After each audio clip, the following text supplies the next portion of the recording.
brightly colored cutthroat trout. Fishing Bridge got its name because there used to be so many people fishing from it. When I worked there in 1969, you had to roll your windows up as you drove across there to keep from getting a lure in your ear. That's Bob Gresswell, research scientist.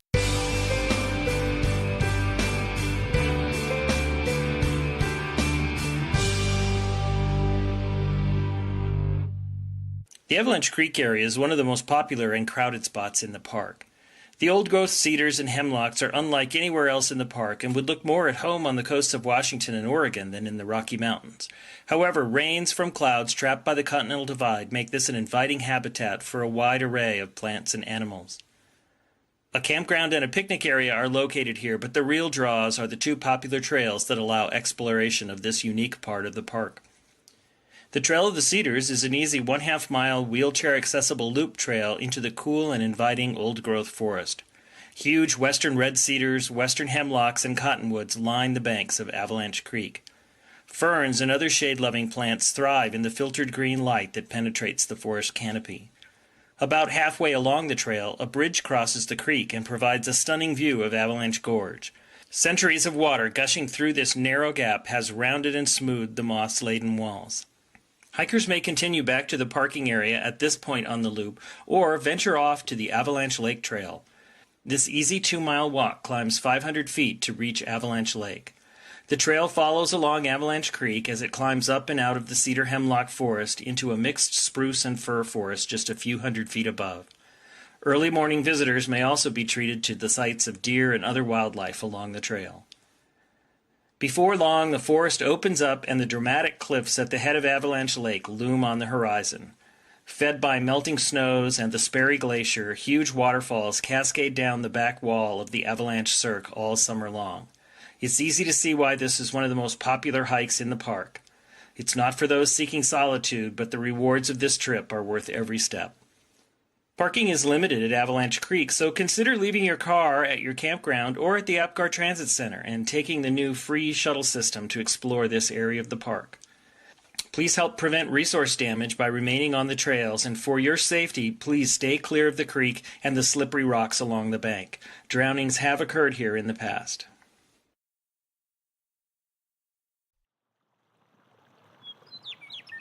For Yellowstone National Park and the Acoustic Atlas at Montana State University, this is telemetry. It's a cold October morning on Yellowstone Lake. Heavy frost covers the dock and the last few boats in the marina, while fresh snow blankets the Absaroka Mountains in the distance. Yellowstone National Park Fisheries Supervisor Todd Kuhl starts up a cold aluminum boat and scrapes frost off the windshield. Cold? Yeah. We'll let it warm up a little bit, huh? We're headed out to join fisheries crews working on the lake. Along the way, Todd is thinking about the history of the native Yellowstone cutthroat trout. Really, the park, and especially Yellowstone Lake, lies right at the core of the distribution, the range-wide distribution of the Yellowstone cutthroat trout subspecies. Yellowstone Lake is huge, roughly twice the area of Washington, D.C. It is the largest high-altitude lake in North America, and it is thought to have held the single biggest population of Yellowstone cutthroat trout in the world.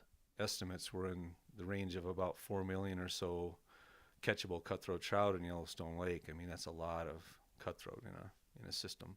This was back in the early 1990s. And in those days, people used to say that there were so many fish you could walk on their backs across the Yellowstone River when they spawned. Tourists and anglers gathered by the thousands just to see the fish moving up spawning streams.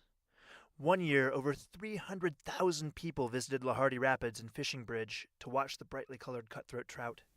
Fishing Bridge got its name because there used to be so many people fishing from it. When I worked there in 1969, you had to roll your windows up as you drove across there to keep from getting a lure in your ear. That's Bob Gresswell, research scientist with the U.S. Geological Survey in Bozeman, Montana. Bob has studied Yellowstone cutthroat trout in the park for over 40 years. Well, there would be thousands of cutthroat trout at the mouth of Yellowstone Lake that could be observed during the peak of the migration. Lots of fish everywhere. But then, in just one decade, everything changed. By 2005, cutthroat had practically disappeared from Yellowstone Lake. Biologists estimated that the Yellowstone cutthroat trout population plummeted from over 3 million fish to less than 300,000. Some big new factor had to be causing the decline. Again, Todd Kuhl. I mean, for probably 10 to 15 years, we really saw very little recruitment of small cutthroat trout. Why? Because they were getting eaten by the lake trout. That's why. And here was this big problem. Lake trout had invaded Yellowstone Lake. A native of the Great Lakes in Canada, lake trout had been introduced to some large bodies of water in the western U.S. as a sport fish early in the last century. But not Yellowstone Lake. Yellowstone Lake was a high mountain stronghold of the cutthroat until... The first lake trout was first verified in 1994. We know some were probably introduced in the mid to late 1980s and early 1990s. It was theorized that anglers had illegally dumped the lake trout into the lake, but the theory couldn't be verified. No matter how they got there, Kuhl says that the invasive lake trout were uniquely suited to have a huge impact on the native cutthroat. Lake trout do great harm to cutthroat trout. Lake trout are predatory fish, first and foremost, essentially just big predatory fish-eating machines. They grow large, live 30, 40 or more years, grow 30, 40 or more pounds. They are highly prolific in the numbers of eggs that they can produce. And so they've got a lot of built-in mechanisms that give them sort of an advantage in Yellowstone Lake over and above the native cutthroat trout. And the problem didn't stop with the drop in cutthroat. Over 40 species in the park depended on the native Yellowstone cutthroat for food, and they suddenly had far fewer cutthroat to eat. Before the lake trout showed up, enough bears fed on cutthroat in the streams around the lake that the park enforced bear closures to protect bears and visitors. But by 2005, very few bears were even seen in the closure areas. In the early 1990s, over 100 osprey nested around the lake. By 2000, there were roughly 6. And this highlights one of the biggest problems with invasive species. In any ecosystem, an invasive species can quickly upset the natural balance and affect many other species. As the cutthroat declined, the lake trout population exploded. And the new lake trout, they were just no replacement for the cutthroat. Behaving quite differently, they preferred deep water. They also didn't leave the lake to reproduce in the tributary streams, all of which made them inaccessible as a food source. It was an ecosystem at risk.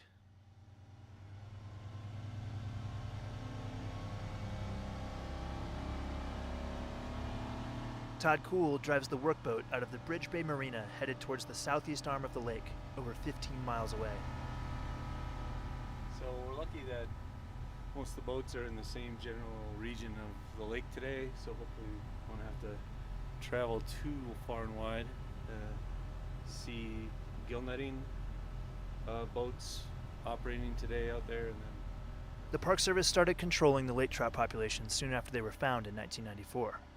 Taking a page from commercial fishermen, fishery staff deployed gill netting boats to catch the invasive fish, an effort that still continues today. Currently, the park has somewhere between 30 and 40 miles of nets set in the lake to catch lake trout every day during the fishing season.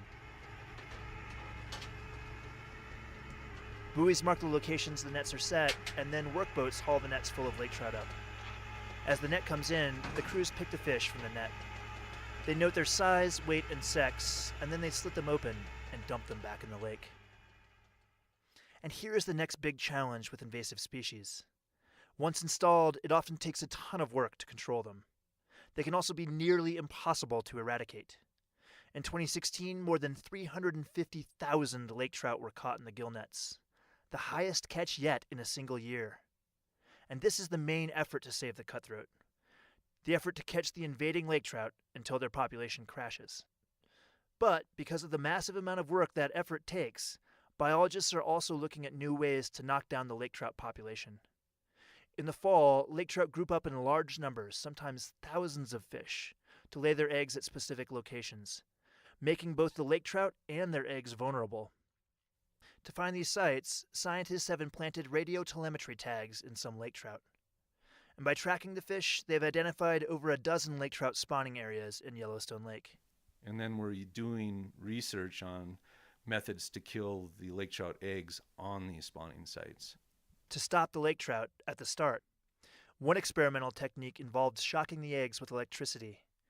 Another attempted sucking the eggs up with a small suction mining dredge. But by far the most promising new method is surprisingly simple. Fisheries technician Mike Simientowski stands on the deck of a gill netting boat with a large lake trout in his hands. Got all the lake trout that we just caught in the last couple gangs of net. And so right now we're over one of our dumping sites, and we're taking the lake trout and putting them through this fish grinder here, so that way we know that all the pieces of the fish are sinking all the way down to the bottom. Grinding is used over some sites, while on others whole dead lake trout are being dumped. Laboratory tests show that the decomposing fish carcasses kill the eggs by eating all the oxygen in the water. Oxygen that the eggs need to survive. Again, Todd Kuhl. And so we're moving forward pretty quickly with that method because it's so simple, because we're not taking anything foreign from the lake and bringing it in, like some kind of a chemical or something like that. We're just simply taking the dead fish that we're catching and putting them strategically on spawning areas. And these big efforts to keep the ecosystem healthy, they seem to be paying off. Fewer small young lake trout and fewer big old lake trout are being caught in the nets. And so that's telling us, even though our catches are still high each year, that's a strong signal that our suppression program is collapsing this population. And as a result, the cutthroat are making a comeback. For every lake trout we kill each summer, we're probably saving 40 to 50 or more cutthroat trout just in every given year. More cutthroat of various sizes are being found in annual population monitoring. Anglers are catching more cutthroat. Visitors are returning to watch the cutthroat spawn in the late spring. Nesting osprey numbers are growing around Yellowstone Lake. And finally, bears are coming back to the spawning streams. Kuhl has even seen this firsthand. I was on that spawning stream trying to collect a water sample in June with some of my crew, and that grizzly bear showed up. That was his stream, and those were his fish. And then watching him, get after the cutthroat trout and bring them up on the bank and chow them down, that's pretty amazing to see. And then, on top of that, the hundreds of people that were gathered to watch that as well, and that occurred for well over a month. All encouraging signs. For the Park Service, whose mission is to preserve our natural resources unimpaired for future generations, the effort to repair the damage done by invasive lake trout is worth it. Yellowstone is one of the few remaining relatively intact ecosystems left in North America. And restoring the Yellowstone cutthroat, it helps it stay that way. For Yellowstone National Park, I'm Scott Christie.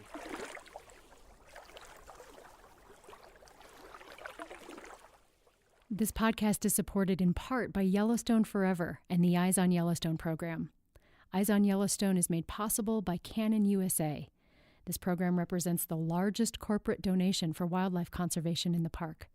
This is telemetry. All right, Andrew. My first season working for Glacier, I was a receptionist at park headquarters. Okay. Lowest paid position in the park, mind you, answering questions people had via phone, email, and letter. Gotcha.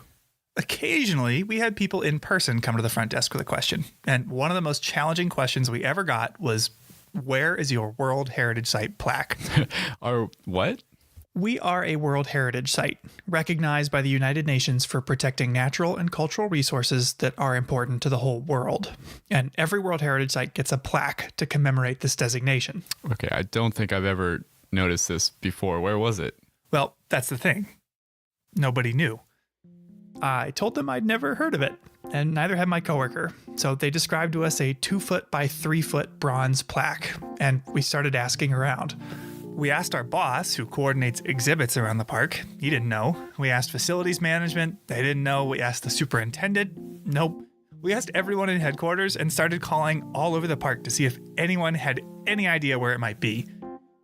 And then it turned out it was in Canada. Oh, that explains it. Glacier National Park's northern boundary is the 49th parallel, also known as our border with Canada, and right across the border in Alberta is Waterton Lakes National Park. And the World Heritage Site plaque was displayed at a pavilion in Waterton. So I wanted to call up somebody who works there. You know, that's a great question, and I don't know that I fully know the answer to that. We've recently redone the pavilion in Waterton, so I don't know if that plaque is actually still visible there or not. That's something I'll have to go and look for now. Exactly. That's Natalie Hodge, My name is Natalie. who works for Parks Canada, the Canadian counterpart to the MPS. I am the interpretation coordinator in Waterton Lakes National Park. Waterton, a literal stone's throw away, has been Glacier's neighbor since the very beginning. Yeah, Waterton was actually created in 1895, and it was originally titled the Forest Park Reserve.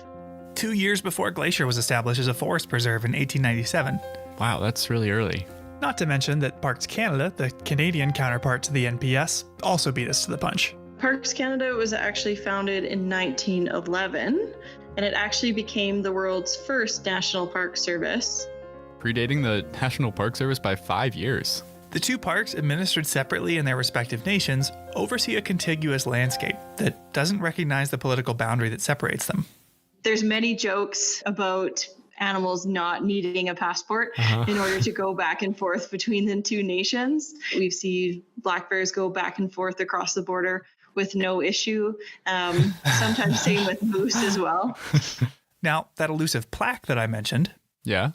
if you manage to find it, wherever it is, it wouldn't say Glacier National Park on it. So we refer to our park, each of our parks, in kind of abbreviated names: Glacier National Park, Waterton Lakes National Park. But what is the full name of our parks together? The full name of our parks together would be Waterton Glacier International Peace Park. Our two parks share more than an international border.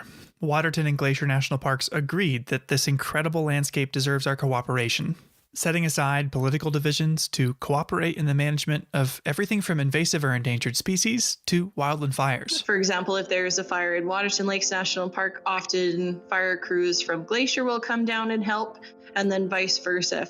And while there are over 100 international or transboundary parks and protected areas today, back in 1932, we were the first ever international peace park.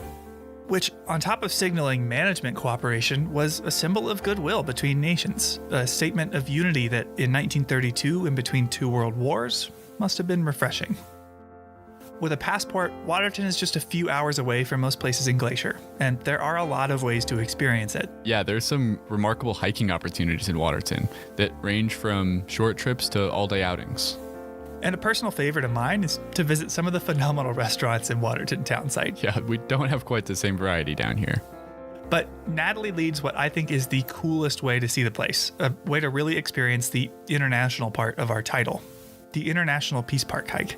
I have definitely been fortunate over the years and have been able to lead that Peace Park hike, and it's probably one of the coolest elements of my job working for Parks Canada. The hike is unique really in the sense that participants start out hiking in Canada, get to cross an international border by foot, and finish the hike in the United States. And our audience members are generally quite excited about the opportunity to be able to hike in two countries in one day. It's so cool. They even hold a little hands across the border ceremony. And this is where participants line up on either side of the international border, and they shake hands as a sign of peace and goodwill with those across from them. And this is a long-standing tradition of the hike, and it's been ongoing since the creation of the hike in 1978. The International Peace Park hike, or IPP, is 14 kilometers long, or just over 8.5 miles. You essentially walk the length of Upper Waterton Lake to wind up back in Glacier, where you'll finally catch a ride on the International, a 200-passenger boat that's ferried people across Waterton Lake since 1928. Yeah, and from having taken that ride myself, it really stands out as one of the most unique experiences anywhere in either park. Yeah, I agree. Even just looking into the other country, let alone getting to hike or boat into it, is powerful. Now, again, you do need a passport to visit Waterton, and you need a reservation to ride the International or to join the IPP. But no matter what you do on your visit, seeing both sides of the border will only enrich your experience. So the next time you come to visit, make sure you visit our sister park. Keep that spirit of goodwill alive, and maybe, if you're lucky, you could even find that plaque.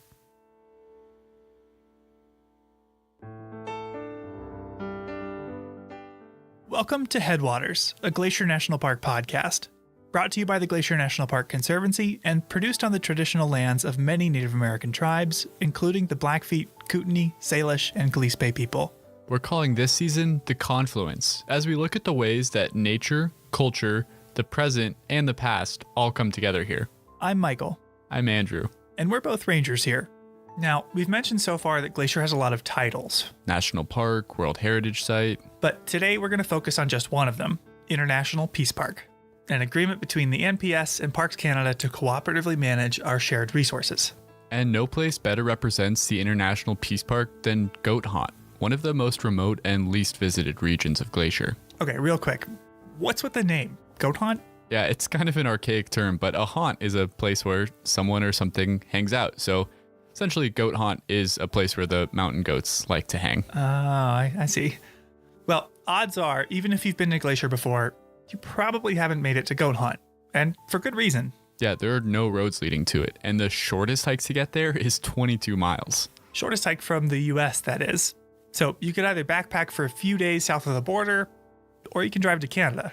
Yeah, Goat Haunt sits at the southern tip of Upper Waterton Lake, one of the largest lakes in either park, which stretches across the border into both Canada and the US. Meaning Goat Haunt is just about 3 miles from the Canadian border. Yeah, so people overwhelmingly access Goat Haunt from Waterton Lakes National Park. Well, now I understand where the name comes from. Waterton Lake, Waterton Lakes. Okay, whatever. Yeah, so some people get there on foot, like on that International Peace Park hike, but most people arrive to Goat Haunt by boat. Including even the rangers that work there. Yeah, talk about a commute. So in this episode, we'll be looking at what it means to be an international peace park, how it happened in the first place, and how it has affected those that live and work here. All right, Andrew, where is our border with Canada? I think it's about 20, 30 miles north of here as the crow flies. Yeah, well, could you be even more specific? Where is the border?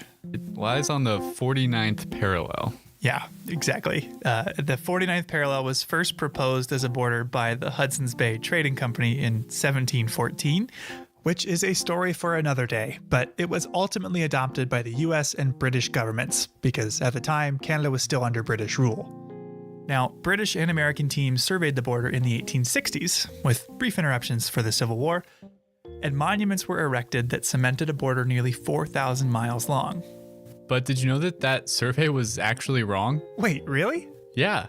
The border was first surveyed when we still thought the Earth was a sphere, but it's actually an oblate spheroid. What? Essentially, it's a sphere that bulges at the equator due to rotation. All that to say, the original line doesn't perfectly follow the 49th parallel. Really? No, it's close, but it's not exact. Spheroid and all, it does transect present-day Waterton Lakes and Glacier National Parks. And visiting the border between the parks today, you'll notice the only thing separating the two countries is a swath of cleared trees, a 20-foot wide unvegetated line continuing into the horizon. And as far as this area is concerned, the most meaningful discussions of that symbolic boundary occurred not in the halls of Congress or Parliament, but on the trail and around the fire.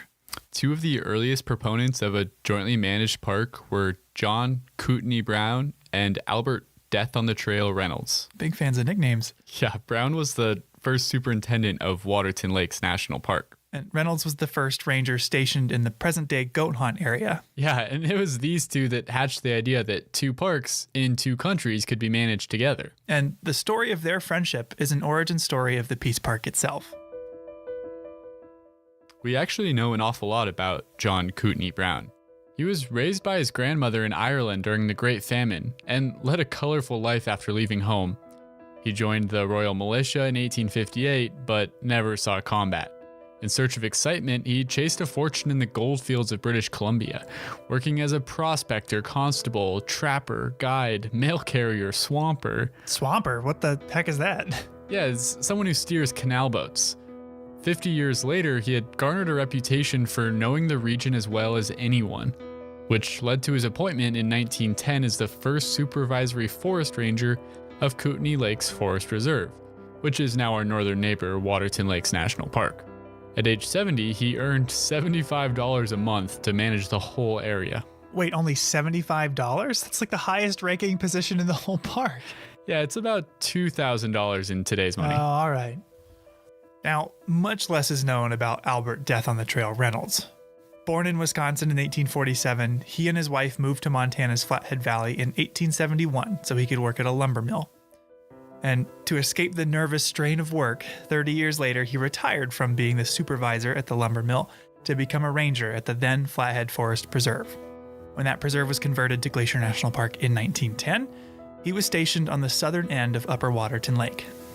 And while there have been biographies written of Brown, most of what we know about Reynolds we learned from his diary.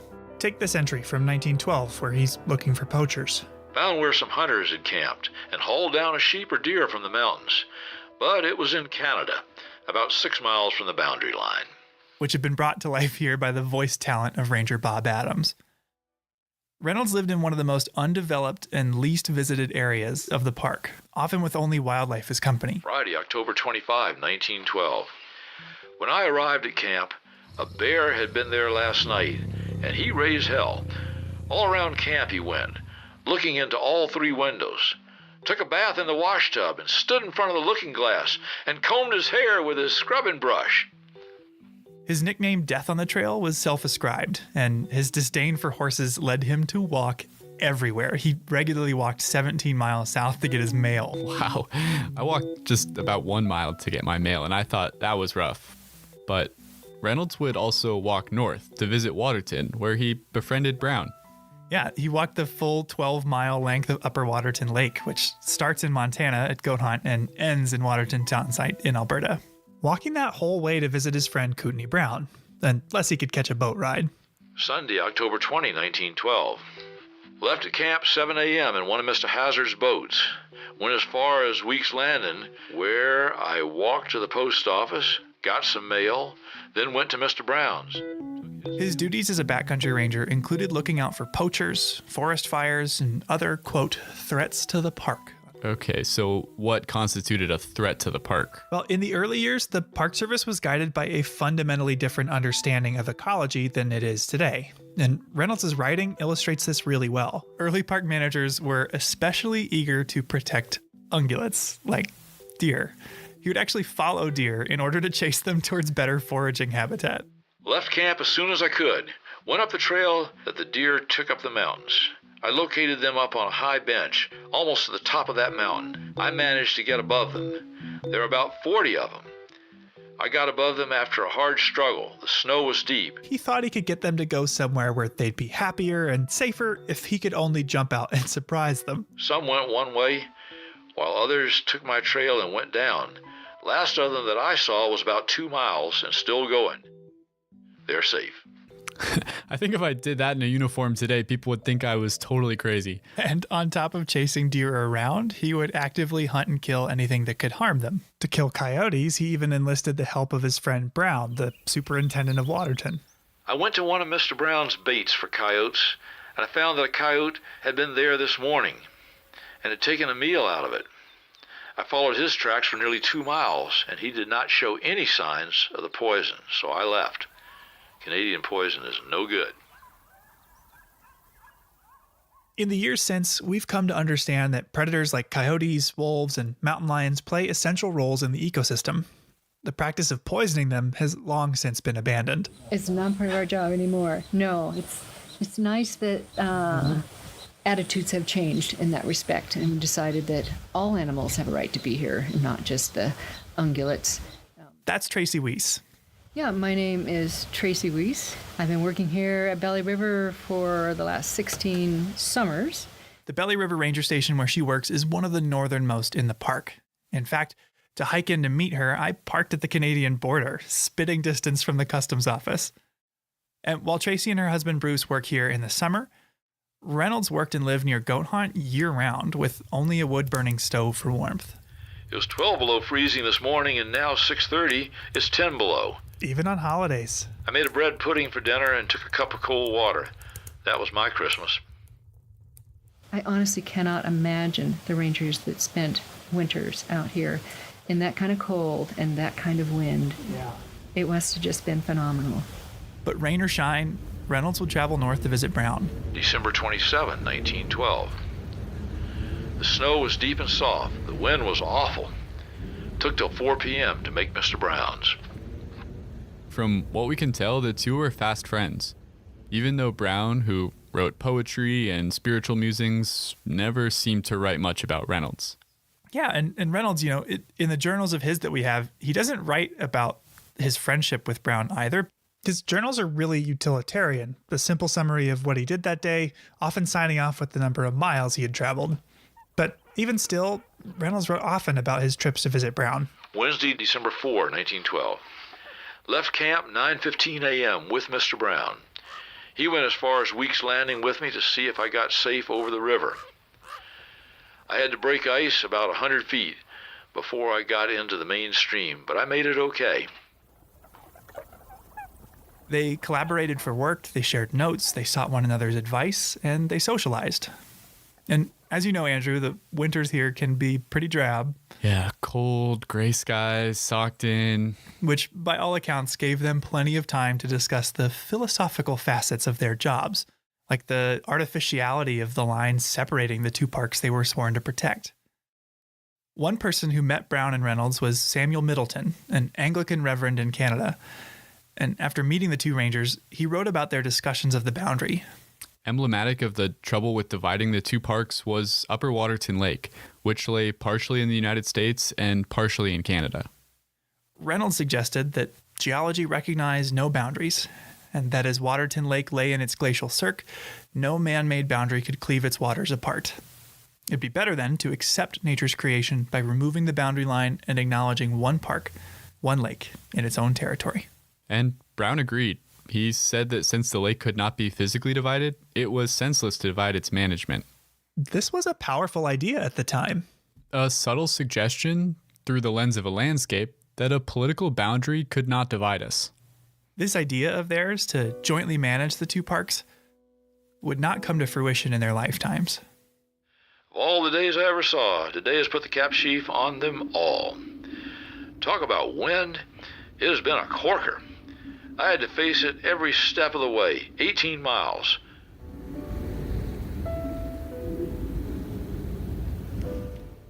"9 p.m., fearful storm raging. Don't know where from and can't open the door to look out. Snow drifts all through the house."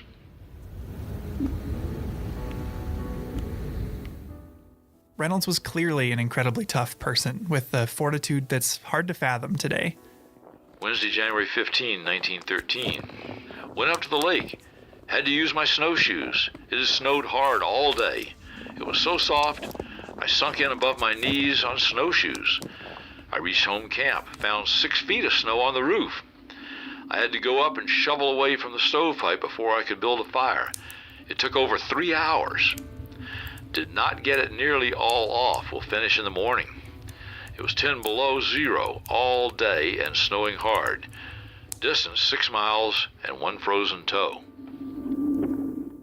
But as tough as Reynolds was, the winter of 1913 began to catch up to him, and he caught a cold he couldn't shake. In one last journey, he ventured north to visit Brown, who mentioned Reynolds in his own journal for the first and final time. 4 February 1913. Mr. Reynolds. Here, 32 below zero. Rode and snowshoed west side of park to pass. Miles 20. Reynolds very sick. Up all night with him. 4 days later, Reynolds died. And 3 years after that, Brown passed away as well. Over the course of the next 20 years, the parks remained under separate management. A new Waterton superintendent was appointed to replace Brown, as was a backcountry ranger to replace Reynolds. Visitors came, people enjoyed the parks, and life continued. But Reynolds and Brown's idea of an international park lived on, because in July of 1931, the local Canadian Rotary Club called a get-together of Montana and Alberta Rotarians to discuss, for the first time, the creation of an international peace park.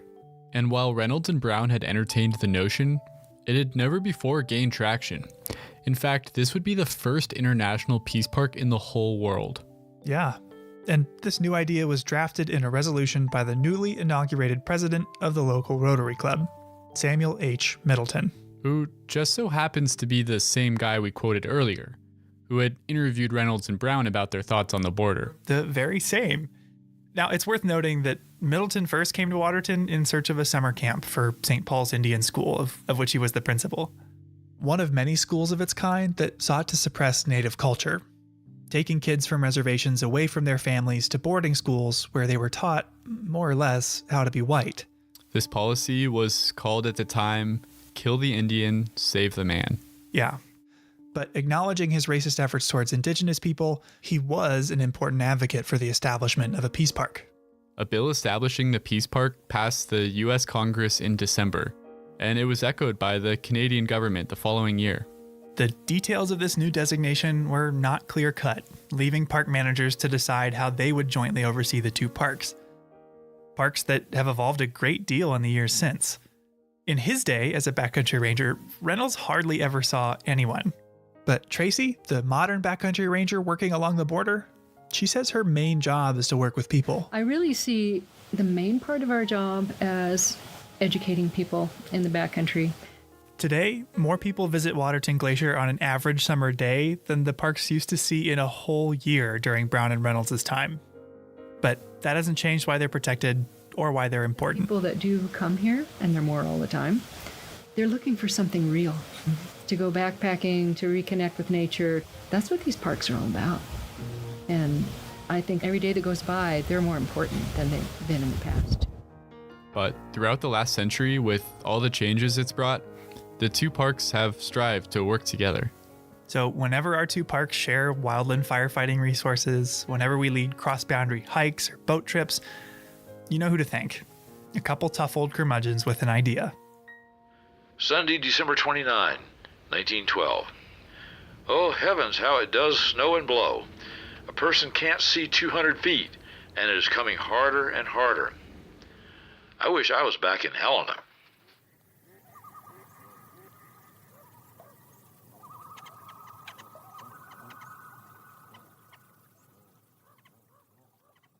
So, Michael, we've been talking about the International Peace Park today. What does Waterton Glacier International Peace Park mean to you? Selfishly, it makes for a pretty awesome place to work. You know, I've got to hang out with a lot more Canadians than I ever did. And the coolest visitor center around here is the Alberta Visitor Center. I feel like Wilson from Home Improvement, like peering over the fence at my neighbors, because from a lot of trails in the park, you could actually see Canada. So I think it's pretty unique to be part of that symbol of cooperation as an employee and as a visitor. I totally agree. It's pretty cool when you think about, you know, the ecosystem here, the plants, the animals, you know, even the rivers and lakes. They don't know where the border is. They don't care where the border is. They're just interacting with each other in the way they always have.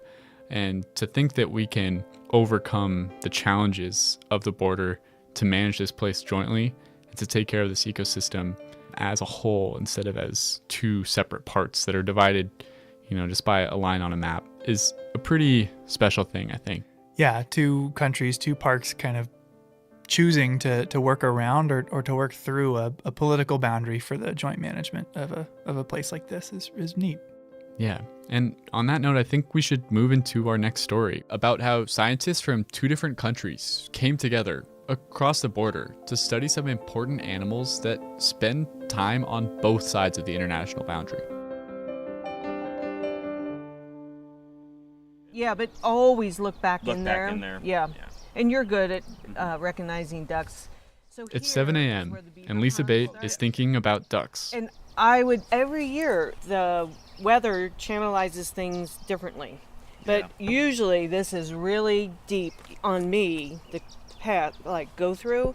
Are they talking about walking through that water? Yeah, duck science, as it turns out, involves a lot of water. So I don't think you're going to be able to do that for safety reasons. So then you just exit and come out. Today we're doing a brood survey, where we'll review the river to see if any of the female harlequin ducks there have new chicks with them. And Becca, since you're going to have to wait for a while, what you could do is just walk up the boardwalk and look for ducks on Avalanche Creek, and then when you're finished, come back down here. Lisa Bate is a wildlife biologist here in Glacier National Park, and one of her projects is to study the park's harlequin ducks. Observing these birds takes a lot of eyes, so Lisa enlists a ton of volunteers to help her collect that data. It's a pretty fun project to be involved with, and as it so happened, all of us in the podcast somewhat independently got involved with it. This year, Michael and I and producers Daniel and Alex have all gone out with Lisa to study the ducks. Michael even ended up pretty wet from his experience. Yeah. If you want to hear that story, you got to go to the Mini Glacier episode. Before we get into the study I did that morning, there's a few things you need to know about harlequin ducks. First, the name. Harlequin ducks are named for the male's breeding plumage, which resembles the makeup of a harlequin, a jester-like character popular in early modern European theater. And harlequin ducks are migratory birds, but unlike most migratory birds, They don't migrate north-south when the breeding season arrives. Instead, because they're sea ducks, they actually migrate east-west. but just because these birds migrate east-west doesn't mean they're not international. How so?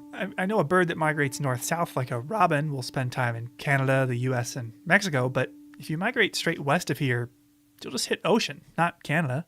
Yeah, it turns out the migration path isn't quite straight west. Check out this map of one duck Lisa tracked. Oh, wow. Spent part of the year in Washington, part in British Columbia, part in Glacier, and part in Waterton Lakes National Park. The next thing you need to know is that these birds love whitewater. They feel right at home in crashing surf and fast-running creeks, and that's part of the reason why they're so hard to study. And the last thing you need to know is that harlequin ducks are very loyal. Extremely loyal. As far as we know, the females only nest on the streams where they were born, their natal streams. Though we've banded nearly 300 harlequins in Montana thus far, we have yet to document a breeding female dispersing to a stream other than her natal stream to reproduce. Well, what if something happens to the natal stream? Yeah, that's kind of what makes them such a sensitive species. They seem to not be able to just find a new home.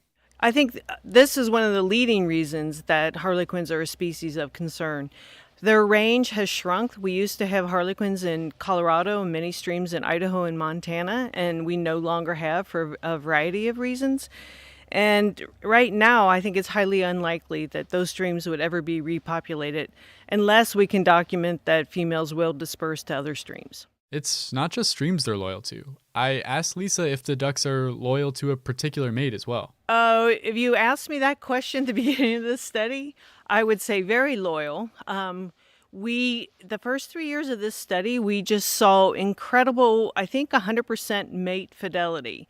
Since then, we have seen some so-called divorces, but I'm working on a paper with some Canadian biologists, and they just documented a female with a certain mate 1 year, the next 2 years with a different mate, and then in the 4th year, she returned to that original mate.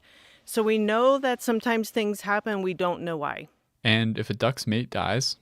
We've documented times when the female died, and the males have already migrated back to the coast, but the following years, those single males will come back here looking for those females. And we've seen 3, possibly 4 males return looking for their females. I assume that's what they're doing. And we have one male who I know now has returned 3 years in a row, always single, never with another female, and never with the original female. And we just assume that that female has died. I can picture the Hallmark movie now. Lonely duck wintering on the coast and spending the summer searching the Rocky Mountains for his missing mate, looking for a love he'll never find. And Lisa told me that there's about 33% more males than females on the wintering grounds. So these single males are pretty unlikely to find a new mate. At the beginning of her research, Lisa didn't really know how many ducks there were here. When I first started this project, I thought maybe there were 40 pairs of harlequins throughout the whole park. And you can't tell because they look identical. It wasn't until we started putting colored bands on them that we realized that we had more ducks just on Upper McDonald Creek drainage alone than we realized. So to tell individuals apart, you've got to catch them and put a unique band on their leg.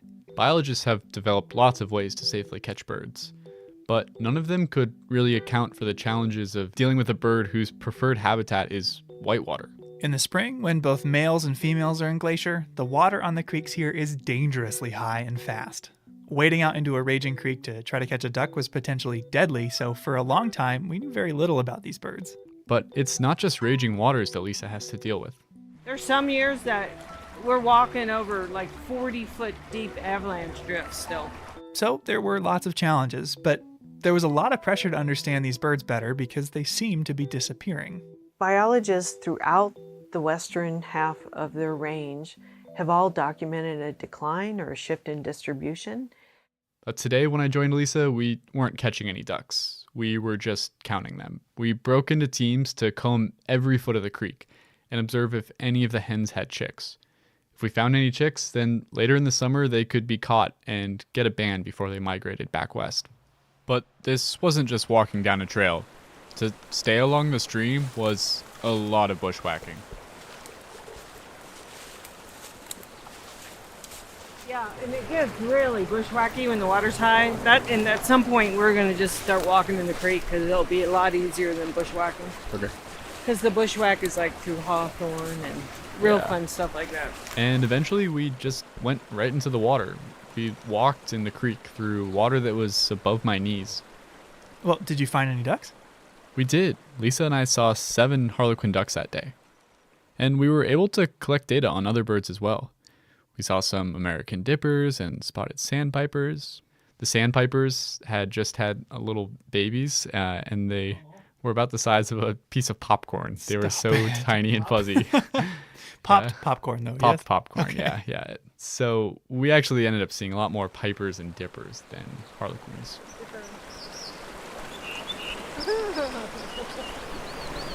What is that? Yeah. That's great. The dipper just flew downstream singing. Hear it? Yeah, that sound. Yeah, it's unusual to hear them this time of year. They're more like February, March, and April when they're really singing up a storm. Flying and singing. Andrew just saw a spotted sandpiper. As far as harlequin ducks, we had seen 5 single females so far. Is that a lot? I don't know. It sort of depends on what they get down low. Yeah. Like I said, like a high count norm would be 12, so we still have a long ways to go. So how did this research get started in the first place? At first, Lisa just wanted to figure out if the ducks were even successfully breeding here.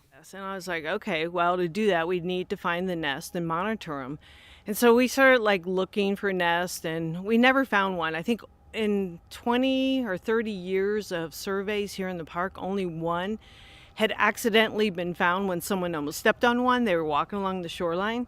So I'm like, well, how are you going to monitor nests if you can't find them? Luckily for all of us, we're not just in Glacier National Park, we're in Waterton Glacier International Peace Park.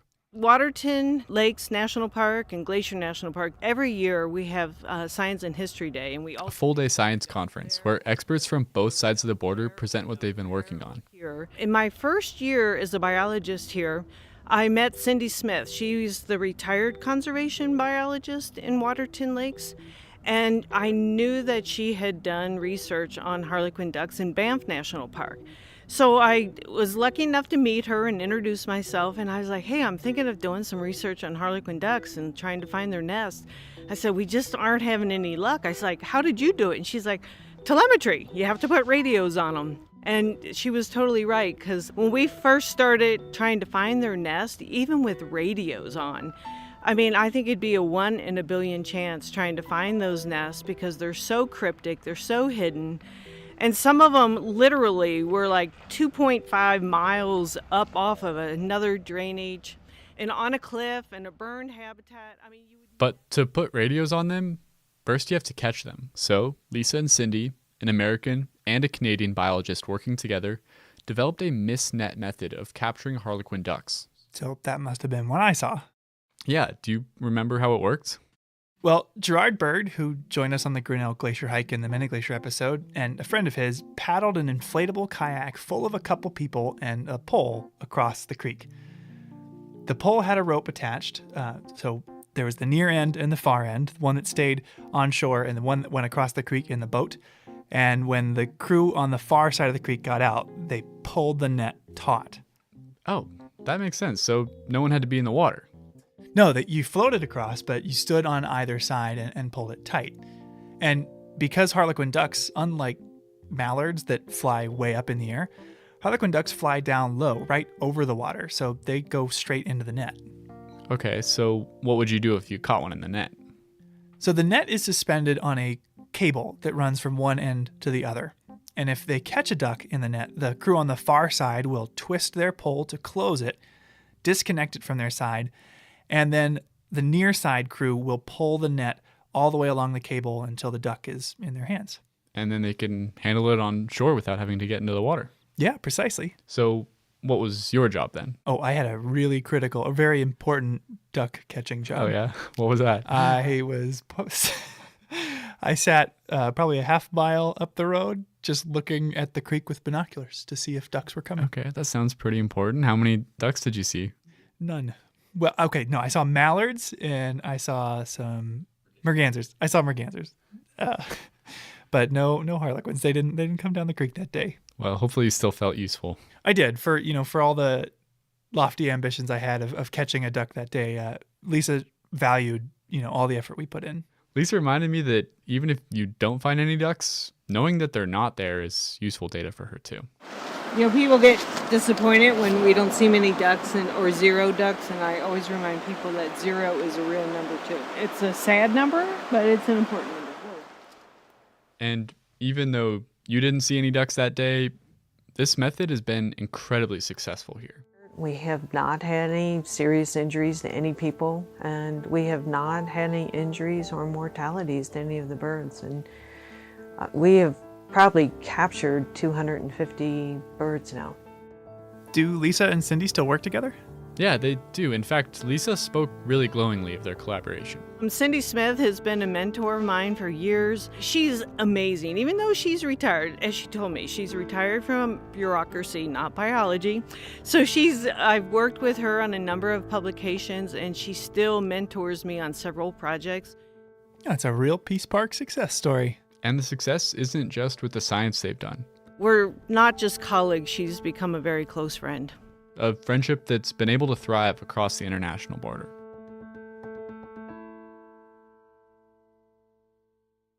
Each episode, we seem to cover at least one thing that, like this podcast, wouldn't be possible without the support of the Glacier National Park Conservancy. With the help of some friends over there, we got the number of Executive Director Doug Mitchell and decided to call him up out of the blue to ask about these projects. For this episode, we wanted to ask him about a very special bird.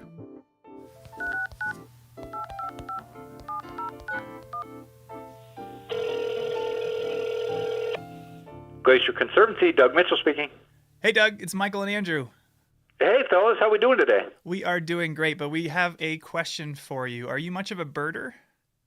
I am not much of a birder, but I am anxious to learn. Okay, well, we've got a great little bit of audio trivia for you. We're going to play a bird call and want to see if you can guess who that call might belong to. Okay, I'm up for it. I'm ready. All right, here we go.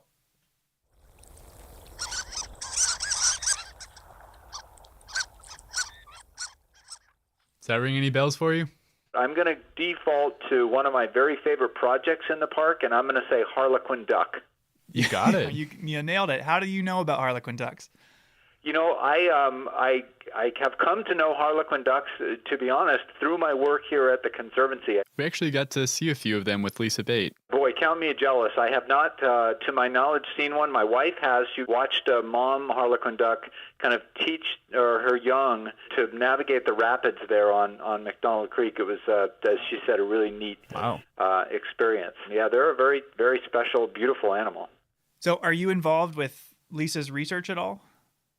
We've been very fortunate here at the Conservancy to be able to support Lisa's research in a number of areas, including with these Harlequin duck studies, and also trying to do some work repairing some of the trails. There are some social trails that can be disruptive on the McDonald Creek area. So we've been very, very fortunate to be able to be part of that process as it's been ongoing. That's pretty cool. It sounds like it might allow some more people to have an experience like your wife did when they visit the park. Yeah, I think that would be great, right? That's what we're all about at the Conservancy, is preserving the park for future generations to enjoy, and to be able to think about being able to protect this species and have people later on be able to enjoy that is really a special thing to be able to think about, right? That's work worth doing. Absolutely. Awesome. Well, thank you for taking some time out of your day, Doug. We'll talk to you later. All right. Thanks, guys. Take care.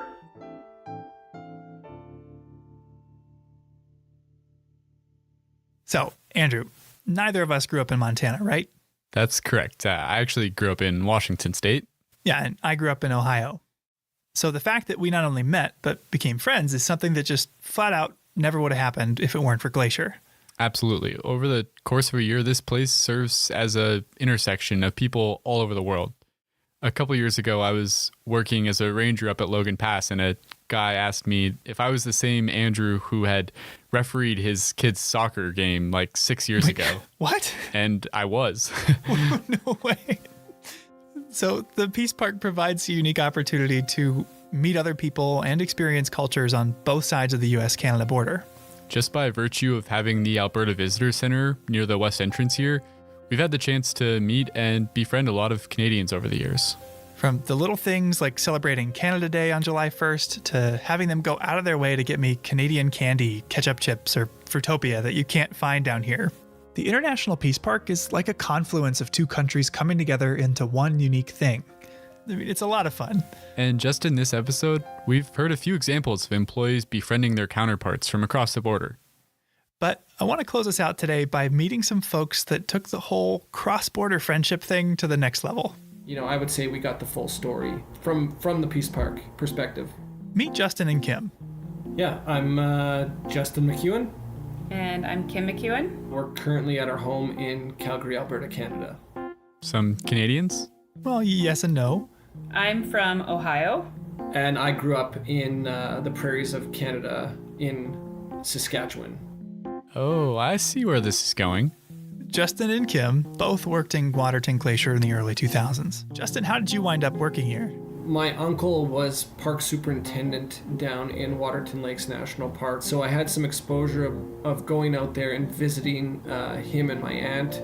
It was a job and lifestyle that appealed to me at sort of a younger age. Appealing enough that around the time he went to college, or university as they call it up there, he got a job with Parks Canada. Started at Elk Island National Park and then moved down to Waterton Lakes. What did he do at Waterton? He was an interpretive ranger just like we were, leading guided hikes, campground programs. You know, I can probably look back on it and say it was like the best job I ever had. And Kim, how did you wind up working here? So my dad decided to come out and play park ranger from Ohio. I missed him and I came out to work for the boat company in 2003, the year before Justin and I met. What was the name of the boat that you captained? What is the name of the boat? The Morning Eagle is on Lake Josephine, and on Swift Current Lake is Chief Two Guns. Oh, so she worked at Many Glacier. What is memorable specifically about the job of being a boat captain? If I think back now, like, it seems like it should have been a more difficult job than it was. It didn't feel difficult to drive these boats, and I really enjoyed like giving the talk on the boat, and I liked making people laugh. You're getting sometimes to show people bears for the first time, and the hotel there employed a lot of young people, and so you're just around a lot of other basically university-aged people. It's like summer camp for adults. I think they call it college down in the United States, dear. And Canadianized. And they actually met at work. We actually met on the boat dock at Many Glacier.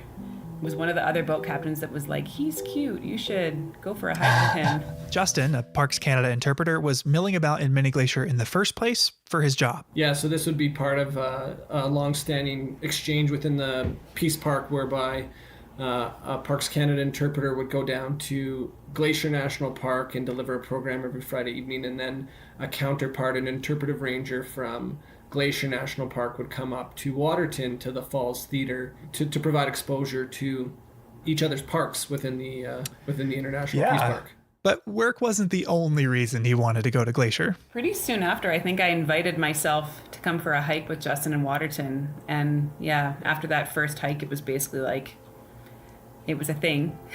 It was the start of a relationship. Well, that's adorable. And not your typical workplace romance. The two parks brought them together, but they're from two different countries. Long distance is hard enough without a border in between you. How did that even work? Well, as you can imagine, it did make it tough, but they were able to find a way. So how long did you do the distance thing? We dated cross-border for 7 years. Kim worked as a teacher on the Blackfeet Reservation living in East Glacier, and Justin could find year-round, off-and-on work in Waterton. Okay, that's only a few hours apart. So relatively close, but they still crossed the border a lot, to the point where Customs and Border Patrol got to know them by name. I'm wondering, when you started seeing each other, how normal in your brain was the idea of dating somebody from another country? It became quite normal. I mean, it definitely took a while, like figuring out the differences between the two countries in the early stages of dating. I remember at one point making Justin a little paper dictionary, translating Canada speak into America speak. And then Justin made me like his edition. So I think I had put things on there like, it's a beanie, but you call it a toque for a winter hat. And I don't remember that, to be honest, but I know yeah, you've so mentioned there were this like before. lots of things like that. And eventually it just kind of melded into like, this is normal. Like my Ohio accent kind of became a Canadian accent, although in Canada for a long time, they still thought I talked like an American, but my American family would like make fun of me when I came home because I was speaking like a Canadian. Yeah. So they made it work for years. But as time wore on, crossing the border to see one another grew more and more cumbersome. We sort of recognized the fact that we were dealing with an international border, and it was really cramping our relationship style. Yes. And one way to remedy that would be to put a ring on it. And plans were afoot. You know, I realized like I wanted to ask this girl to marry me. Somebody was kind of getting impatient at some point in time. They're not thinking it was actually going to happen. So we went out on a hike some evening, sort of on the shoulder of Galway Mountain in Waterton. So it's up the Red Rock Road, and sort of found this little offshoot. It had a great view of the valley. You know, asked Kim to marry me, and obviously she said yes. So they found a local justice of the peace that liked hiking, and they hiked up Avian Ridge in Waterton with a few friends and got married. We have that date. That's our proper wedding anniversary, and we have that date stamped on the inside of our rings. And yeah. The following year, they had a full-blown ceremony in Waterton with family coming from all over. Although it was September in Alberta, so the weather was a bit of an adjustment for some.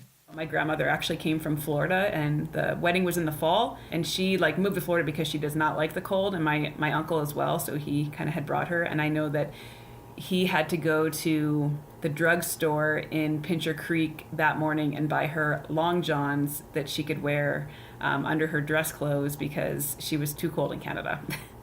It was like 50 or 60 degrees. It was a nice day as far as we're concerned, right? And I, for one, learned a thing or two about Canadian weddings. Yeah? Like what? So they ask a family member or close friend to preside over the event instead of a DJ or MC. And they have something called midnight lunch, essentially a full-blown late-night snack. People eat at the reception, then they get up for dancing and drinks, and then a little while later, bam, poutine. Okay, that sounds really good. Yeah, but what Kim and Justin did the best, I think, was the dessert. We didn't have cake at our wedding, we had pie. We had like a variety of pies, but our wedding pie that we cut into was apple, Saskatoon, huckleberry, and it was apples to signify Ohio, and Saskatoon berries to signify Saskatchewan, and huckleberries to signify the Peace Park. And so that was the kind of pie that we cut into as like our ceremonial cake cutting. Oh, that's something else. Today, 16 years after they met at the boat dock in Many Glacier, Kim and Justin are raising a family together in Calgary. So not too far away. Right, close enough to visit. Now, we have spent a lot of time talking today about how the International Peace Park recognizes that the landscape we share knows no boundaries. But as this story shows, neither does love, friendship, or camaraderie. Waterton Glacier International Peace Park is an invitation to see ourselves in one another. A much-needed reminder to see not our differences, but the things that we share. Justin and Kim lived this firsthand in a way more dramatic than most of us ever will. So I was curious, what does the designation International Peace Park mean to both of you? I think it is a place that you can sort of leave jurisdictions and politics behind to some degree or another and focus on this sort of contiguous landscape. I don't know, to me it means family, you know? If it wasn't for the International Peace Park, we wouldn't be a family. To see what the International Peace Park means to you? Well, you'll just have to come find out.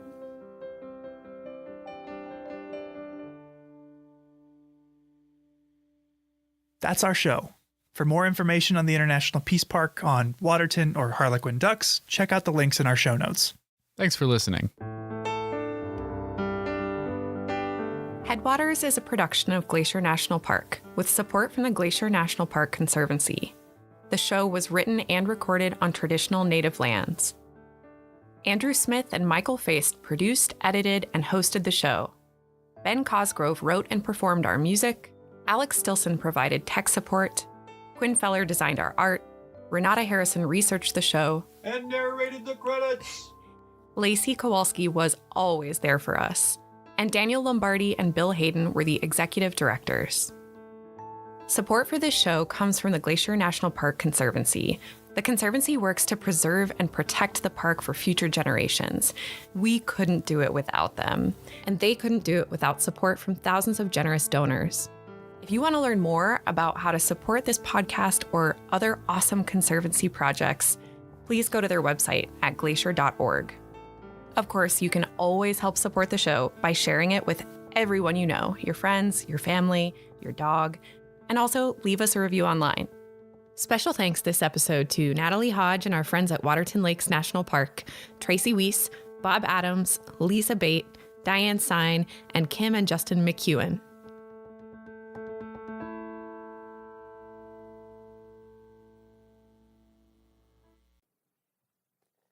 Hello, you rockin' Rockieites. Guess what? Today is this year's autumnal equinox, which means it is officially fall. It's felt like fall for a little bit, but now it is official. And you can feel it. The aspens are turning gold like crazy at higher elevations, and even some lower elevations. The air is getting more crisp and cool, and is about to take a turn for the chilly. This weekend looks to be rainy and in the 50s in Estes Park, and potentially snowy. Did I say snowy? Yes, snowy. And significantly colder, above 9,000 feet. So if you are coming to visit us this weekend, plan accordingly. And of course, the clearest auditory sign of fall, and we love our auditory signs here in podcast land, elk bugles. In the spirit of bugle time, today we're bringing you an interview with Hannum Abules. Hannum is a landscape ecologist, don't worry, we will explain what the heck that means, and spends much of her time studying Rockies elk and the complex ways they interact with and shape park ecosystems. So when we want to learn about elk, Hannum is the person to talk to. We hope you enjoy this deep dive on elk, on landscape ecology, on history of different areas in the park, especially Moraine Park, and so much more. Let's rock.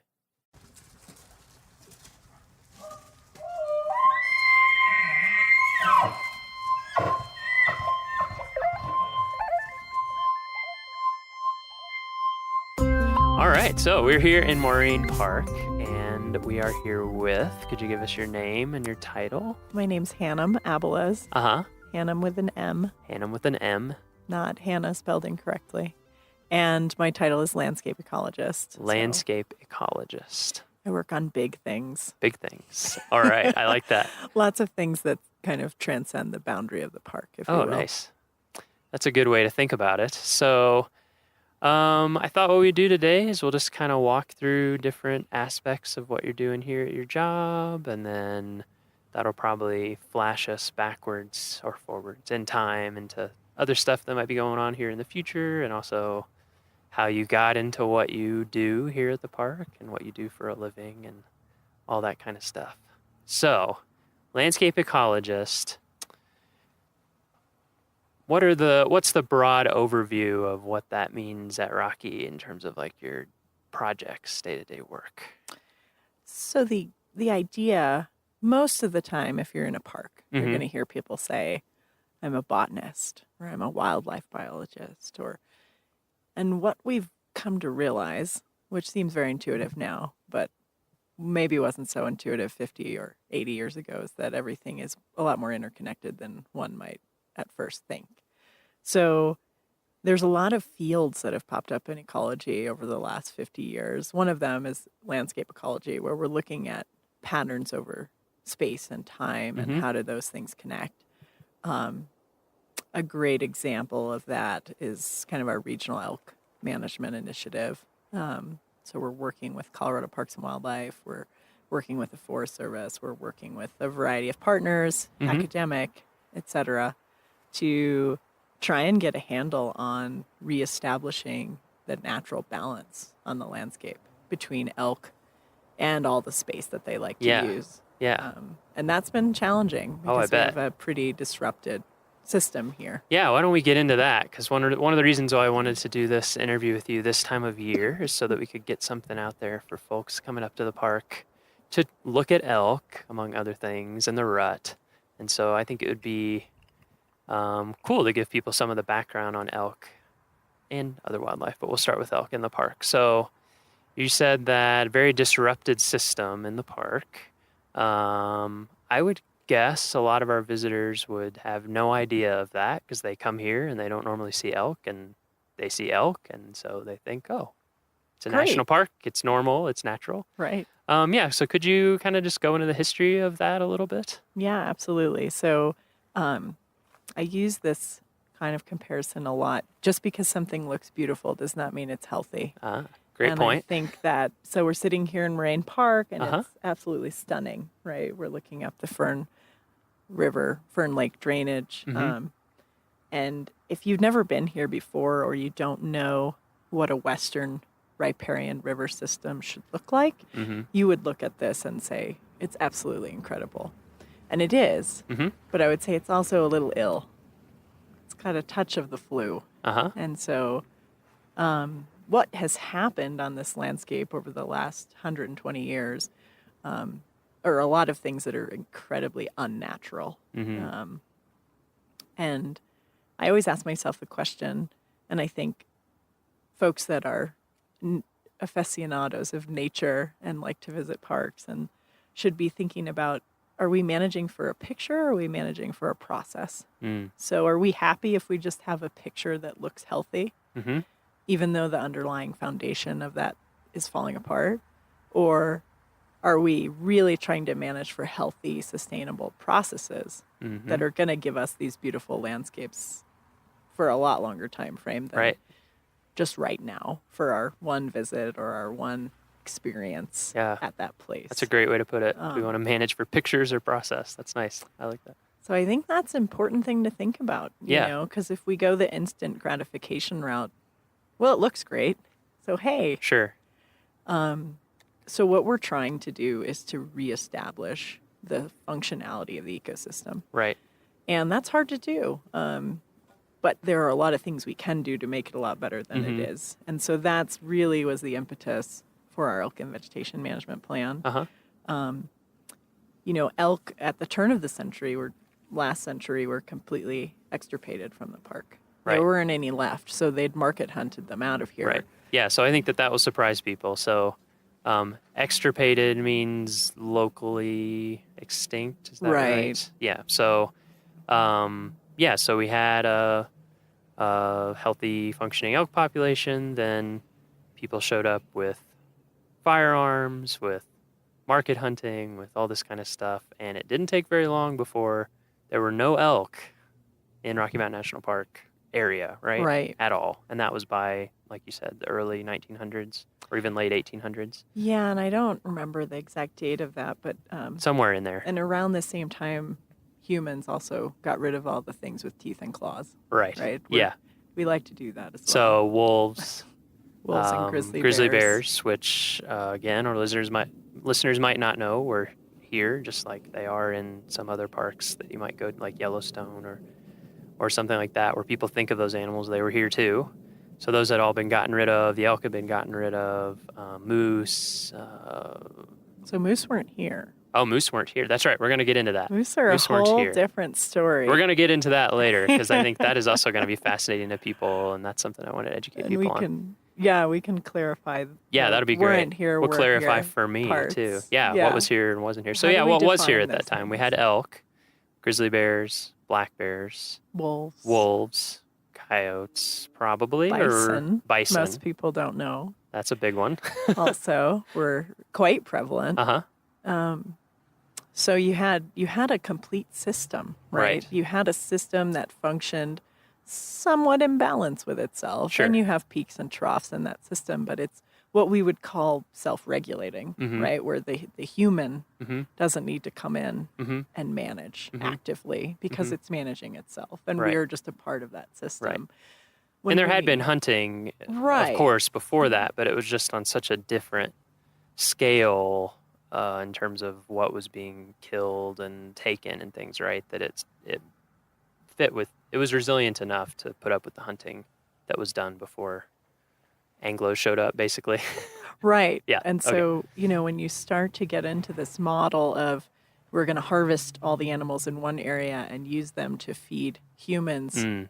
in places far away, Uh-huh. like Denver. Right. And that's pretty much what happened. Gotcha. So you totally utilized Right. all of the hoof stock here basically Right. to feed folks Amazing. far away, which is an unnatural thing in Sure. itself, right? All these things we think of as normal are not normal at Right. all.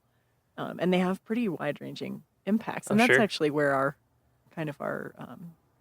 the North American model of wildlife conservation comes from, is Mm. that wildlife is a public trust.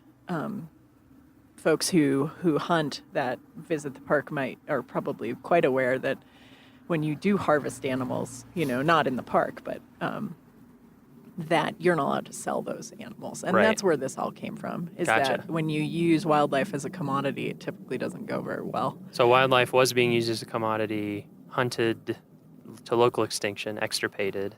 So we have elk now. When were elk reintroduced? How did that work in the park? So they brought elk down from Yellowstone. From Yellowstone, okay. In the 2 years before the park was created, actually. So Okay, in 13 and 14. Okay. And they reestablished a population Mhm. here. But didn't reestablish predatory population, right? Exactly. So they just brought the elk back. Right. No grizzlies, no wolves. Which has been most of the story of the 20th century, Exactly. is we hunted many, many things to Mhm. local extinction Yep. in many areas of the country. And then we restocked some of those species and not others. The ones that we liked. The ones we like. The ones we we like wanted. hoofed things. Yeah. We don't like things with teeth Right. and claws. And when I say we, I mean human beings. Right, sure. As a culture, not Yeah. the National Park Service or anything like that. So from those, the 1913-14 reintroduction, 1915 Rocky Mountain National Park is created. What happened? I mean, of course, there's ups and downs, but the general story over that next many decades, where we didn't have hunting and we didn't have any predators in the park who could actually take down an elk. What was the kind of consequence of that? Play through that for us. So anytime you have an animal that has evolved with predation, Mhm. right? The reproductive rate of that animal is going to be such that is designed to replace itself with predation. Right. So you remove what we call the top-down control. And what you have now is a reproductive rate far exceeding what is needed to maintain that population, Mhm, right? mhm. So that happens, what happens there? Population goes through the roof. Sure. In the early days, elk were culled in Rocky. In the park? Because even at that time, people started to note habitat impacts. Interesting. And it wasn't done the way we would go about management today, where we have extensive base of science upon which we make decisions. They just said, hey, there's a lot of hoofed animals out there. We're seeing things are getting eaten down. We're going to do something about that. We're just going to remove a certain amount. We're going to remove some animals. We're going to remove some. Just Right. however many we feel like is about right. Maybe let's say. Right, and that's certainly Okay. not ideal Sure, either, yeah, right? yeah. Because we'd like to make our But that's decisions interesting that based even at on that time, information. it's interesting that even at that time, they were seeing like, oh, this is having negative Right. impact. We need to control this. And a lot of folks were ranchers and farmers at that time, and Mhm. they're used to looking at a site maybe that they had cattle on, and they'd be able to evaluate, is Mhm. this suitable, sustainable range, et cetera. Yeah. Some of those things certainly have overlap between, understanding habitat health Right. and range condition for Mhm. livestock. Mhm. These are hoofed animals, they're ruminants, Mhm. they consume forage. Sure. You need a certain replacement of Sure. that feed out there in Mhm. order to So when did have these that things culling function. stop? So Or was it that's just kind kinda of scattershot? Fuzzy. Okay. I don't know the full history of exactly how many times they Sure. did it or when they stopped doing it. But what I do know is that as we moved into the 1960s, and this was a nationwide movement through the National Park Service, Right. we entered this period of what we called natural regulation. Mm-hmm. And if you read Park Service policy, you'll see it all throughout there through the 60s, 70s, 80s, even early 90s. And I think that's a noble goal. And so what is natural regulation? How would you define that? So the idea there is that these populations would self-regulate. So right? we just leave them alone and it'll all come out in the end. They'll Right. take care of themselves. Humans have mucked with nature so much. If Mhm. we just leave her alone, she's going to bounce right back. Mother Mhm. Nature's going to do what Mhm. Mother Nature does. And it makes sense that management policy would come in because that's the same time that we're getting things like the Wilderness Act and that kind of idea that let's just leave it Hands alone, off. hands off, it'll take care of itself. Okay. Right. We've So that was the caused idea. enough damage. Gotcha. And there's a lot of validity to that comment. There's also issues with it in Mhm. practice. Mhm. And the issues, I always like to tell the story, if I came to your house and I totally wrecked your car sitting out in your driveway, Mhm. I've dismantled it, I've done bizarre things to the engine, I've taken away some tires, etc. And then I say, hey, Miles, why don't you fix that car? But I also took your toolbox and I took all of the most important tools out of your toolbox and I have thrown them around the town of Estes Park. Good luck. Right. You're going to self-regulate now, right? You're going to fix. That car's going to come back to life. Uh-huh. Well, you need the tools, right? You need the parts, you need the equipment. With Mother Nature, when you take away predation, which Mhm. is a critical tool in a system, when you take away habitat availability, right? These animals now are pushed into a much smaller area than they would have had access to, right? If we look at the larger landscape of how disturbed the area is around Rocky Mountain National Park, Mhm. you don't have habitat connectivity. It's Mhm. harder for animals to move around. You don't have the habitat quality that you had. Mhm. So you don't have your predators. And then another big thing is that we don't have beaver on the landscape. Uh-huh. So at one point there were hundreds and hundreds of beaver here in Moraine Park alone. Just here in Moraine Park. In Moraine Park. Wow. That's amazing. Engineering the system, Mhm. repairing it, Mhm. packing every little hole in their dam with mud. Yep. What's the aggregate of all that effort? It's a wetland, Right. a complete functioning, regenerating wetland system Mhm.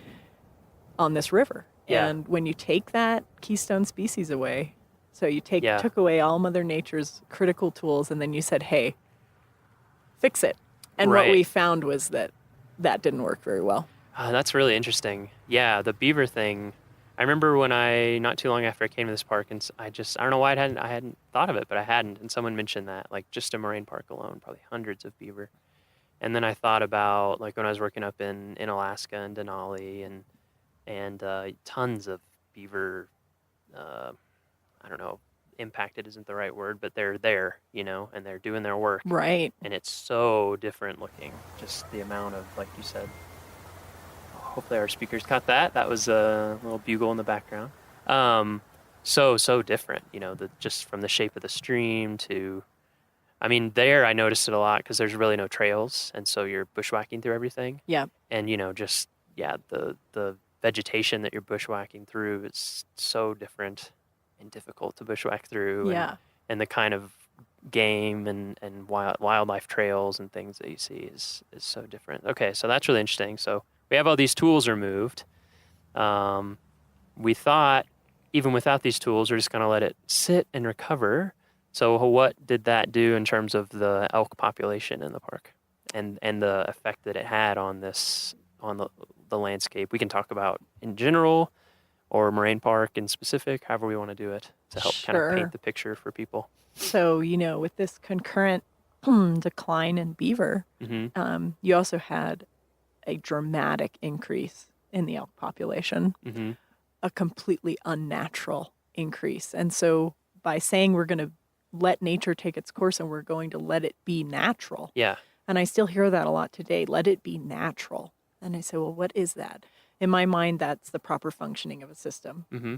not an elk roaming around without a GPS collar on it necessarily. Mm-hmm. So if we think on a macro scale, what is natural? And so we ended up on a very unnatural trajectory, and we ended up with the most concentrated, highest density of elk ever recorded in a free-ranging population. Whoa. Right here in Moraine Park. Wow.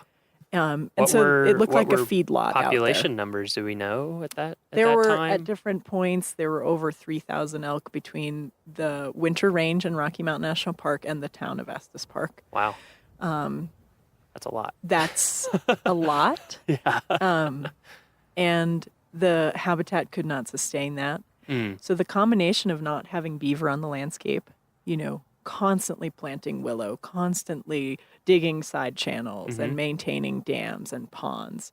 When that landscape dries out, and we did things to help that along. When I say we, I mean humans. Yeah. Right. We ditched and drained Moraine Park. It was a golf course at one point. Most people don't know its history. And do we think that that's what contributed to that rapid decline in beaver population, or was it because they were actually being trapped and specifically removed from Moraine Park? So they were being trapped and specifically removed both prior to the creation of the park and after. Okay.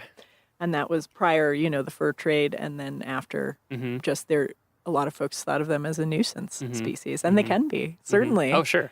Yeah, depending. Yeah, exactly. When they're doing their industrious things where we want them to be doing them, they're fabulous. When they're doing them and flooding your roads and your house, not so great. Yeah. So, and that's our job too, as wildlife ecologists, to understand that balance. Sure. Right. Humans are in the landscape, and we need to work with that. But so we ended up with these incredible densities of elk, and the way that Moraine Park looked at that time, I mean, it was transitioning to a dry upland grassland, and you can make that decision. You can say, hey, we're going to let this go. But what are the costs of that? And the costs of that are dramatically decreased biodiversity. When I talk about biodiversity, I'm talking about all the other plants, animals, fish, things that contribute not only to the function of the ecosystem, but to your experience when you come here to Rocky Mountain National Park. Do you only want to see one charismatic megafauna, or would you like to see that charismatic megafauna in its natural environment with all the other plants and animals that would normally accompany it? I hope the latter potentially is what we're going for. Yeah, exactly. So that's what we were seeing out there, and that's what triggered. So between the human process. specific hands-on human impacts and then the secondary impacts of reduced beaver and then this exploding elk population, basically it was getting dried out, and also vegetation was getting eaten at a rate that just couldn't sustain, and so we end up with, like you said, a dry kind of grassland that's just way less biodiverse. Okay. And much more susceptible to weeds, to invasive exotic plants. That's a good point. Yeah. Wetlands are great at preventing those plants from coming in. So wetlands, they make up only 4% of Rocky Mountain National Park's total area, but they provide a disproportionate amount of what we'd call ecosystem services, like drought mitigation, water filtration, and they provide a lot of other services. So they're weed mitigation, right? A lot of people, they think about weeds as you go and pull weeds. Yeah, you can do that. And you can also create environmental conditions that are not conducive to weeds in the first place. They exactly. just can't take root. Yeah. So we're trying to really manage these systems holistically and say, where do we get great bang for our buck? And we get that through riparian restoration. And I think that's why we've put, some might say, disproportionate amount of effort, into Moraine Park, Horseshoe Park, Upper Beaver Meadows. Okay, so just summarizing really quickly. So we've talked about all these impacts, talked about kind of how things are looking, that we've really dramatically changed Moraine Park over time. And like we were saying earlier, it might make for pretty pictures. You have this nice open field and there's elk out in it, but from a more complete understanding of the history and how it could be, maybe should be, it's not as pretty and healthy as it might appear. Right. So that's where we were. So when it comes, so now we're talking about, you were just talking about the amount of effort that we've put into managing some of these parks. So just kind of walk us through what that effort has been over the last, 10, 20 years, I guess. Yeah. What are the things that we're doing, have done and are doing that maybe wouldn't be super obvious to visitors, but that they can learn more about, or there actually are signs of if they just start looking around for? Yeah. Yeah. So, we went through a couple decade research process. Couple decades of Yep, research. Nice. to figure out truly what is the carrying capacity of elk on the winter range, because that's where a lot of the damage was occurring. And when I say winter range, I mean Moraine Park, Horseshoe Park, Upper Beaver Meadows, which also happen to be really popular places for visitors, but they were getting hammered.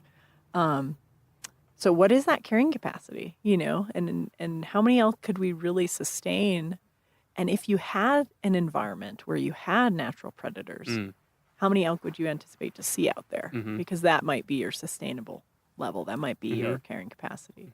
And so we've partnered with a variety of universities, partnered very heavily with Colorado State University and USGS and other organizations to figure out all this stuff to the best of our ability, using the best science available. And I think what some folks don't know, or even some folks here who work for the park, is that this is really an incredible example of science-based adaptive management in the National Park Service.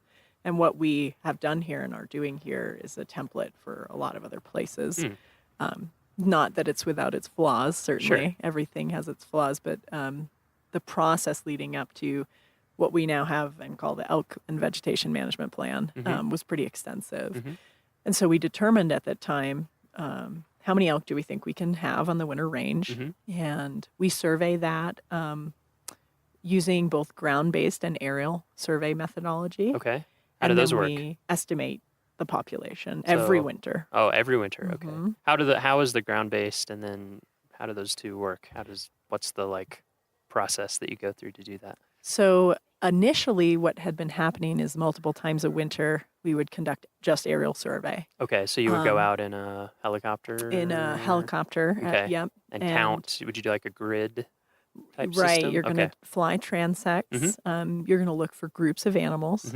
And what you're going to do is try and count and classify those animals. And when I say classify, I mean cows, calves, bulls, spikes. When we look at something like the cow-calf ratio, how many cows per calf, or how many calves per cow, that's going to tell us information on the population growth rate, right? How quickly is this population doubling, tripling, et cetera? It can tell us what the future might look like. Or are they declining? In which case we should be concerned, because we certainly want to maintain a robust and healthy elk population. So that's what we do from the air. And then what we've been able to do, because we got to know our elk so well through these many decades of research and research that is ongoing still. It's interesting when you talk to people who've been observing animal populations for a long time, how intimate how well they get to know them, like you're saying. Yeah. You'll know exactly which group is going to be where and how they might behave versus another group. Yeah. And so because we know that so well, we were able to design a ground-based survey methodology, which we're now leaning on a lot more heavily than the aerial work. And that's nice because we try to minimize the number of times we put planes in the sky. Sure. That certainly can impact someone's visitor experience if they're happen to be in the park that day. Yeah. It's also a lot safer and a lot cheaper to survey from the ground. How do those ground surveys work? So we have a predetermined number of routes, and we survey those every morning for 3 days, the second week of every month. Okay. October through April. Okay. And we're able to get some very robust, pretty solid population estimates for the winter range. And we look at both the winter range in the park as well as the town of Estes Park. And if folks are interested, a lot of that ground survey work is volunteer-based, so they can get in touch with our volunteer office. Yeah, another volunteer thing. Yeah, we had Lindsay on the podcast a few episodes back and talked about, we tried to cover all the things volunteers do, and I don't even know if we touched on that one. So yet another thing that volunteers do and that you could do if you wanted to get involved. It's massive. I mean, just the quality data that we're able to produce, and we would have to fly a lot more if not for the effort of our volunteers. And it's just been incredible. I think it's a great citizen science-based project that's being used for, again, some pretty advanced modeling. So this isn't just go out and look at animals. These guys are really producing some of the cornerstone data for our management objectives. So that's how you're getting data on elk population over time and dynamics of, like you said, different classifications and all that. So how does that fit in then with the rest of the plan? So the rest of the plan, anytime you're talking about a hoofed critter, you've got to talk about plants, right? Yep. So again, coupled with this pretty extensive elk monitoring and census, we're also monitoring our vegetation. And how is that vegetation coming back? Is it coming back? And how is it responding to our management actions? We talked about elk. What we didn't talk about were the habitat fences that you see behind me. Right. Yeah, we're sitting right in front of one. Yeah, you can definitely talk about that if you'd like. Yeah, so good opportunity. They are certainly were controversial at one point, and I can understand why. It's not something you're really excited to come to a national park and see a fence. Sure. But what we can say now with confidence is that these things are working. So the idea was that we would protect some of the most vulnerable areas and eliminate elk browse from those areas entirely, because our models showed that if we didn't do that, we would lose our aspen and we would lose our willow and they would not come back. Wow. So aspen are a part of this as well. So these fences that people see out and about, we call them exclosures. And that's because unlike, well, I guess a lot of fences keep things in and out, but these are meant to keep out elk and any other large... Moose. Yeah, elk and moose. To keep them out, but to allow space, depending on the fence, you'll see different techniques, but between the size of the fencing or space under the fencing to allow other animals to move in and out. But it's basically protecting the vegetation inside of the fence from being browsed by elk and moose. Yep. Okay. And makes sense. So every year we collect data on that to make sure that the decisions we've made are actually working, which sounds very intuitive, but monitoring programs are very expensive. Sure. And they take a lot of effort to implement. So what you'll see a lot nationwide, globally, people will implement a conservation project, but they don't have the resources to try and monitor that afterwards to see, is that really working, what we did? And we're hitting that side of things hard. And what we can say is, with the aspen fences, it's working really well. We're getting great recruitment, meaning little youngin trees are popping up all over the place in there. Willow, and you can see that for yourself. Yeah. Oh, yeah. I mean, when you, if you haven't yet, listeners, when you go around the park, look for some of these fences and look inside of some of them. And I mean, the difference is, you don't have to be a scientist to see the difference in a lot of the fences at this point. Of course, you're monitoring it, like you said, from the very beginnings of these things all the way up and doing it much more detailed. But it is cool that you can even just see it with your naked eye. Yeah, I think, if you go up above Horseshoe Park and look down at Horseshoe Park, I mean, it's just incredible. Yeah. The different meadows are in different states we're in different states of decay and decline when we went in and put some of these exclosures in. So in Moraine Park, we've had a little more struggled response. And so one of the things you'll see out there if you walk around in Moraine Park, and we've certainly had a response in the fences, but you'll see that if you look at the Big Thompson, it's extremely incised.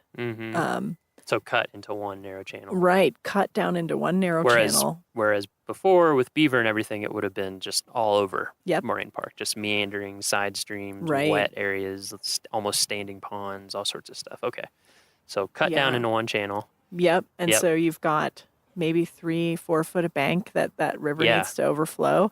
I mean, again, a very unnatural situation that was created, over 100 years of decay. And I've heard one of the frequently asked questions I get is, when are the fences coming down? And I say, when the habitat can sustain itself. Well, when's that? I think us as humans, we naturally want to operate on these very concrete, very short timelines. Yep. But I say, we didn't create this problem in 10 years or 20 years. We're not going to fix it in 10 years or 20 years. What we're trying to do is reset the trajectory, right? Go from a negative to a positive. And we're absolutely doing that. But one of the things that in a place like Moraine Park is challenging is the water. It's channeling, it's running right through the system. It's not spreading out across the landscape the way we'd like to see. So excluding browse through fencing is one tool. But that doesn't necessarily spread water back on the landscape quickly. And so those are some things we're talking about now. Yeah, is that's really challenging. how do we get beaver back in these sites to do the engineering that we need them to do. And that's kind of TBD? a hot topic at the moment. Yeah. TBD? Okay. I won't press you on the details, but we'll have another podcast in the future when we talk about the Beaver Repatriation Act of something. Figure out how we can affect that stream channelization. That's a great point. And again, I think something that if you didn't know it, you never think about it. You look out and you're just like, oh yeah, there's this nice river and I see it and everything, but you don't realize if you had been here 150 years ago, how completely different. You'd be able to have lunch in the shade. So try and do that now in Moraine Park. Yeah, exactly. It's great for your fisheries as well. Trout like cold, cool streams. They like stream bank vegetation. So I've heard great comments from a lot of our fishermen who are, I think, some of the first folks to notice the positive impact of our exposures. Interesting, yeah. They were like, wow, the fish are back in there. I'm like, yeah, because the plants are growing and it's shading the stream. Right.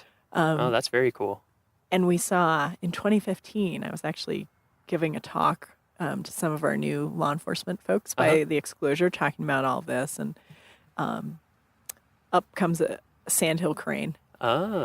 And it was the first time we had seen one of those in here in a very, very long time. So animals will respond, and if we help it along a little bit, the hope is that, again, we can get that trajectory going and it gains enough momentum where it does start to self-sustain.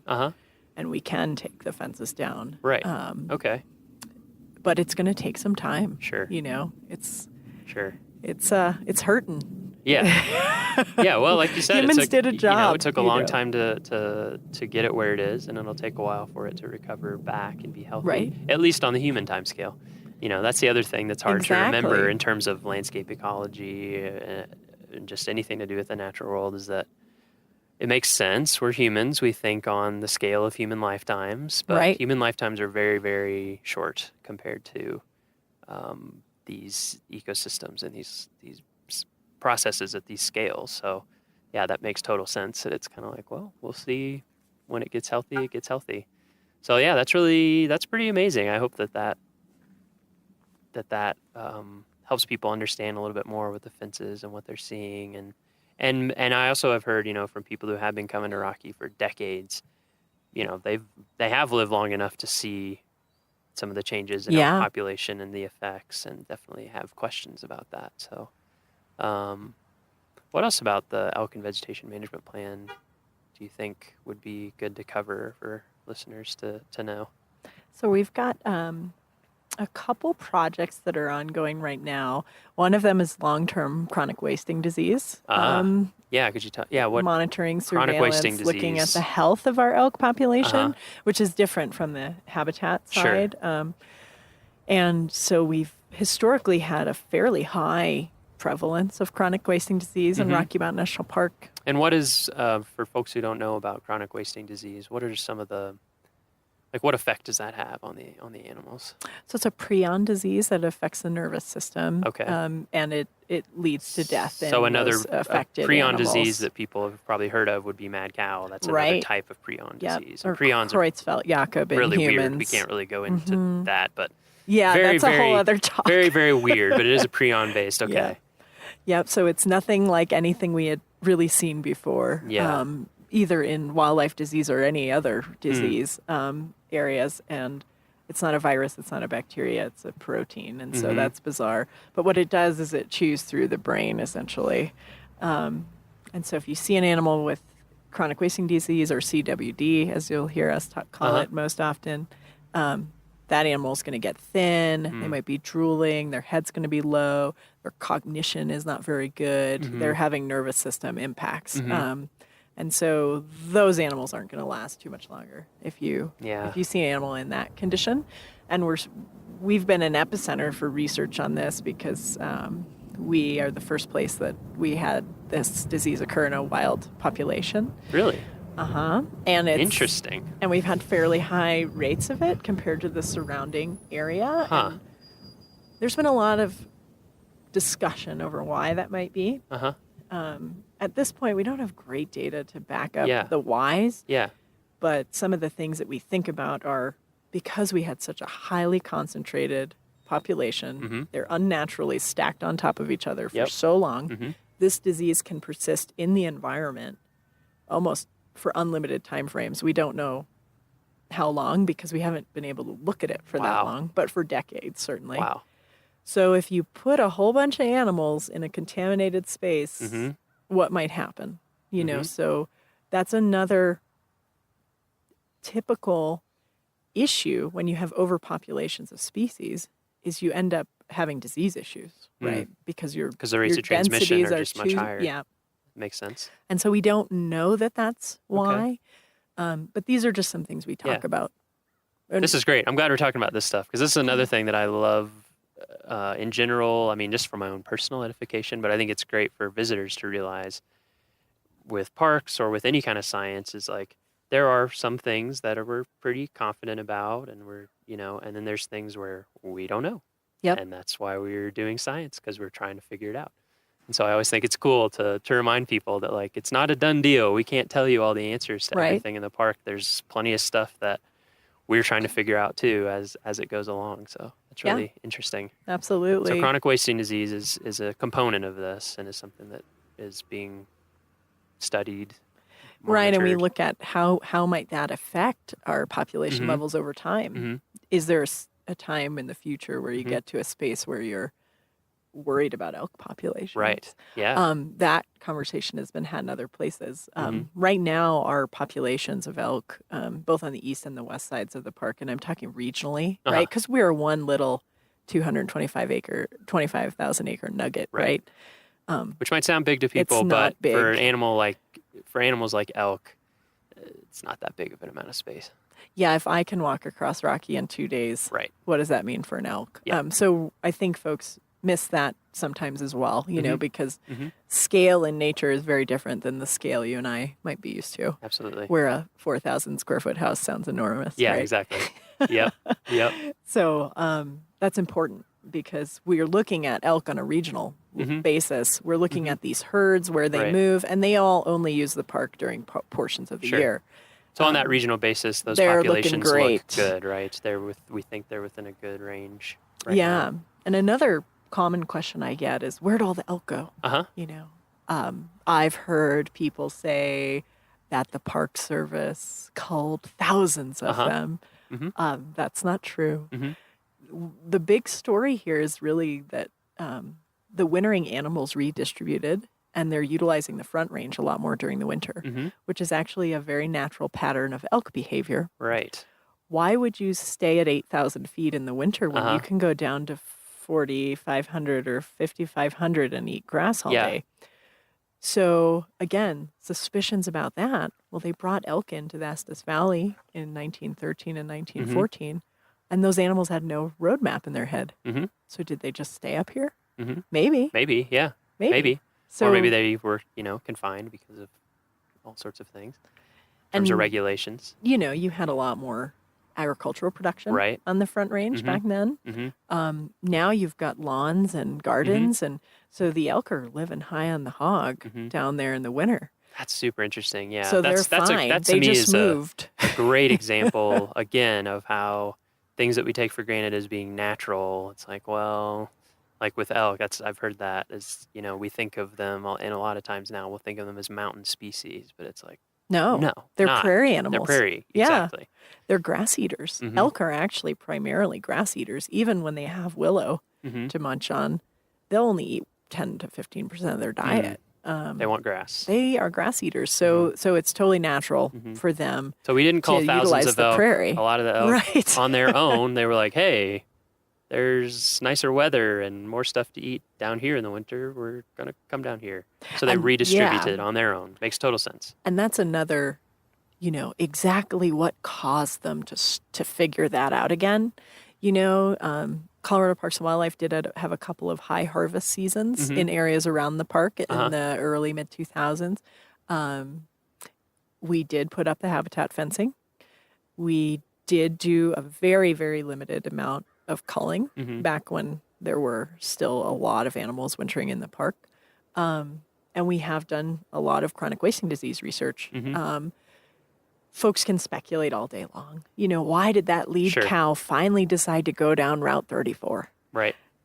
We'll never know. You don't even know why your best friend does stuff that they do. Right. You can't read someone else's I can't mind. explain So my family. So yeah.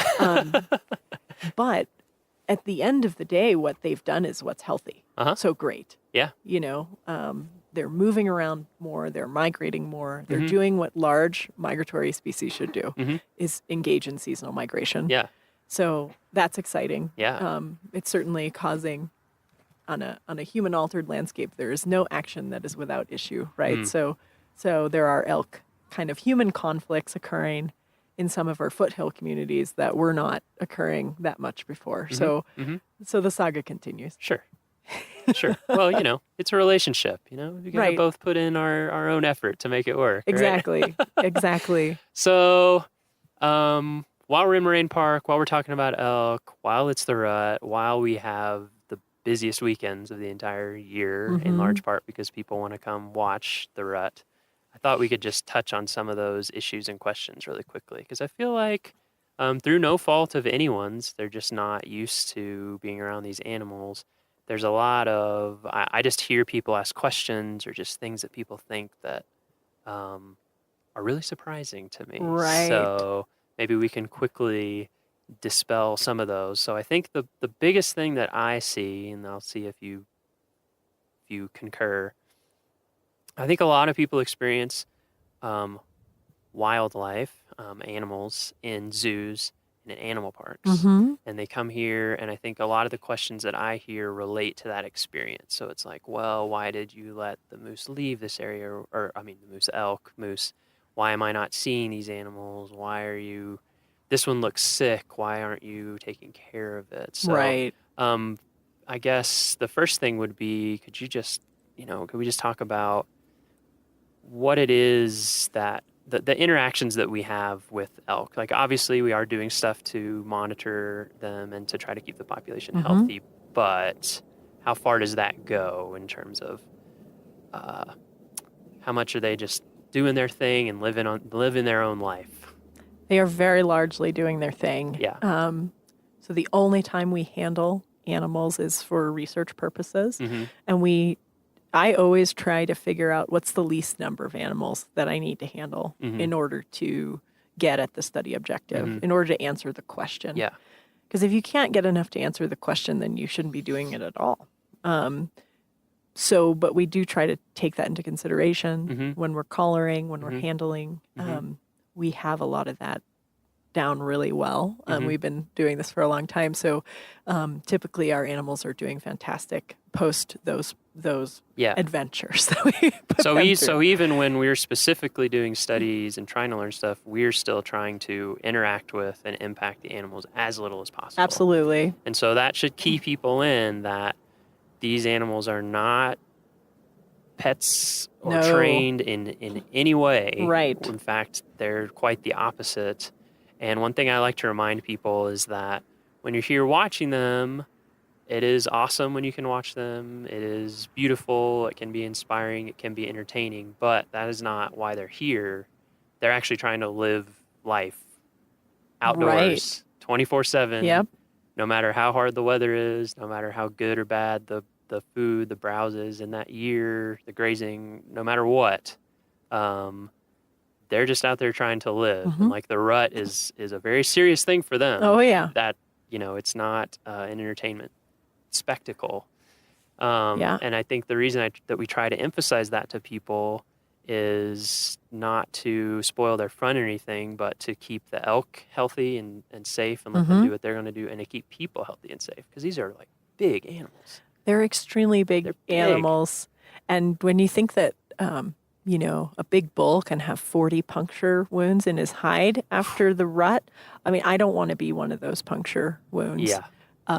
we actually, a lot of times I try to avoid, if there's any reason for handling bulls, we try to avoid doing that during the rut. It's a stressful time for these guys. They're expending an incredible amount of energy. Yeah. And then they've got to get through the winter. See, that's the other So thing it's that not I a fun deal. I remember years ago someone mentioned that to me. They're like, a lot of times the biggest, strongest, healthiest, most bad to the bone looking elk that you see out there in the fall are going to have the hardest winter because they've been fighting, and they put so much energy into growing that rack. They've put so much energy into looking strong and splendid, and then they're getting puncture wounds, and they're getting maybe broken bone, and they're just getting worn out, and they're not eating, and so they have to go into a winter of, if anyone's been to, like, of course we're saying they're moving down a lot, some of them in the winter, but if anyone's been up here in the winter, if you haven't, come up, hang out in Moraine Park when it's howling wind, and I mean, just getting out of your car for 2 minutes to take a picture, like, oh man, and they're out in that all day. So we actually good thing have to remember. A group that winters up on the tundra. Oh, what? I didn't realize that. That's crazy. About 40 animals or so. What? So again, as much as you can try to explain behavior and what they're going to do, and there's always anomalies. There's always somebody who's saying, I'm doing my thing. They found some niche that's working for them, for that group of animals. But I think people really need to be respectful of these animals, respect their space. Yeah. We don't manage them in the sense of zoo animals or perhaps, your livestock that you have at home. They don't go in a corral. Right. They don't get fed. We don't supplementally feed them. Right. If they get sick, they are sick. They're sick. Yep. If they get injured and they're going to die, they're going to die. They are wild animals. Yes. And so a lot of folks, I hear comments kind of like, we want to have it both ways, and we need to keep our wildlife wild. If we do have a really, really rough-looking chronic wasting disease animal, sometimes we may make the decision to euthanize that animal. Just to put it out They of its might misery. only have a couple of days to live. Yeah. But that's rare. I've had incidents with vehicle collisions where people, we should euthanize it. You'll be amazed at how tough these guys are.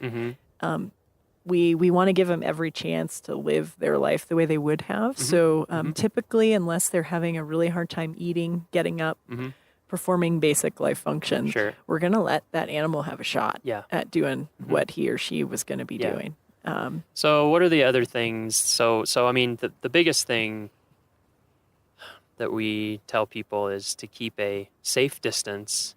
It's hard to give an exact number. We actually do have a legal minimum number now in the compendium just this year, which is 25 yards.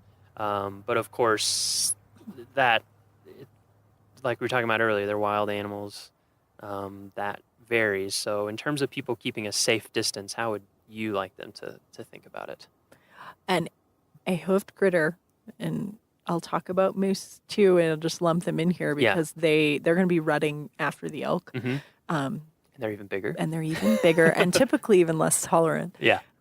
They can cover 25 yards awful quick. I have a lot of experience conducting ground capture of these animals. And that's not a lot of space. It's not a lot of space at all. So I think keeping note of the animal's behavior and their demeanor. If they start to pay attention to you, you're too close. Yep. And that could be 40 yards, especially with moose. But with these bulls that are in the rut, whether they're elk or moose, and they vary behavior just like we do. Absolutely. Yep. So you can have one person with an incredible amount of tolerance, right? They're from New York City and they're used to being on the subway with 8,000 of their closest friends. Yep. Or, you could have someone that has pretty wide buffer around them where they feel comfortable. Yep. And these animals are the same way. Yep, they're all individuals. Yep. They're individuals. They're going to make different decisions. And folks are used to their dog, very expressive, right? Hoofed animals are not so expressive. If you're used to being around horses, maybe you might be able to pick up on some of these things. They do similar things. They might just lay back an ear. They might just kind of clench up their Very jaw subtle. a little bit, and they might stop chewing. If those things are going on, they're noticing you, and it's probably not for a good reason. So it's wise, just be cautious, have a good time, don't get hurt. Unless people think that people don't get hurt. They do. We had people get hurt in the town of Estes Park yesterday. Two different people. Two different So- people were hurt. I don't know all the details, but Yeah. it didn't sound good.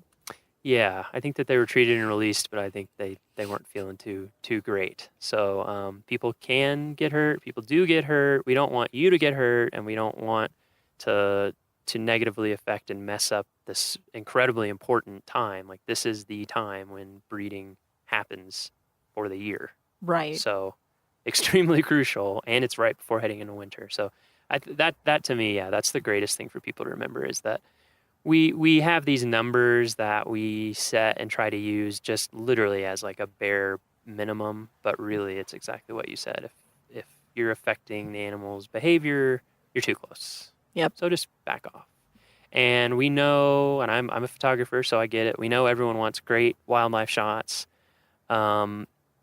If you want great wildlife shots, you need to get a camera with a nice big zoom lens. Exactly. It's the only way to do it. Even the professional shots that you're seeing, people aren't getting super close. They're having huge lenses. So unfortunately that's the way it is. You're not going to get great close-ups of wildlife with the smartphone camera.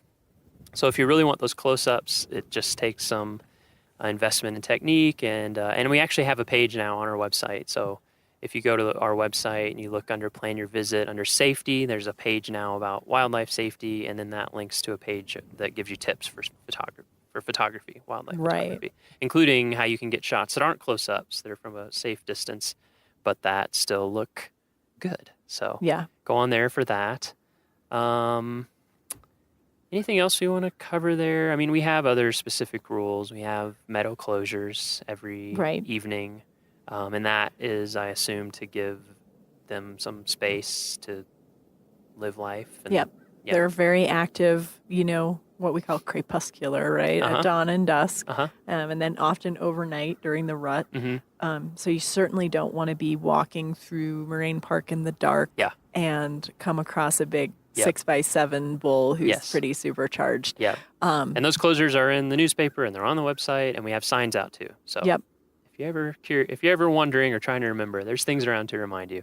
Right. Yep. Right. And there's plenty of amazing viewing areas, right, where you can watch these animals at a safe distance and have your experience and let them do what they're going to do. The other thing folks don't realize, is sometimes animals have to be euthanized because folks got too close and provoked an attack, and now that needs to be dealt with accordingly. So let's keep them safe, keep ourselves safe, and we can all enjoy the rut and have a great time. Nice. All right. So hopefully that will, I hope that gives all our listeners a way better understanding of elk in the park, a little bit of the history of it, and how we're actively monitoring and trying to just create a healthier ecosystem overall, and then also how they can enjoy the rut more safely.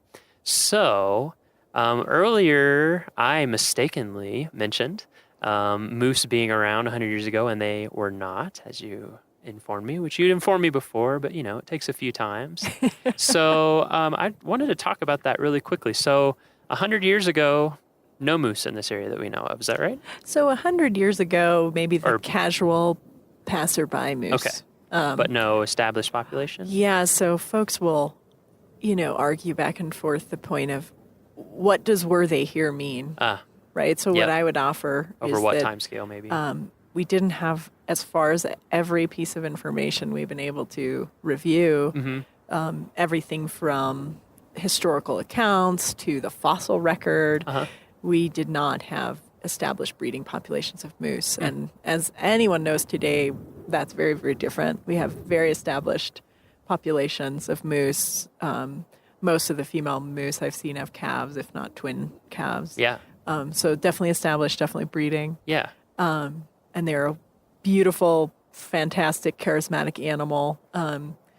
But they were introduced to the west side of the park, west of the park in the North Park area by Colorado Parks and Wildlife in the late 70s. Okay, I didn't realize that. So they were introduced from Wyoming and Utah. Okay. And so then there were several other introductions at different points in the state. But what What we've got now is, a very robust, rapidly expanding moose population. Yeah. And again, kind of regardless of if they were here or not, because folks can get really hung up on that conversation. Sure. We still don't have predators on the landscape. Yep. And we have a very damaged wetland system. Mm-hmm. And that's what moose love. And moose are wetland, what we'd call wetland obligates for much of the year, where they exclusively utilize, they are browsers, right? Yes. Not grazers. Yes. And if you look at their face, you can kind of see some of the unique adaptations there. So they're experts at stripping aspen and willow. And those are, of course, the two species we've focused on for restoration. Yep. That are kind of cornerstone species of wetland systems. Yeah. Riparian systems. So we don't know much right now, but in order to know more, we're kicking off a 5-year research study. Cool. That's going to look at yeah. Not only estimating the population, it's going to look at what are the home range of these animals, what does their seasonal movements look like, what's their baseline health condition. So we'll be testing for chronic wasting disease, which is very rare in moose but can occur. We're looking at body condition score. We're doing some blood work. So we're starting a pretty big study on what is the status of our moose in the park. And that just started this fall, is that in right? August. In August. Yep. Nice. So we have a few animals collared on the west side of the park and an animal collared on the east side of the park. And we're going to get kind of a lot of that seasonal movement information. Very cool. So in technology. 5 years, we're going to know a heck of a lot more about moose in Rocky than we do now. Yeah. And we actually talked before the podcast. We're thinking about ideas for future seasons of the podcast. And so we think one really cool thing might be to do a kind of a mini series inside of the series about the moose study next year, where we can really get into detail and even go out in the field and get a lot more info for that. So if people will bear with us, we're going to not go into super detail on that now, but we just wanted to let you know that obviously whether or not they were here in the past, they're certainly here now. Right. And exactly. we have tons of questions about the moose population in Rocky that are unanswered. And Hannum is leading up the effort to try to answer those questions, and it's going to be super interesting. So we will check back in on that as we go along. Another thing that I think we'll wait on for that is some of your background, because it is very interesting, I think, in terms of other jobs that you've had and how you got into this field. So I think that we'll be able to cover that then, if you're okay with that. Sure. Sounds like a plan. So we'll keep this one elk specific for the most part, but I want to wrap up with bigger picture stuff. That's what we usually like to do. We go big picture at the end for at least a couple questions. So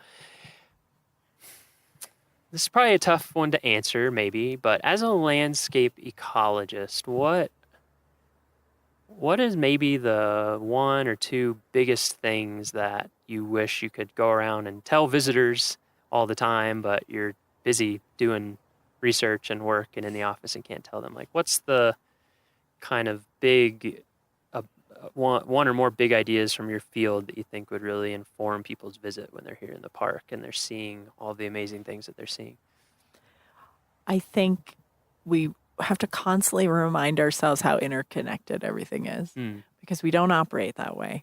Humans do not operate that way. We have a really hard time thinking on a 50-year, 100-year, 200-year time frame. We have a really hard time thinking on a multi-state spatial scale, a continental spatial scale. But that's how nature works. So we can either start to try and think that way a little bit more, because these efforts, I can spend 14 hours a day working on this stuff, but I can't do this by myself. Sure. Maintaining healthy landscapes, restoring unhealthy ecosystems, maintaining healthy wildlife populations, which are really a very rich heritage in this country. That requires all of us, and it requires cultural shifts, and it requires people working together across state boundaries, across land ownership lines. And if we're willing to do that, we can do some incredible things. And if we're not willing to do that, we risk losing a lot. Mm-hmm. Yeah, that's a great point, and I feel like that's something that has started to emerge in terms of communication with the public to national parks. But I think it's great to emphasize more and more, which is if you come to Rocky, if you love Rocky, it's not a contained thing. Like right. Everything that happens around it matters. If you live near here, it matters. If we want to keep it as healthy and beautiful as it can be, we have to think way outside the boundaries, and we have to partner with everyone down to the individual level. So awesome point. Yeah. And then the last big picture thing that we like to wrap up with is, how long have you been at Rocky Mountain National Park now? Almost 2.5 years now. Okay, so similar to me. So it's interesting. We've had some people who've been here for 30 years who've asked this question, and some people have been here for a year and asked this question. But so far, your time at Rocky, what has your time at Rocky, or what does Rocky mean to you? What has it been like in terms of, it can be your professional life, personal life, both, whatever. What has Rocky meant to you so far in your 2.5 years? So Rocky was actually the first big Western park that I'd ever seen. Oh, when was that? And that was in 2005. Okay. And I was driving out to go work on a ranch north of Steamboat Springs from the East Coast. So I'd traveled all over the world, but I'd never come to the Western United States. And it just blew my mind, right? Sure, I always say I was a young kid with an old truck and a new pair of boots, and it really stuck in my mind, and I never envisioned that this many years later I would be kind of heading up, some of our pretty keystone adaptive management projects. Yeah. And I think that's really what drew me back here, out of a myriad of different opportunities, is that again, something I think even folks who work here don't realize, some of the stuff that we're working on in terms of ecosystems management and long-term recovery is really a template for a lot of other places. And we have a really strong science base for what we do, which, as we talked about earlier, that wasn't always the case, right? Folks would say, there's too many elk, we'll shoot some elk. We don't do that sort of thing. And there are a lot of places around the country and around the world that are trying to engage in this adaptive management model where we feed science into our decision-making process, and we're actually making decisions based on data as opposed to what we think might be happening. And so for me, that was really a big draw to come back here. So both the sentimental piece and the great professional opportunity. And I work with just some incredible people who are highly motivated both here and at our partnership organization. So that's really energizing. That's awesome. Well, that's pretty amazing that it was able to come full circle like that that you're, the first place that kind of blew your mind, introduced to the West, is where you find yourself doing your professional work. That's pretty awesome. Right. So we will check back in with you soon. Listeners will get to learn a lot more about these innovative studies that we're doing, and about various staff that you work with, and about the whole program in the future. So look forward to that. Thanks so much for joining us. Thank you, Miles. Yeah. All right.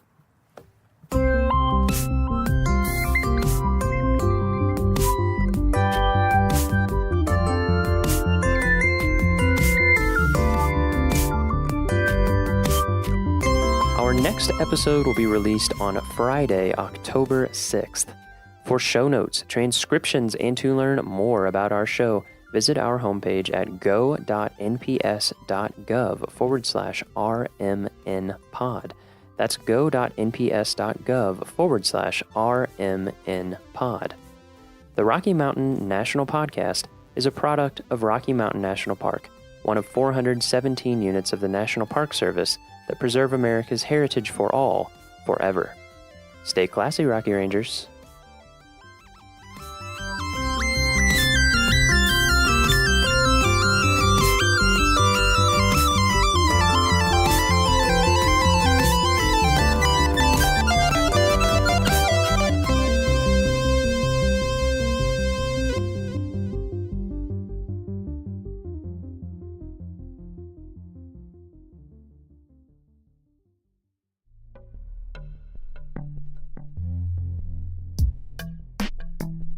Welcome to Headwaters. This is a science and history show from Glacier National Park.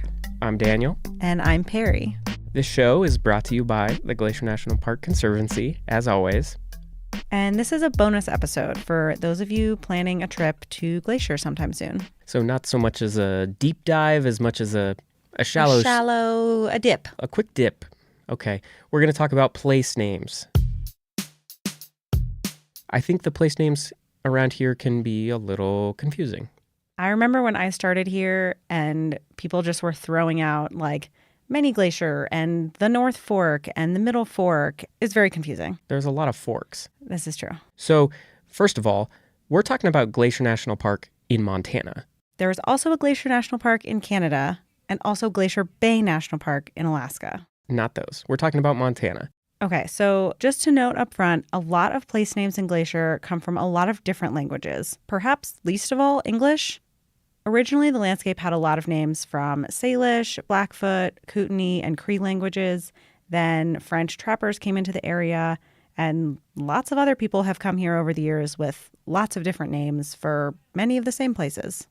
So if you're encountering a name that you're not understanding right away, it might be because it's a name coming from a language that you're not familiar with. Right, or like a direct translation from a language that is not English. I always reach for a book called Place Names of Glacier National Park. I got it right here. This is probably the best book that I know of, that it's, a few hundred pages of all of the place names from a park map, and it's got a little bit of history of all of them.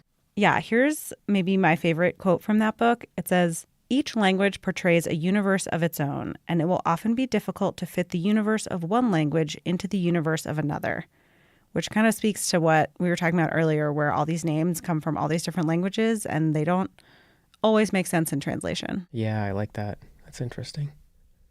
All right, well, with that in mind, Perry, let's start really broad. Take me around the park. I know that the North Fork has nothing to do with like a spoon or a fork, but it has something to do with a river. So maybe start there. What's the North Fork? Okay, so the North Fork refers to the North Fork of the Flathead River, which splits into three forks. One comes down from the north along the west edge of the park. Confusing. Yeah. The Middle Fork flows along the south of the park, also confusing, and the South Fork is not in the park. Did that help? But at any rate, they're all forks of the Flathead River, and they all come together to form the main stem of the Flathead River. Yeah, which flows west of the park towards the Flathead Valley. Right. Now, I hear people talk about the east side a lot. There's more to it than that, though. Yes. So the east side of Glacier has a series of big valleys, each with more or less confusing names. So there's Many Glacier, St. Mary, which some people call St. Mary's. It's controversial. And Two Medicine. Okay. And then there's a town called East Glacier, which is not the same as the whole east side. East Glacier also has its own history of many different names. Yeah. It at one point was called Glacier Station because the railroad stops there. And it also was called Midvale. Yeah. So in 1950, they changed it to East Glacier. And we are on the west side. We are in the town of West Glacier, which is near Lake McDonald and Apgar. Yeah. Okay. Yes. West Glacier, according to the Holterman book, was formerly called Belton. And then they changed the name just so it would be more friendly to tourists, I guess. Or more confusing. Maybe. So it used to be called Belton, but today it's called West Glacier. And again, it goes without saying probably that indigenous people have their own names for these places. The Kootenai have a word for the Belton area that means something like spotted foot mountains. Okay, so 3 of the main entrances to the park are West Glacier, East Glacier, and St. Mary. I feel like we probably confused people even more about those, but... Well, let's zoom in. What's in between West Glacier and St. Mary? Going to the Sun Road. That's what everyone's here for. This is true. So it's... The road to the sun. Yes, going to the Sun Road is not between East Glacier and West Glacier. That's Highway 2. But between St. Mary and West Glacier is going to the Sun Road. Now, Jack Holterman here has a little bit of history on the name Going to the Sun Road. You would expect nothing less. I would not. Okay. This most unforgettable name in Glacier turns out to be a bit disappointing.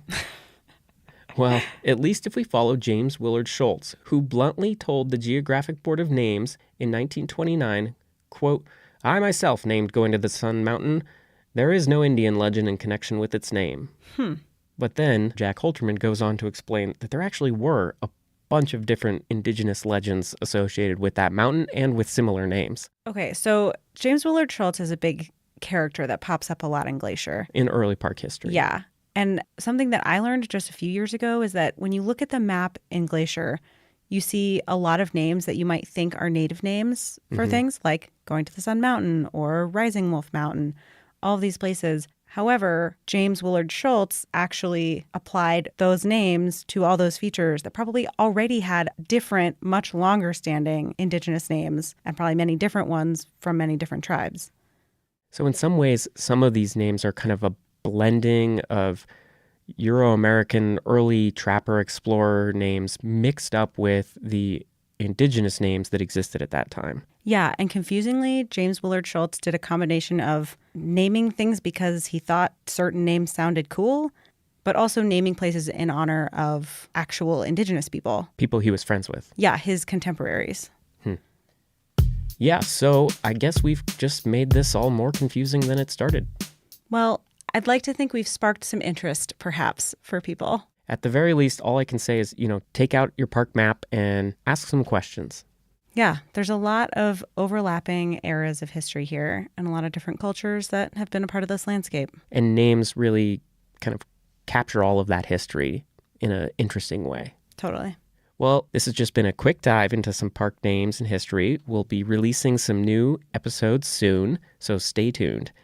And if you have more questions in the meantime, or if you want to try and stump the ranger, we love trivia questions. So you can send us an email. Yes, at glac_media_lab@nps.gov. We'll put that in the show notes too. If you want to learn more about what the Glacier Conservancy does, you can visit their website at glacier.org. You can also just support the show directly by leaving a review in Apple Podcasts. It used to be called iTunes, but Apple Podcasts, or You're really dating yourself. Whatever app you use for podcasts, go leave us a review. Even if you haven't listened to all of Headwaters yet, you're not sure you like it. Just give us 5 stars anyway. Yeah, and then go back and listen to the past 5 years of episodes that we have. There's a lot of good stuff out there, and we got more coming, so stay tuned. If you like the show, tell your friends about it. Thanks for listening.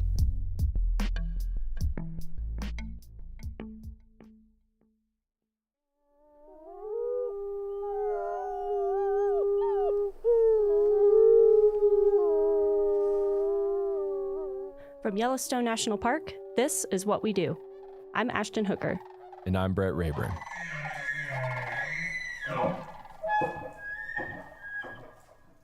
Hey, Brett. Hey, Ashton. How's it going? I'm good. How are you doing today? I'm doing awesome. Good. It's getting close to lunch, so my stomach might rumble a little bit here. But mine is seriously rumbling as well. I hope you can't hear it. Yeah, I have this big lunchbox behind me. I'll try not to rummage in it too much. So we'll see. Well, today we have Addie Falgu, who is a park guide here in Yellowstone. And we're going to talk to her a little bit more about her job and what it's like. And so as a park guide, if you're a visitor to Yellowstone, you might see them out and about either in the visitor center, roaming park trails, park guided walks and talks, things like that.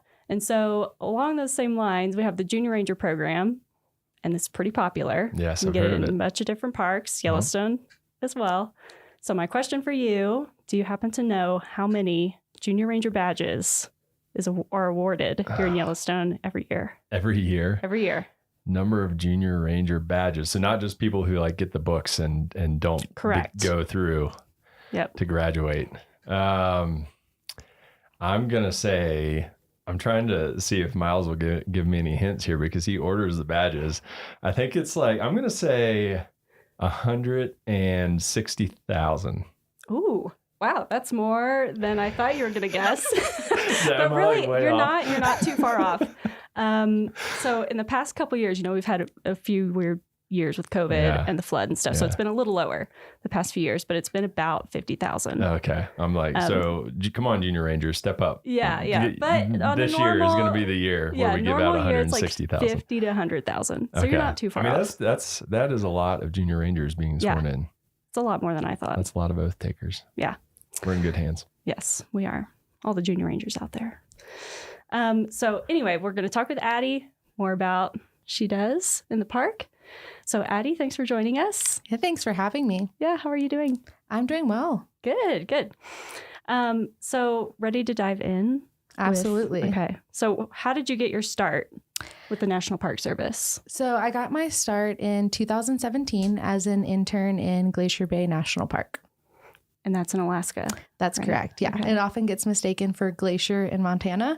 So often I do specify Glacier Bay in Alaska. I heard the emphasis on bay. Yeah. Cool. And so what drew you to that? Did you always know you wanted to be a park ranger? So growing up, my family traveled to national parks. I think a lot of people in this career. And I kind of was really interested. I fell in love with the Tetons and I was like, well, I want to live there one day. And the way to live there is to become a park ranger. So simple enough. I'll just do that. And it got a little bit more complicated than that. But in high school and college, I started to look more seriously into pursuing a career in that direction. I actually visited Yellowstone in college and spoke to some rangers on that trip and asked them, hey, how do I get into this field if I'm interested? And they gave me some good information on internship programs like the SCA and also how to find jobs on USA Jobs. What is the SCA, just for those who don't know? Yeah, so the SCA is the Student Conservation Association, and the internship that I did in Glacier Bay was through them. Okay, and so what exactly did you do? Yeah, so the position there was an education intern, and Glacier Bay has pretty little visitors that actually set foot on the land there. And the number of visitors in the winter is pretty much non-existent. And so most of the visitation is in the summer on cruise ships. So in the winter, they have a pretty robust distance learning program. So we were actually using Zoom before COVID and before Zoom really became a thing, and essentially taking students on virtual whale watching tours and field trips to the park. Wow. That sounds like a good gig. Yeah. So you're on a boat like while you're doing this? No. So we were in an office with a green screen that made it look like we were on a boat. I did get to go out. Shake the camera and rock it. I did get to go out with the oceanography team though, which was really fun one day, and we got to take water samples. So I did get to have that experience in the bay, but most of the time was spent in the office. Okay. So did you go from Glacier Bay and then Yellowstone, or were there other stops in between? There were a few steps in between. Yeah, so after Glacier Bay, I did a couple of seasonal positions as an interpretive park ranger and also an education position in Grand Teton National Park. And then I was pretty fortunate to get offered a permanent job pretty early on in my career, and that was in Hot Springs, Arkansas. That was also a park guide position. I was there for a few months and then took a lateral reassignment to a park guide position here, and I've been here since. It's been about 4.5 years, I think. Okay, wow. And so tell us a little bit about being in Yellowstone. A lot of people don't know that there are actually park rangers that live on the interior of the park. So what that means is not at any of the park entrances. And so Yellowstone closes down in the winter. So you're at Lake Village, down by Yellowstone Lake. So tell us what that is like. Like, how did you even get here this morning? Talk us through what that is like. Yeah, so essentially we kind of get snowed in the winter, and often things are complicated, but there's a lot of snowmobiling to your car and then transitioning to take your car to a location. Currently, we have less snow this year, which you think would make traveling easier, but it's actually made things more complicated because my car is at one location, but there's not enough snow for me to snowmobile from the roads that have enough snow on them to my car. So I have to take an in-between car to get to my car. So to get to the studio this morning, I took a snowmobile and a couple of vehicles.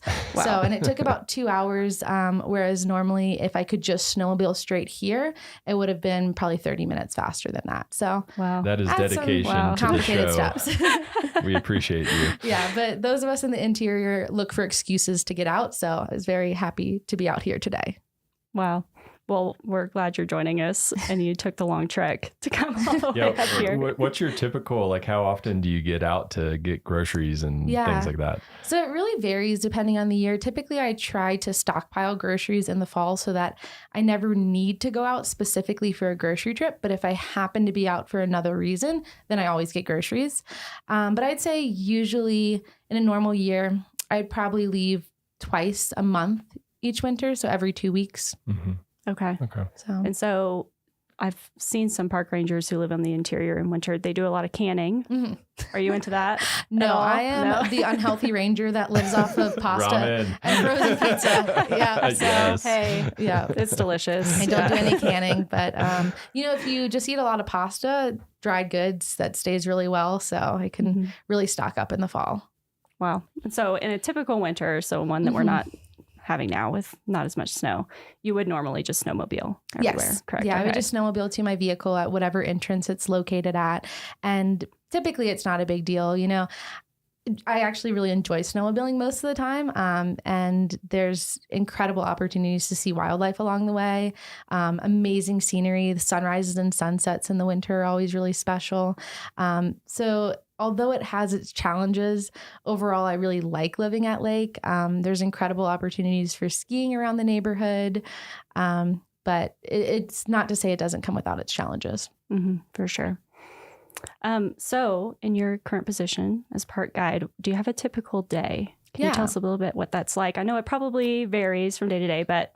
Yeah, I'd say I have a typical summer day and a typical winter day. Okay. Would you like to know about both of those or just one of the seasons? Okay. So in the summer, a typical day, a third of it is usually spent working the visitor center front desk, answering questions, helping people plan their trips, answering questions about what birds they're seeing, animals they're seeing. Like the number of questions we get, you never know what's going to come out of someone's mouth. So it can be all over the place. Another third of the day is typically spent leading a ranger guided program. So that can be a talk, a campfire program, a walk.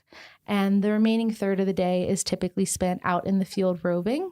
And so talking to visitors on boardwalks in some of the thermal areas, interacting with people at wildlife jams, making sure no one's petting bison at wildlife jams. Very important. Yeah. So that's kind of a typical summer day. In the winter, my job is kind of unique in that I staff a building called a warming hut. And so, most people are kind of putting out figurative fires in their day-to-day work, and my job is literally to go and start a fire. So I go to the warming hut, start a fire, and the purpose of that is to serve as a place for snowmobile groups to stop in and warm up. That's the sole source of heat for the building. So depending on the day, if it's really cold out, it could be 10 degrees inside when I get there. It could take a few hours to get up to temperature, but we try to get it about 60 degrees in the building and interact with groups as they stop by throughout the day. The Fishing Bridge Warming Hut is a quieter location. So on average, we've got about 20 to 40 people that stop per day. And in between groups, surprisingly, cell service is actually really good at that location. So I'm able to plug into a mobile hotspot and respond to visitor trip planning emails. I've helped with social media at times as well. And so I can stay connected and do other work in between groups. So it's more kind of office and admin work mixed in with splitting firewood. Wow. That's a good combination. Quite a variety of skills required. And so where do you live? Like, what are your living accommodations like? I'm sure a lot of people are wondering. That's the number one question I get asked at the warming hut. And what I usually tell those visitors that are asking is that we have housing at each of the developed locations in the park. So my housing area is only a couple miles away. So it's just a couple miles snowmobile ride to the warming hut. Often groups get there and they're like, how did you get here? And I'm like, well, I snowmobiled here just like you. But like, I had the easy commute. Like they're snowmobiling 26 miles to get to me. I only did 2. So you're like, I just crawled out of the lake. Out of the lake. Which you probably could because it's not frozen. Yeah, I did a training once in the park where I spent the night in a snow trench. And sometimes I do consider telling people that. I'm like, where do you live? Where do you sleep at night? I'm like, just in a trench in the snow over there. I've been here a few years, so they moved me to the 3-bedroom snow trench. Yeah. They take care of us here. So what's the most important skill you'd say for your job? The most important skill in my position is probably communication.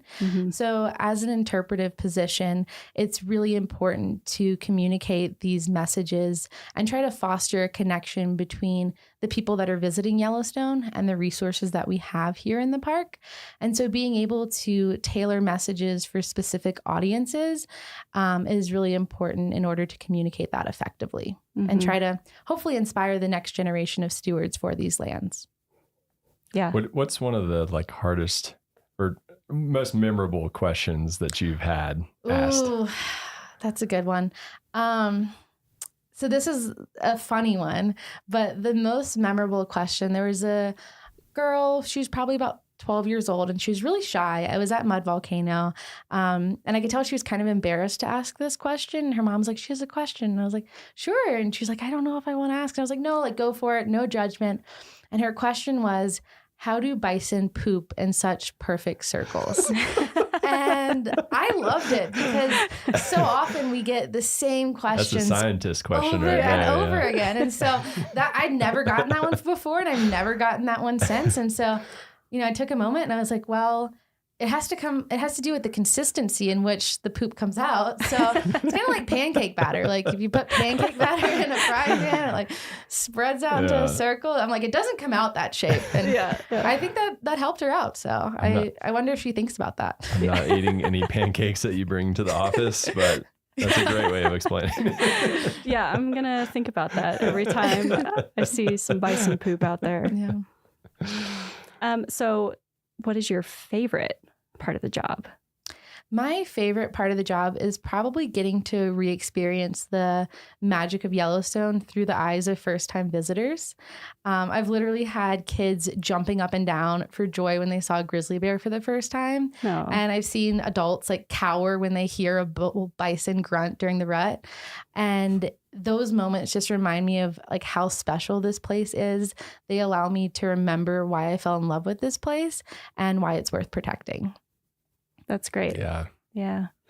And so on the other side of the coin of that, there's great parts of the job, maybe some that are not so great or just a little tough. What's like the toughest part of your job, you'd say? I think the toughest part of my job is probably dealing with angry and frustrated visitors.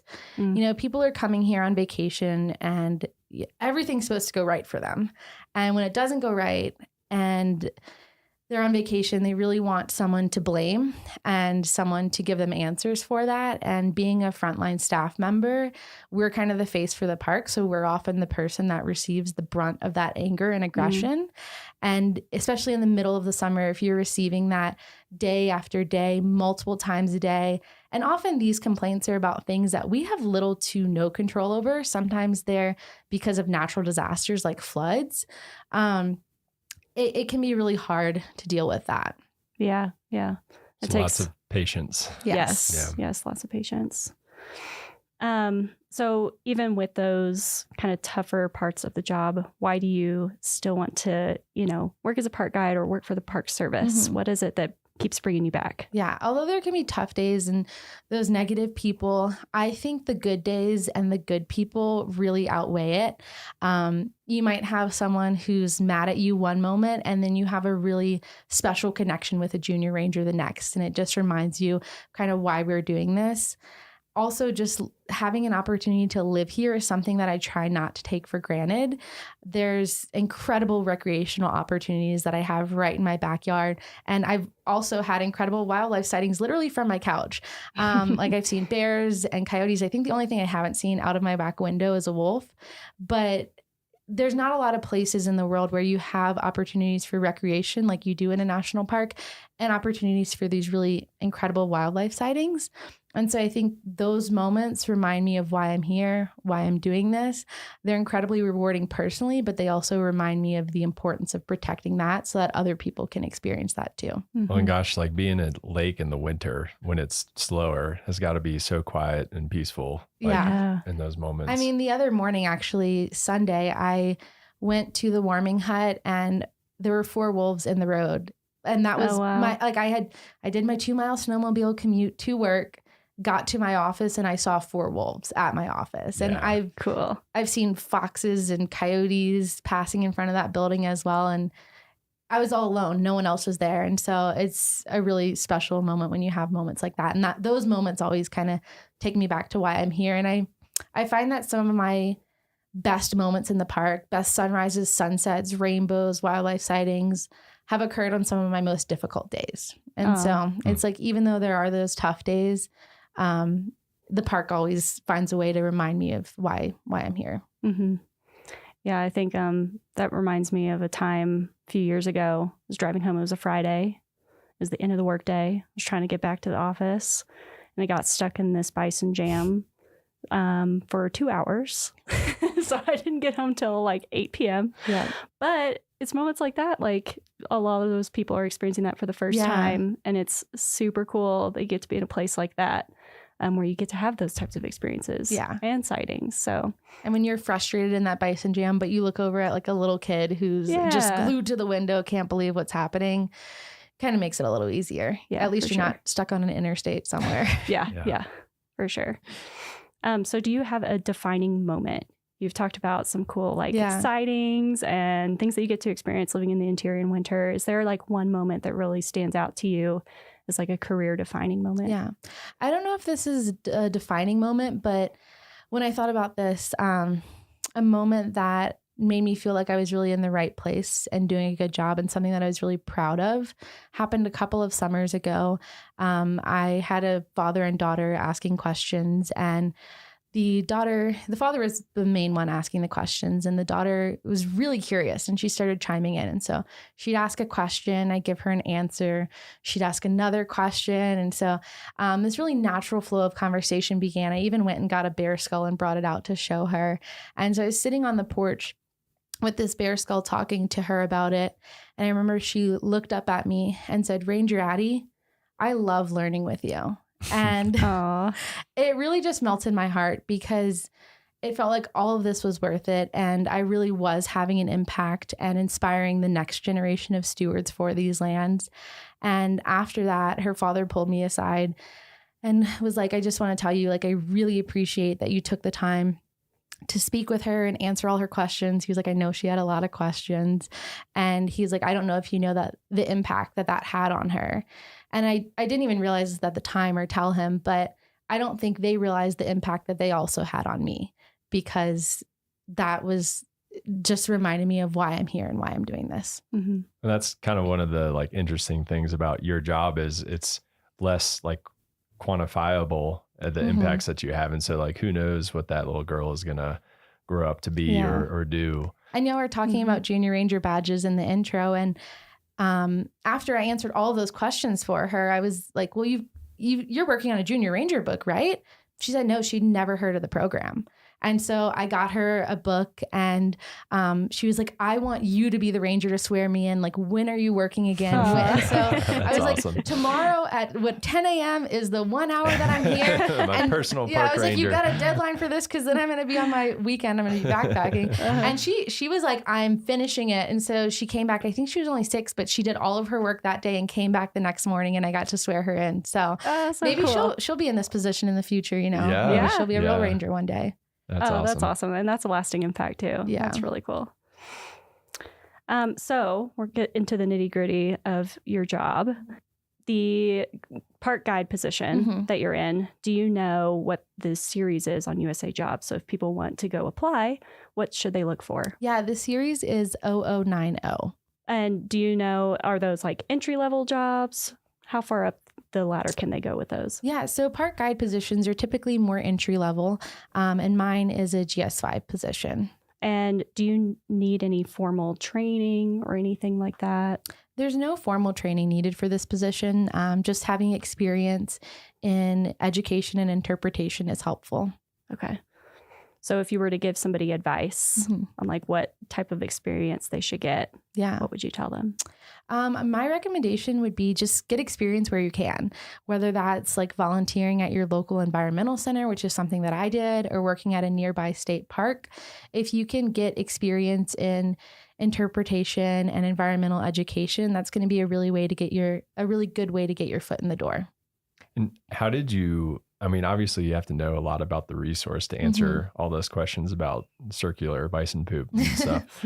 So how, I mean, is that just stuff that you research kind of on the job or on your own just because you're curious? How do you get that knowledge? I'd say a combination of both. I had visited here, I don't know how many times before working here, probably 5 times with my family.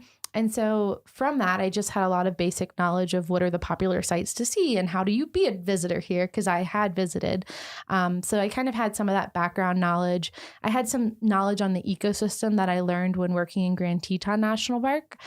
Some of that was on the job learning. Some of that was reading before I did that position.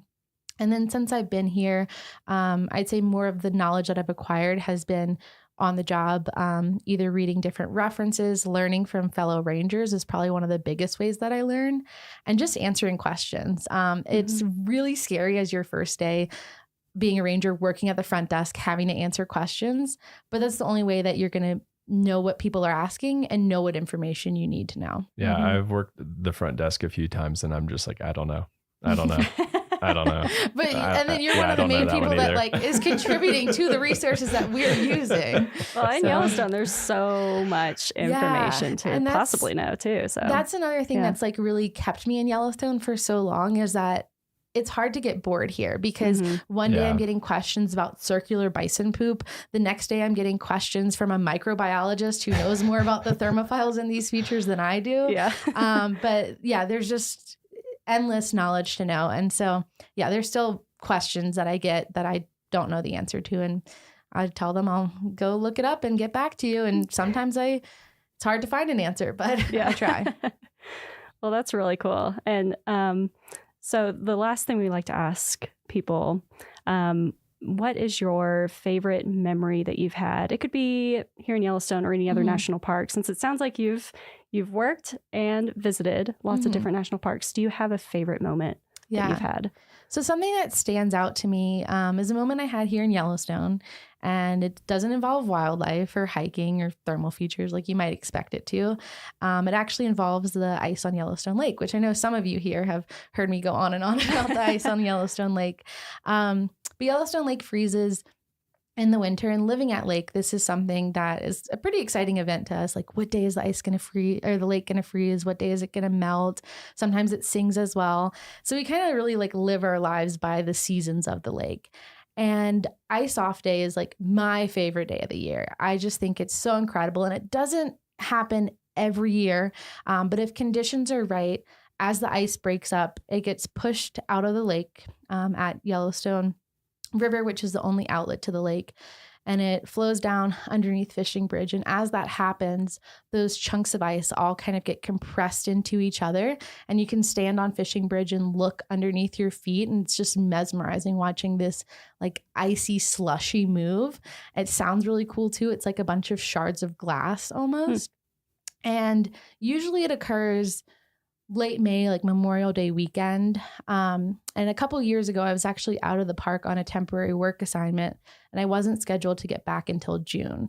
And I was like, there's no way I'm going to make it back in time for Ice Off. And I was pretty sad about it, because it only happens once a year. Like it's not like Old Faithful. It's not happening every 90 minutes. So I was really bummed that I was going to miss Ice Off Day. And I was moving back into the park on June 3rd. And as I'm driving along the lake, I see that the ice is still there and it's starting to break up. And I rushed to Fishing Bridge, got to Fishing Bridge in time. I'm standing there watching the ice, listening to the sounds, and I look up and there was a double rainbow. And as silly, and as silly as it sounds, it just felt like the lake had waited for me, and that was Yellowstone's way of welcoming me back home. That's awesome. That's really cool. I would like Yellowstone to welcome me back home with a double rainbow next time I'm down there too. So if you could I'll try. Could make that happen, that would be so. And I have to go back to one other thing you said really fast before we go, because you said it sings. Yeah. So as the ice cracks and forms, those sound waves are kind of sent through the ice, and you get these really unique sounds. It kind of sounds like lightsabers. It doesn't happen often. Conditions have to be just right, but it's really cool when it does occur. Sorry, can you give us what does it sound like? Can you give us your best impression? Yeah, it's like pew, pew, pew. But also there's other sounds too, but those are the coolest sounds. That's cool. I will be listening out for lightsabers next time I'm down there. Yes. Well, thank you so much for joining us, Addie. Thanks for having me today. Yeah, this was really fun. Well, that's it for this week's episode of What We Do. Thanks again to our guest, Addie Falgout. If you like what we do, rate and review the show wherever you listen. Every positive review helps new listeners find the show. If you have questions or want to learn more about a particular job, contact us using the form at go.nps.gov/whatwedopodcast. Thanks for listening.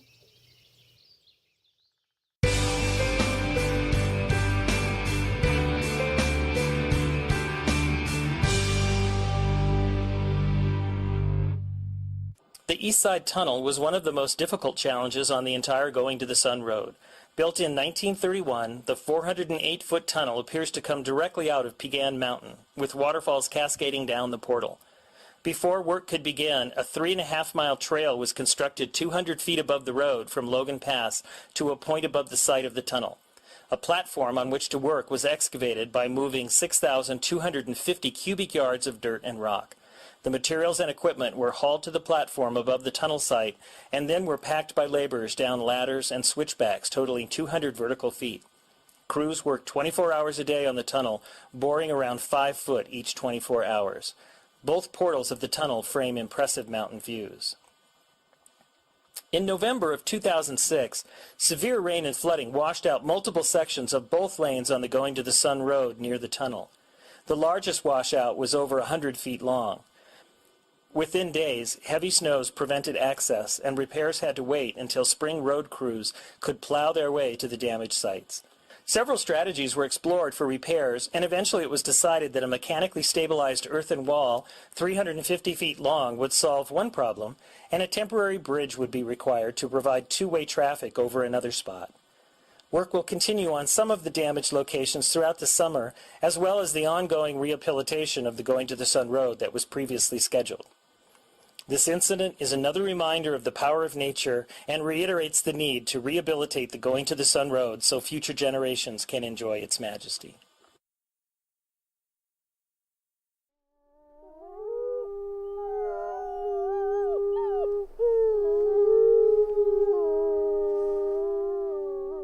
From Yellowstone National Park, this is what we do.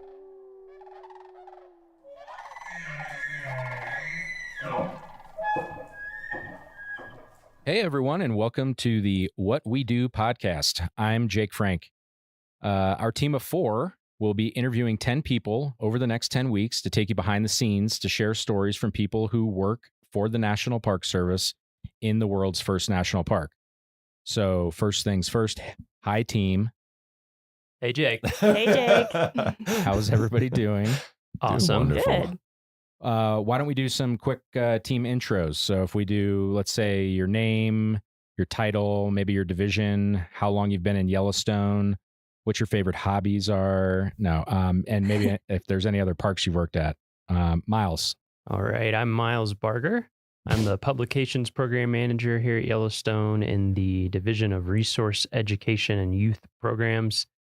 I've been in Yellowstone for about 3 years this time around. I worked here earlier in my career as well, and I've also worked at Denali National Park and Black Canyon of the Gunnison National Park and at Harper's Ferry Center. You can look that up if you want to know what it is.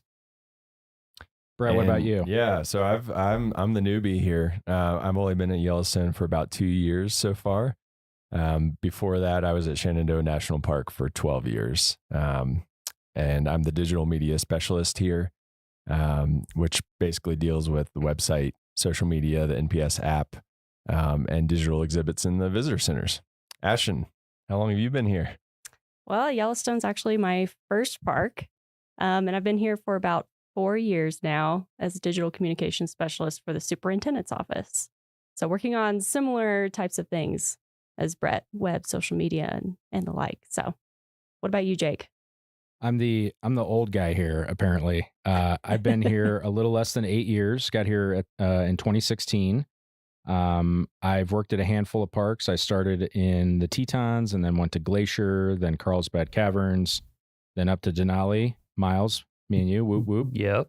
And then worked for Rocky, also Miles, whoop, whoop. That's right.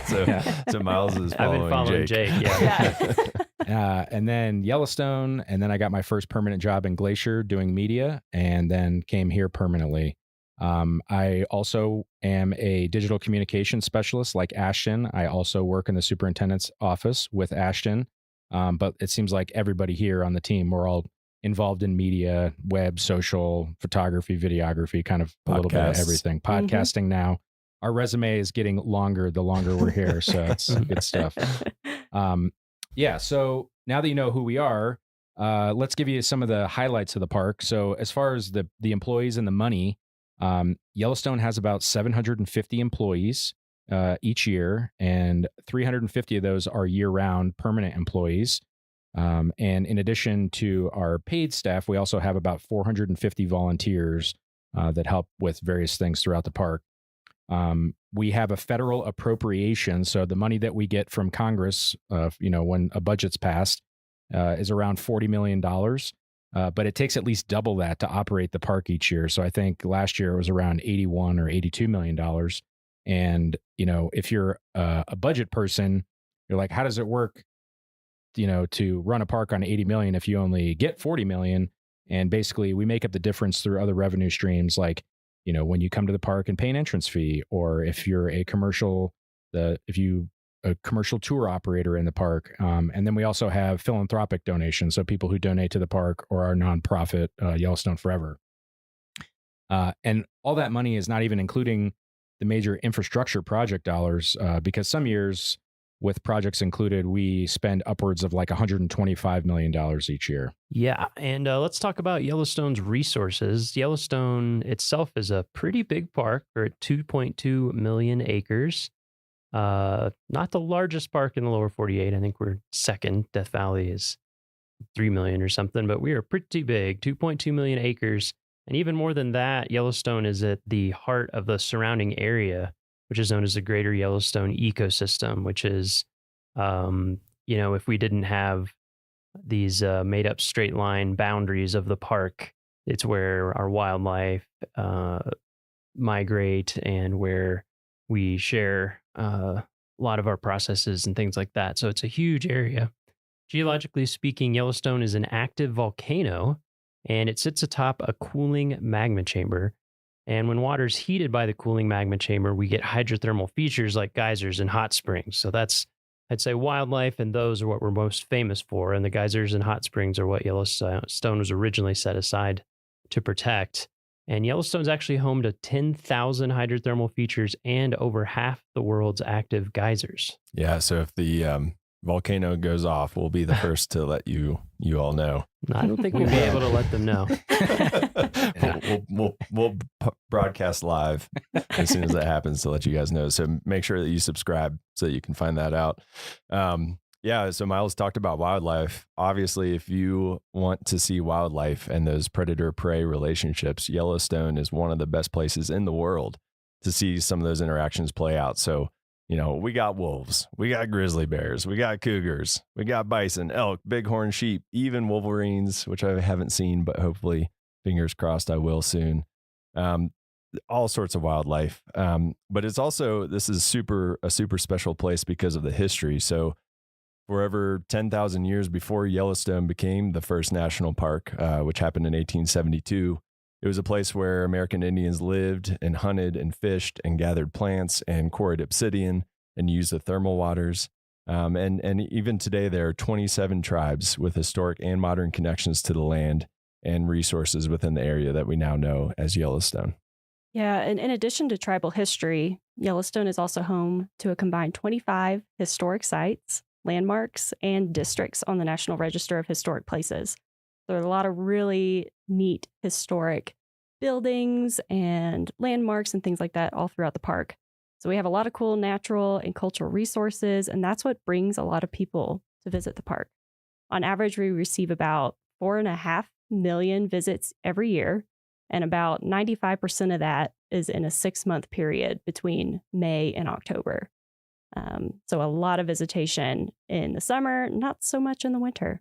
But I think that's the best time to visit, in my personal opinion. I concur. Yeah, winter is pretty awesome. Yeah. A report showed that tourism to Yellowstone contributes about 6,000 jobs in our gateway communities. So those are the communities that exist just outside the park at all our entrances, and about $600 million to the local economy in 2022. That's a lot. That is a lot of money. A lot of money and a lot of people. And so we, of course, have to have all the infrastructure that you need for all that huge amount of people. And because of that, we have tons of stuff in the park. Of course, we have over 400 miles of roads. We have lots of lodging, buildings, places to eat, bathrooms, of course, trails, all sorts of stuff. And our portfolio of all that stuff totals over $4 billion worth of infrastructure. Billion, Roads, like with a B? Billion with a B. That's a lot. Roads, bridges. Then there's the things you don't even think about, like water and wastewater systems. Of course, campgrounds, hotels. Then there's all the employee housing and all the facilities needed for the employees. So we're basically our own little mini state up here. Since 2020, we have invested over $1.5 billion with a B dollars into improving Yellowstone's infrastructure for you and also for future generations of visitors. And there's even more projects in the pipeline. Yeah, so that is a lot going on, and obviously we can't manage all that alone. So we rely a lot on tribes, elected officials, nonprofit groups, local communities, states, other federal agencies. They all help us to take care of Yellowstone. And when you think of Yellowstone National Park, you think of the natural features, the cultural features, but there's also really important things like hotels, restaurants, gas stations, general stores, and our concession partners run all of those. And our nonprofit partner, Yellowstone Forever, offers educational programs and runs the park stores as well, the bookstores that you see at the visitor centers. So they also support the park through philanthropic dollars that are really important to us. Yeah, so as you can see, there's no shortage of things to talk about when it comes to Yellowstone. We could go on and on probably all day. There's a lot to talk about. And there's a lot of content about all this stuff and more on natural and cultural resources in the park. And you can find a lot of that information on our park's website, which is nps.gov/YELL. Yeah. And then, with all of that great information about the natural and cultural resources, we realized that there wasn't really any content around the non-historical human resources of the park. Obviously, we have a ton of history of the people who, were here in the past, but not a lot about the people that are here right now who do the work to keep the lights on in the park year round. And that's when we came up with our idea for our What We Do Wednesdays social media campaign in 2019. And since then, we've been highlighting our employees and what they do through photos and stories on our social media platforms. It's been really well received both internally and externally. We have coworkers all the time. They're like, wow, that was cool. I didn't know that so-and-so did that. And so we thought, hey, why don't we, try to develop some longer form content, and boom, now we got a podcast. What We Do podcast is our new brainchild.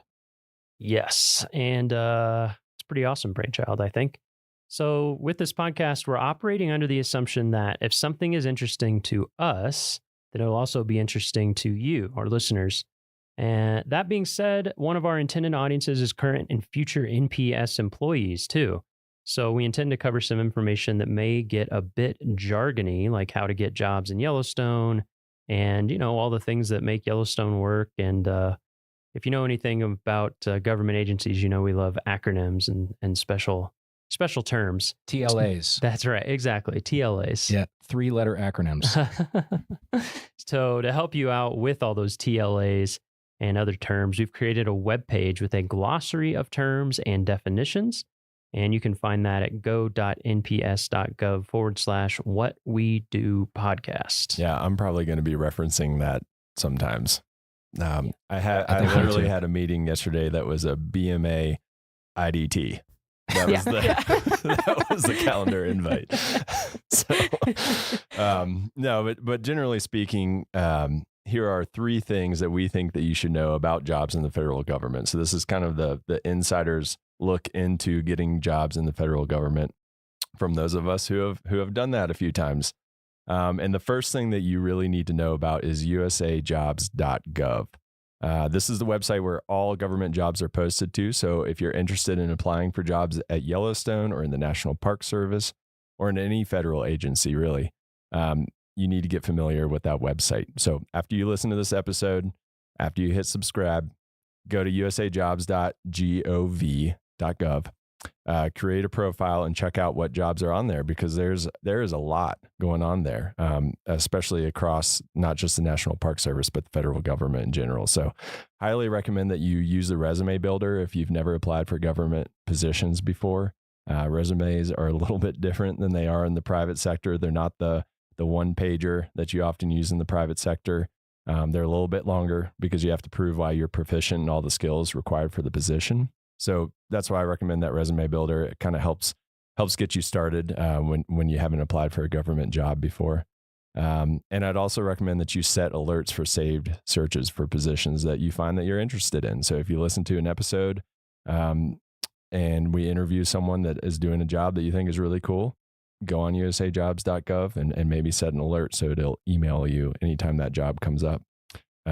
We could go a lot more in depth about writing resumes for government jobs, but that would take way too long here. Boring. Yeah, we're not going to do that. But just know about usajobs.gov.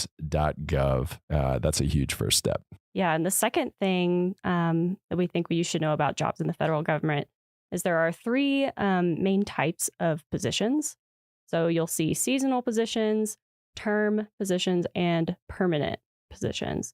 So first, the seasonal positions, those usually last for a specific amount of time during the year. So for example, in Yellowstone, we hire seasonal workers for the summer and winter seasons, and those can last about 5 or 6 months or so. I think it's 1,039 hours is the max. So Yes. 1 hour short of 6 months. Mm-hmm.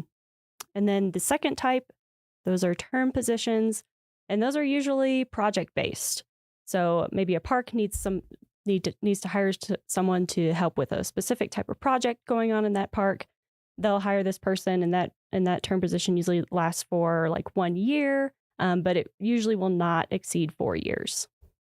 And then lastly, permanent positions. And those are your typical year-round permanent jobs, which is what all four of us who are on this podcast today have here in Yellowstone. We're very lucky. Very lucky. Yeah, and the last thing are pay scales. So there's 4 types of pay scales in the government. We have the federal wage schedule, the law enforcement officer general schedule, the general schedule, and the executive and senior level. So wage grade or WG, these are like our trades and our craft and labor employees. And the idea is that, those wages are connected to the wages that are in the same where the park is located. So if you're getting paid the same amount for the people that are doing the same kind of work in your area. And that's like the people who are in our facility maintenance and operations division. Law enforcement officers, obviously, those are our park rangers, the ones that carry the sidearms that are in, and they're out there, protecting the visitors and the resources. And then the GS is basically everyone else in Yellowstone minus one person. And that one person is our superintendent. We have, once you've risen to a certain level in government, you can apply it to the senior executive series. And there's only a handful of parks that even have SES positions. I think it's like Yellowstone, Grand Canyon, Yosemite, Everglades, and a few other parks. They have SES superintendents. Otherwise, most of those positions are at regional or national levels. But within the first 3, each pay scale, so whether you're wage grade, GS, or LEO, there's 15 grades, so 1 through 15, and then each grade has 10 steps, 1 through 10. So for example, you might hear someone say like, I'm a GS 11-4 or 11 step 4, and that means they're on the general schedule, grade 11 step 4. And the reason we explain all this is because all of this information is public knowledge. So when you apply for a job, you can actually see what you'll start at and what you can max out to. It's all public information on the Office of Personnel Management site, or OPM. I don't want to get out of this without using an acronym. All right. So Yellowstone is a big park. It's got a lot of employees and a lot of important issues going on all the time. That's part of the fun of this podcast. Even the people who work here, we don't know everything that's going on. That is definitely true. I feel like I learn about new projects or jobs or things on a regular basis. Absolutely. Yeah, and with 750 employees, I've already met a few coworkers that I didn't even know I had doing this podcast. So it's been a lot of fun. We hope you enjoy those conversations as much as we have, and kind of develop an appreciation for what it takes to keep Yellowstone, this huge national park, up and running. And, maybe some of our listeners will be our future coworkers. Who knows? That would be awesome. That would be cool. Anything else, team? I don't think so. Nope. No. I think that does it. All right. Well, thank you for listening, and we hope you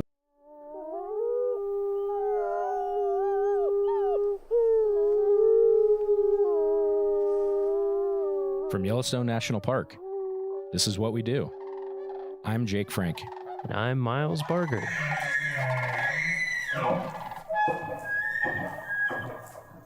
Miles, how's it going?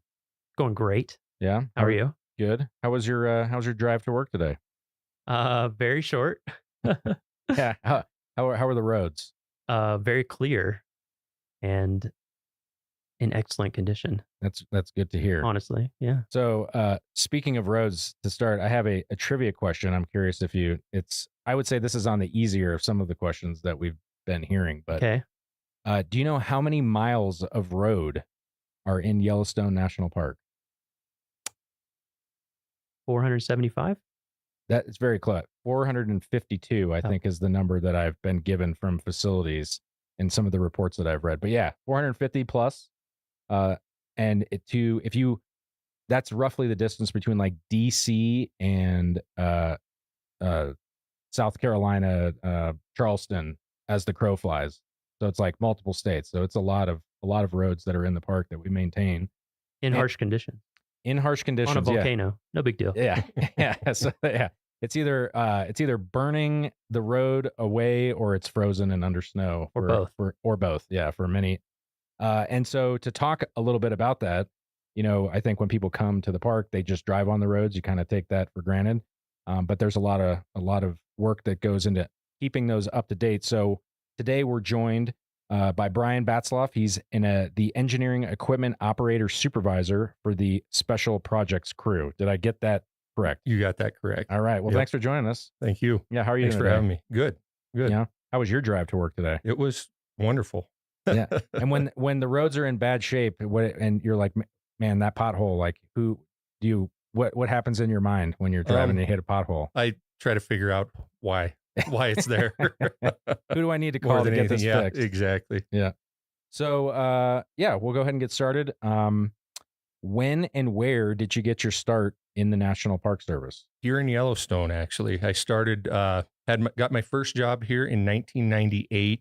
I was a carpenter's helper in the carpenter shop here in Mammoth. And then that was my last year of college. And then I went back to school, tried out some telecom work for a little bit in Atlanta, Georgia, and then decided I wasn't a city person. So I came back here. My family's from the area here right outside the north entrance. So I'm actually a third generation to work here in Yellowstone. Oh, that's awesome. My dad and my grandfather both worked up here in the park. Actually, my grandfather's on both sides. What? Whoa. Wow. So what jobs did they do?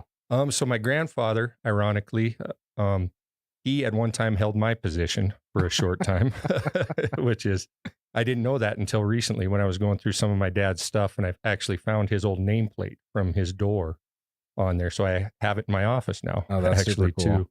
But no, he came, I believe in the 50s, shortly after World War II, after he got out of there, and he came with his uncle to Yellowstone and started his career out in Grant Village, and then kind of worked his way into Mammoth here. And then I think when he retired, he was the foreman for the carpenter shop.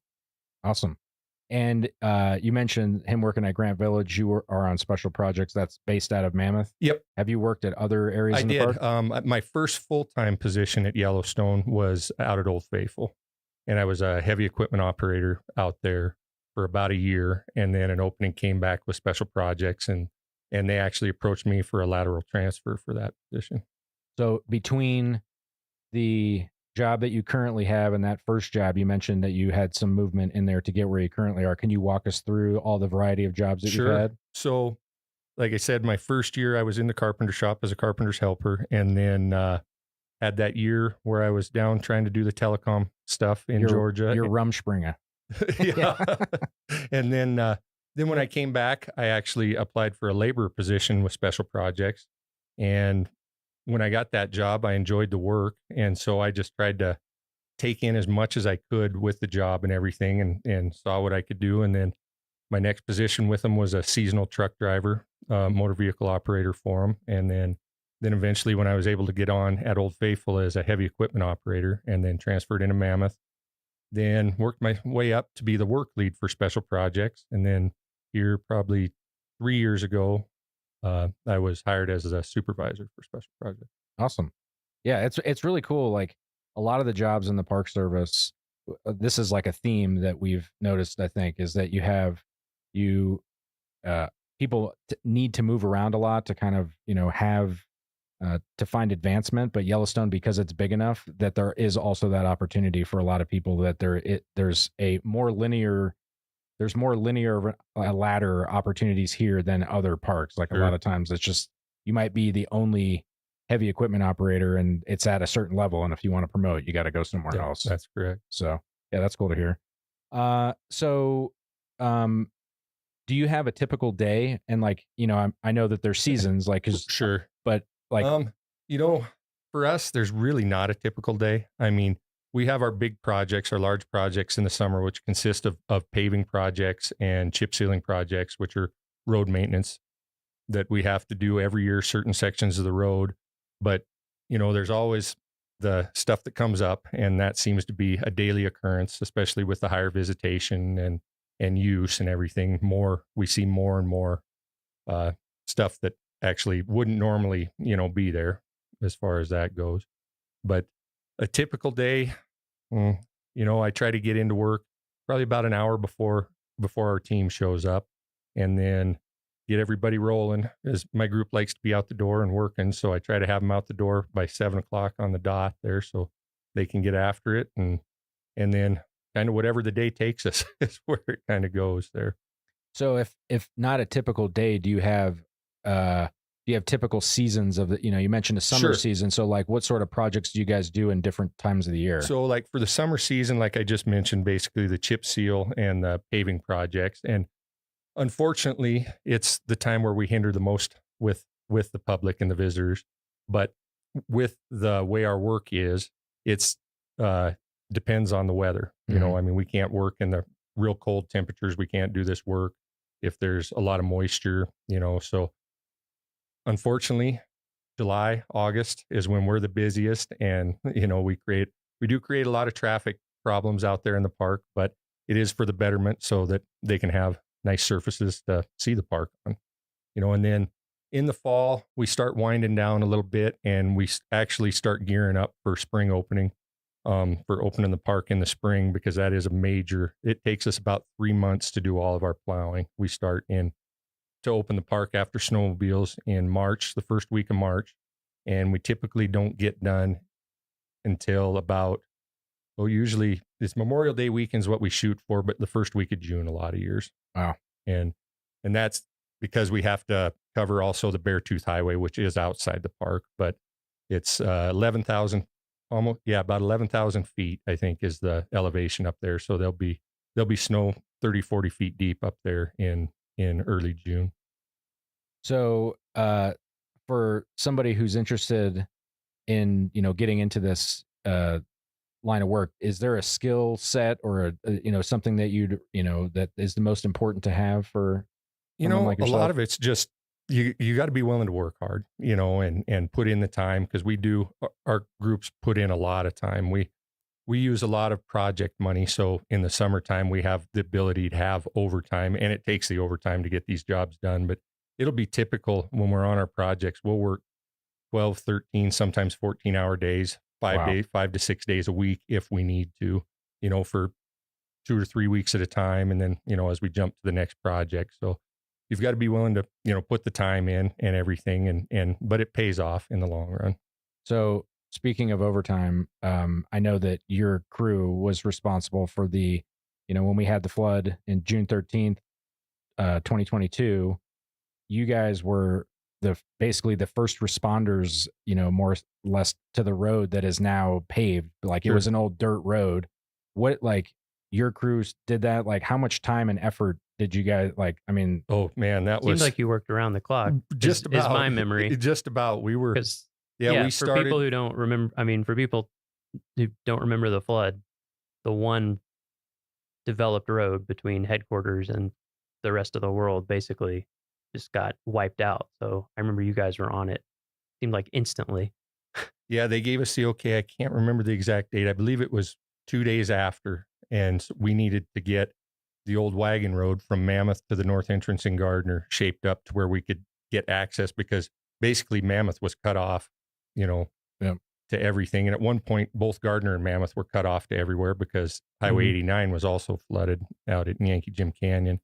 And so, yeah, we started on and, talking with Cam and everything, it's like, do what you got to do to get it done. So we started on 14 hours a day, 7 days a week. And we just hammered it out until they kind of got things in place to have a contractor come in and kind of take it the rest of the way to final completion. But yeah, you guys crushed that. Thank you again for all of that. No problem. Us that live in Mammoth, I think we can't thank you guys and your team enough. That was really awesome. I couldn't believe how fast it was.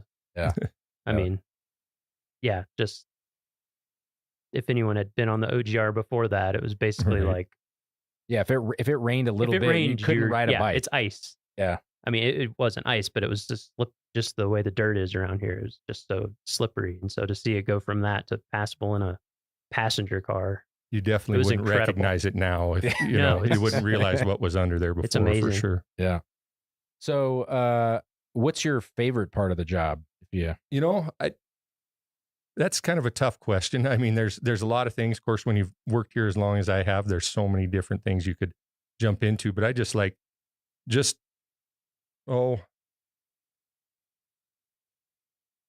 of the challenge, of everything. And like I mentioned before, with the higher visitation, so that creates its own challenges, and to try to not ruin the visitor experience for everybody. So the challenges that go into planning the projects and making sure that everything's up and running, I think is probably what I enjoy the most of it. And it creates a lot of stress as well. But so yeah, like on the flip side, you have things that we all love about working in a national park. Are there any, what's your biggest challenge or the hardest part of your job? Again, I think it would be the planning phase, because there's so many variables. I mean, between weather, between traffic, between just anything just for instance, the OGR, just all of a sudden that threw our whole summer into chaos, because we still had to get our normal work done too that summer. And it just, and that's kind of the way we run a little bit, is get our stuff done, and then whatever else pops up, we'll try to fit that into and go from there. Were you guys able to take a break that winter once it snowed and the road was there? Somewhat. We ended up having a fairly decent winter that winter also. So this winter has actually been kind of a blessing for us. Yes. Yeah. So, with the challenges, obviously if everything's great all the time, then there's no, reason to leave. But with challenges, even with those, what keeps you here? What keeps you in the green and gray? It goes back to the challenges. I mean, I like the challenge. I like to be able to push myself and push my team, and they like to be pushed, and me to be able to say that I went out and look at what we did for that project and be happy with what we did, and have people to come back and even tell us and compliment. I mean, just like you guys' compliments with us, here, that the pride that we have in our work is really. Do you have is there a moment in your Park Service career that kind of stands out as like a defining moment, or something that you did, or like something that you look back on and you're like, man, we did that? If you put it that way, there could be so many, just because of what we do with what we have and what we have to do. I could probably say that for a lot of things, and everything. I can't say that there's one specific thing. I mean, I just look back, there's a lot of years, and I look back and say, wow, we accomplished that much. I mean, I guess the OGR would be a great example though, for that, because that's not just us either. The whole team, the whole park came together for that. Yeah. We had a major role in it, but there was a lot more involved than just us. Yeah. So, we've had a lot of people talk about, how they feel like, the mission of the National Park Service, and, keeping this place in great shape for visitors and for future generations. When we think of, national parks, a lot of people think about the resource itself. You guys are working on roads. How do you see yourself fitting into this mission? Like, what is the, how do you feel that you personally and your team contributes to that larger mission? Well, the infrastructure is major. I mean, that's the major of what the visitors, that's their main travel ways, and that makes the experience of their trip to the park. If the infrastructure is poor, they might have the most beautiful scenery, but if they have to drive over terrible roads and, to get there and are miserable doing it, then, they're not going to have a good time and enjoy themselves. So it's important what we do and what we have to do here. Do you have a lot of employees that come into the Park Service from like private industry, contractors, things like that? We get a few. Because I'm just curious what the experience is like. Like it's different. I'm sure. Like you said, planning around the visitors and yep. And it's so with what we do, we're so varied in the different tasks that we perform. So we'll get a few private, people that come from private professional settings and everything. But a lot of people, for us, for a lot of years, it's been a lot of development. We've had to develop a lot of people and everything because a lot of private sector stuff is more centralized on, I do this, they don't have maybe as wide a range of what their skill sets and what they're needed to be. And it doesn't seem like we get as many applicants from the private sector. And I don't know if that is pay gap difference or where that comes from, but we do a lot of interdevelopment for us. And so is there like formal training or, for somebody who is wanting to get into this, like how does one get into your line of work? So there is formal trainings out there. There's a lot of like tech schools and things like that will do the trainings, heavy equipment trainings, truck driving trainings for commercial driver's license and things like that. We don't require necessarily any formal training. We do have obviously the trainings that we do through the Park Service and that we do through our department, and everything to keep everything up. And the in-house trainings we do to develop our people is kind of the direction we go. But in order to get these jobs, obviously, you do have to have some experience, with the heavy equipment. You probably need a driver's license. And a driver's license, yes, obviously. And so we require all of our heavy equipment operators have to have a commercial driver's license, Class A Type 1. And so they have to be able to maintain one of those licenses to perform the duties. But other than that, for the most part, no formal training is necessarily required for it. Gotcha. So this is, for the people that are listening that are interested in this type of career, and if they were to go on USA Jobs and look for this, what is the series of your job like? And the people that work for you, do you have that? I believe you actually. Yeah. I wrote it down because I don't remember it off the top of my head. Well, and we're laughing with ourselves because it's like this. It's so in the weeds. You apply for it and then you're like, I forget what my job was. Yeah. So the series is actually for the equipment operators is 5716. We actually do have a couple of other series that are for our seasonals, and I think 3502 is one, and that would be kind of our entry level positions there, and those are seasonal positions. And then I think 5703 is for our seasonal motor vehicle operators that drive our dump trucks and things like that. And what grade are those entry level positions? So the entry level for the labor positions are WG5s, and then our seasonal truck drivers would be WG8s. Gotcha. Cool. So, do you have any advice for somebody other than, obviously have your grandfather work in a park and Sure. you're born into it is, not everybody can do that. But right. Now that you've been in it, you've been doing it for a while, for somebody who is, looking at, transitioning, getting out of the city and wanting to come drive a truck in Yellowstone, what sort of advice? I would say, first of all, get your license. Yeah. Obviously, your commercial driver's license, and apply. Just apply. Get out there and apply for multiple jobs. See what you can get, because there's different things. What we do might not be best suited for what you want to do, but you don't know till you get there. Mm-hmm. I think I've heard that Yellowstone has one of the largest fleets of vehicles out of like every park. We have like 1,200 or something like that. How many heavy equipment machines do we have that you guys run? That's actually a really good question. We have probably just of heavy equipment. This isn't counting our dump trucks, our tractor trailers, our pickups, and our utility trailers and things like that. We have over 70 pieces of equipment just for special projects. Wow. Different pieces of equipment. So for our, for all the 5-year-old boys that are listening that want to know all the different pieces of equipment. Can you rattle off some of the ones that you guys have that you use? Yeah, I can. So we use road graders. We actually have 5 of those just on special projects. We have front end loaders, bulldozers, rotary snow plows. That's usually everyone's favorite. I got to ride in one with you. Yep, Yeah, that was awesome. Yeah. Yep. And those are pretty amazing machines. The ones we have right now will move, I think, 3,500 tons of snow an hour. Oof. And yeah, and we have 7 of those. Wow. Because as like you were saying before, we have over 400 miles of road in the park, and as what we plow in the spring, we have to plow over 300 miles of that in the springtime over packed snow that's been groomed all winter and packed down like concrete, basically. So, and we have basically 2 months to get that done.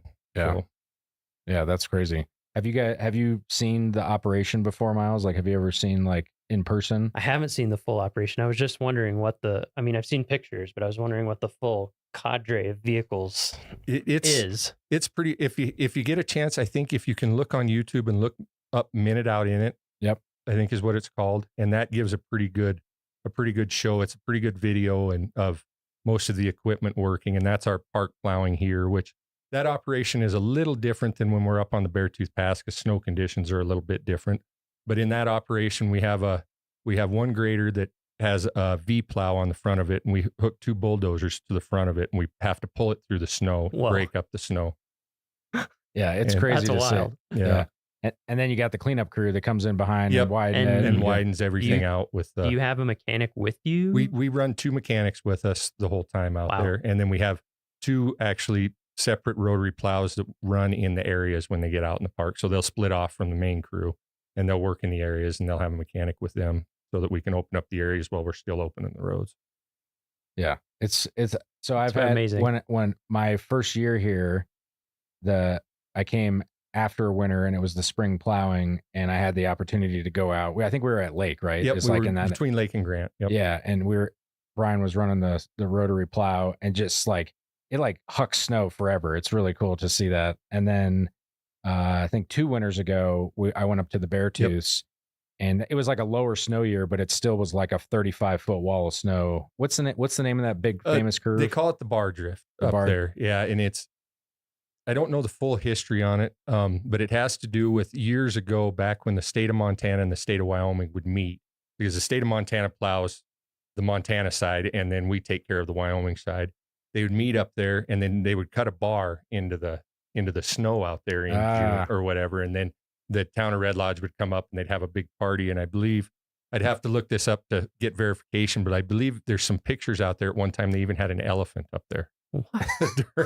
Which is so random. You know?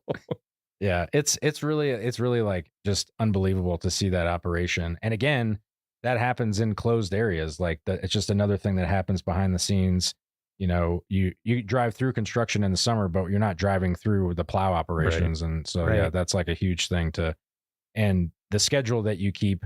I used to work in Glacier, and they also have a road that requires crazy plowing, the Going to the Sun road, but they don't really put a time limit on it. It's kind of like it's open when we're done. Yeah. You guys are like cutthroat, like we got to hit these dates. These are when the things open. And we're pretty proud of that. We haven't missed for the park. We haven't missed an opening date since I've been plowing out here. And I think I've been plowing since 2007 or 2008. Yeah. Yeah. Knock on wood. Yeah. There we go.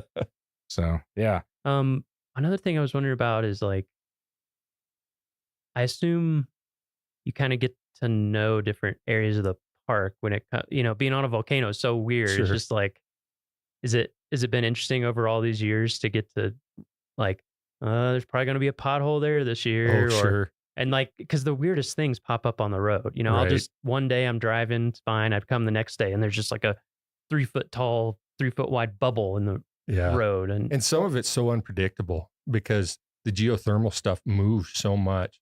I mean, there could be an area that you've never had problems with before, and all of a sudden an issue pops up, and I think Jake was kind of saying before, we built roads on a volcano. What's not a volcano, we're on high mountain slopes or over swamps. So we don't have the most ideal areas that our roads corridors are built on. Yeah, and I hadn't thought too about the increased visitation and also like vehicles just keep getting bigger. Right. Yeah, You like know, like- RVs are bigger. And than then when, and then a lot of electric vehicles are really heavy. yeah. Like it's amazing sometimes when I read the weights on these things. I'm like, whoa, 7,000 pounds for a normal sized pickup or something. I hadn't thought about that, but Yeah.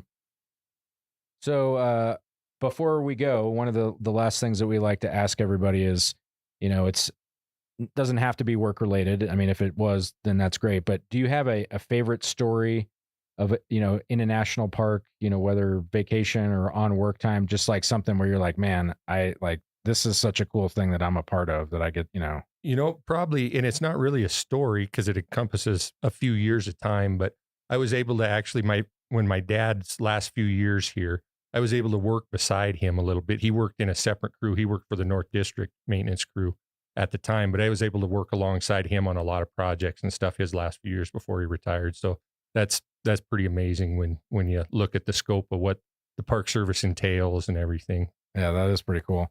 Did you guys have a father-son friendly competition going on whose work was the best? Oh, there's always that. Yeah. I mean, whether it's even now. Yeah.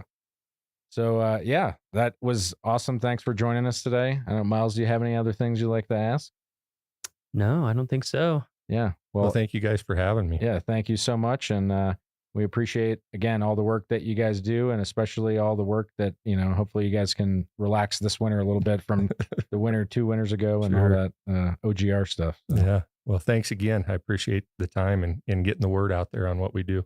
Because we are kind of one of the behind the scenes type of people. They might see us out there and everything, but a lot of people don't know actually what we really do. So, yeah. Well, that's it for this week's episode of What We Do. Thanks again to our guest, Brian Batzloff. If you like what we do, rate and review the show wherever you listen, because every positive review helps new listeners find the show. If you have questions or you want to learn more about a particular job, contact us using the form at go.nps.gov/whatwedopodcast. Thanks for listening.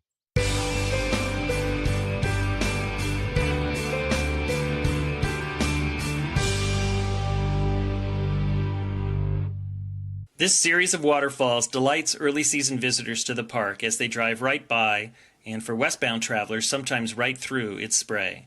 More than one savvy driver has driven just a tad closer to the cliff edge by this spot, surprising passengers in the back seat with a hefty dose of clear, cold mountain water as it splashes through the open windows.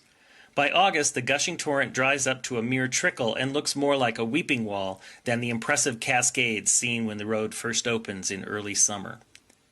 Most people don't realize that this entire series of waterfalls is a remnant of the construction of the Going to the Sun Road.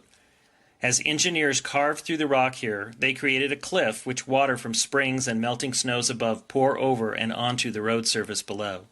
Special drains were designed into the road to allow the bulk of water to pass below the pavement, but on days of especially heavy flow, a small stream of water covers both lanes of traffic for a short distance.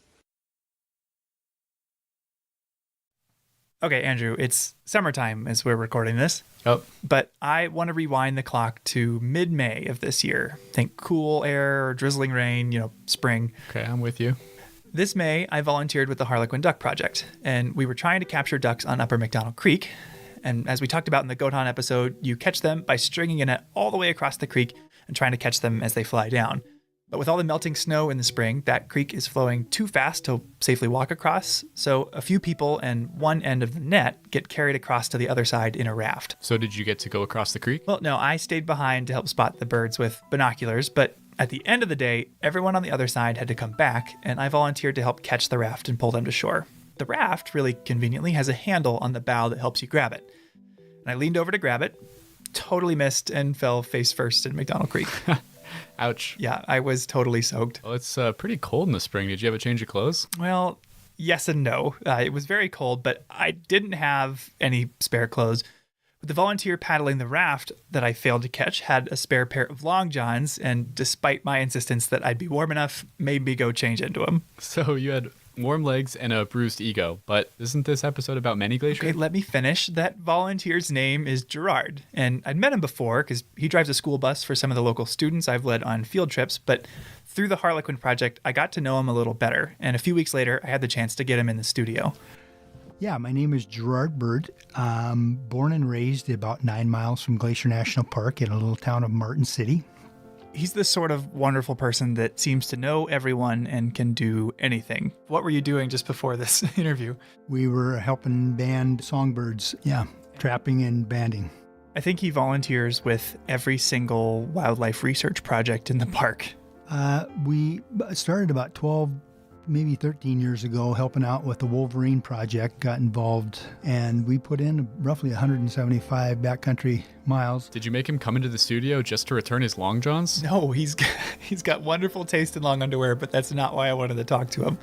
I wanted to talk to him about a trip he did with the Glacier Institute in 1986. Glacier Institute was founded in 1983, started working in 84. I came on board in 85. I'm a school bus contractor. They were looking for someone to transport students around the park, specifically up over Logan Pass.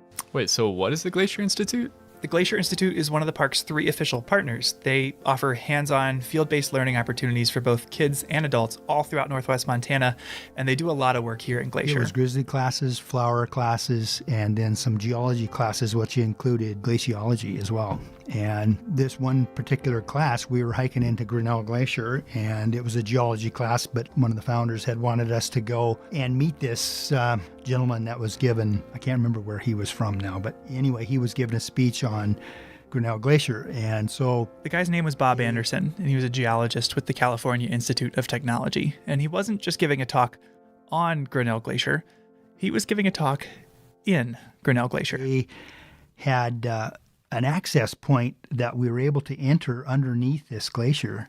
Into an ice cave. It was about maybe 3 foot high, and it kind of went back maybe 20 some feet. And the times I've spent in other park units like Mammoth Cave National Park, one of the biggest takeaways was just how dark it got. Like, what was the lighting? Oh, straight up. I mean, it's no different than a regular cave.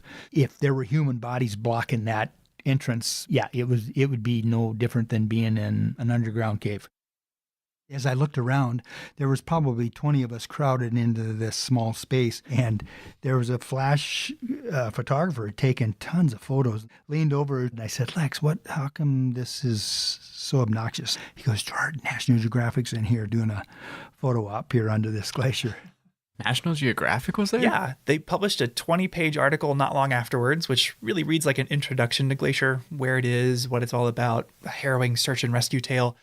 And here's the one photo they used from the ice cave. Wow, this is crazy. So this is under Grinnell Glacier? Yeah, the photo, it's really dark. This guy's wearing bright yellow pants, sitting on the ice. And yeah, it's in Grinnell Glacier. I've been to Grinnell Glacier a handful of times, and this looks nothing like anything I've seen up there. It's like a totally different world. Yeah, and it's hard to tell in the photo. I asked him what the weather was like outside, and he said it was sunny, but doesn't look at all like that. It just looks dark. Cold. Gerard described these little threads of ice that would dangle from the ceiling of the glacier, and if you looked at it too long, either your breath or your headlamp would even melt them. So it was a really powerful experience for him. Well, the funny thing is I had visited with my wife when I came out, and I said, "Oh my gosh, honey, you got to come in and look at this." I said, "This was incredible." I was so moved. Well, raising 5 kids and whatnot, it just was about 3 years later, and we decided that we could go back in, and we hiked in, come to this rock face, this is where the glacier was. And I kept looking at the rock face thinking, "Oh God, maybe I'm on a whole different," but I did recognize the area where we entered, and the glacier had melted back about 200 plus feet. I was absolutely astounded. 3 years. That's when I really became aware of man's impact on our beautiful planet. Yeah. So if that's how much it changed in just 3 years, what has he noticed in the last 30 years since then? Yeah, that was something I was really interested in, but he surprised me. When's the last time you went back to Grinnell Glacier? Oh, it was back then, probably 89. Really? 80s. Yep. Haven't been back since? I haven't been back to there since. I've done a lot of different areas in the park since, but not been back there since 89. Wow, 30 years. I can't imagine what he'd say if he got to see it now. I know. We have got to get Gerard to Grinnell Glacier this summer.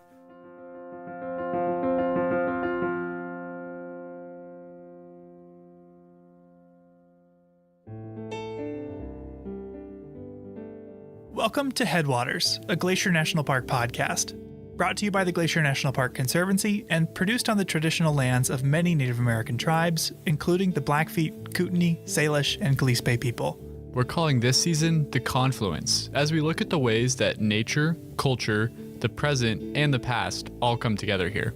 I'm Michael. I'm Andrew. And we're both rangers here. And today we're going to be taking you on a journey to the Many Glacier Valley. Nestled in the northeast corner of the park, Many Glacier is one of its most spectacular destinations. I know every time my family's come to visit, we've made a point of taking Highway 89 on the east side of the park just to get there. Typically, the road is open from mid-May to late October, but the high elevation trails have a much shorter season because they're only reliably clear of snow in August. According to longtime Many Glacier Ranger Bob Adams, there are two trails in particular that people come here to see. Today, that would be the Grinnell Glacier Trail, and that would be the Iceberg Lake Trail, which is... This area is popular, like really, really popular. But there are lots of people, roughly 600 or more a day. That 600 is on each trail. So this isn't the place for solitude? Not exactly. And to make it even more extreme, Bob sometimes has to close one of those trails for bear activity. And if the Iceberg Lake Trail is closed, then... You'll get 900 people on the Glacier Trail. 900 people on the Grinnell Glacier Trail? So that may not be what you want. It may be exactly what you want because you maybe feel safety in numbers. That's a false assumption, but people make that assumption. Why do so many people come here? I asked Diane Sine. She's a ranger, and she spent more than 40 summers in Many Glacier. It not only has the actual glaciers that are still hanging in there, just barely. Then we also have the historic hotel. We have, in my opinion, the best hiking trails in the park. So if you just wanted one location that sums up all that's excellent about Glacier National Park, it's Many Glacier. And yes, this is a commercial for Many Glacier. And she's not totally joking about the commercial thing. The marketing of Many Glacier and of the Glacier National Park region as a whole is a really important part of the park's history. What do you mean by that? Well, in the early days of Glacier National Park, a lot of the infrastructure was built by the Great Northern Railway. And the railway executives wanted this place to look like the Swiss Alps. Yeah, there's definitely Swiss architecture noticeable, not just at the Many Glacier Hotel, but the Lake McDonald Lodge too. But why Swiss? That's actually a pretty interesting story. To learn more about it, I decided to join Diane Sine, the ranger you heard a minute ago, on a tour of the Many Glacier Hotel. Well, I'm jealous. Luckily for you and our listeners, these tours are offered during the summer at the Many Glacier Hotel and Lake McDonald Lodge. You can find the schedule in your ranger-led activities guide, which you'll receive at the park entrance station.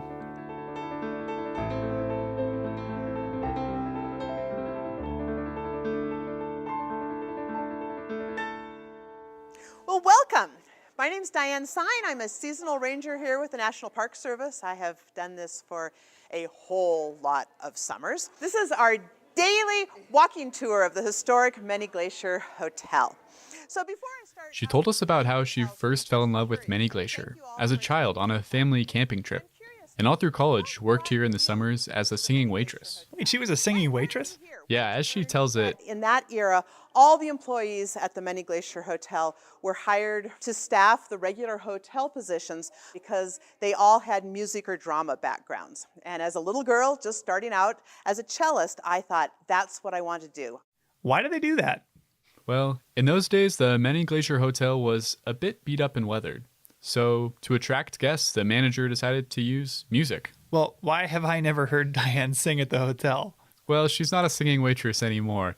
After those summers singing and waiting tables, something changed deep inside of her. After having worked here for 4 years for the hotel, my life was warped. I was hooked on this place, and I figured out how to become a park ranger. And once Many Glacier wormed its way into her life, it never left. Along the way, I met my husband, who was another ranger here. We got married at Lake Josephine, had our wedding reception here at the dining room of the Many Glacier Hotel. My stepdaughter met her husband here as well, and the tradition has continued. So Many Glacier. But this is all a bit of a digression because although this place is important to Diane, the Many Glacier Hotel is considered to have national significance. It has value to the American story as a place that ties us to the past, not only the past with visitor experiences, but the past with the early development and advertising of national parks. Diane told us about the construction of the building in the winter of 1914.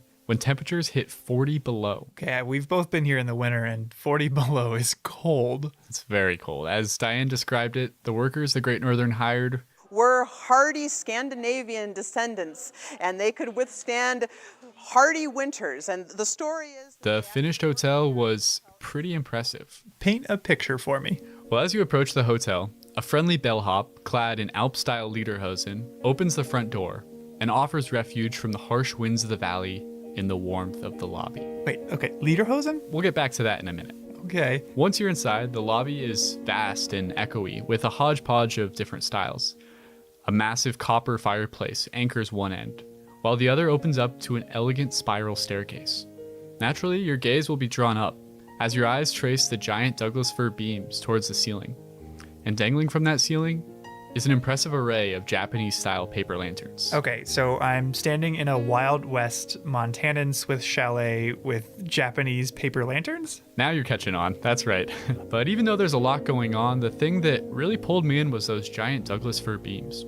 And according to Diane, this was their intended effect. The idea behind the design of both this Many Glacier Hotel and the Glacier Park Lodge at East Glacier, they were originally referred to as big tree lodges. The idea is that you can be down here in the lobby and you can actually feel like you're in the forest with the trees rising above you.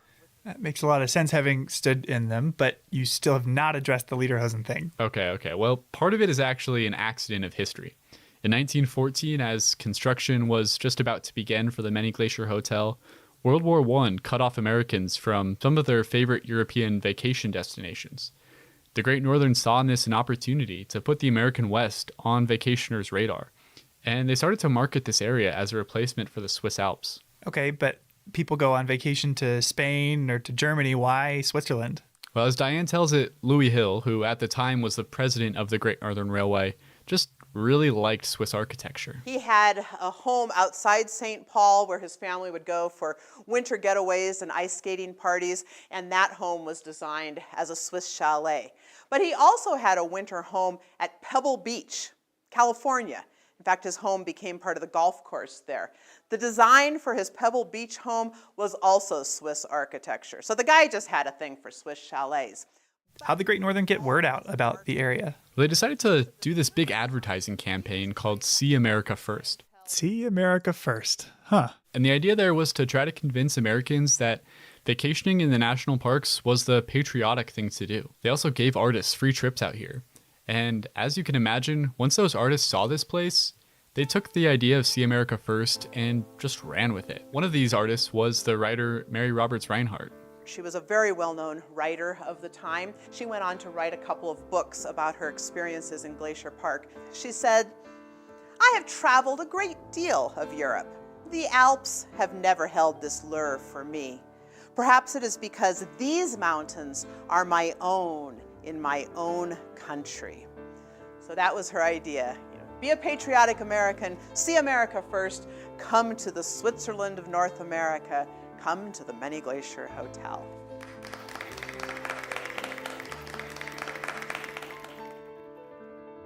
Okay, so this marketing campaign is why we have all the Swiss buildings around Glacier. Exactly, and it's had a pretty big impact on the way people use the park even to this day. But it also starts to get at something that's really central to the mission of the Park Service.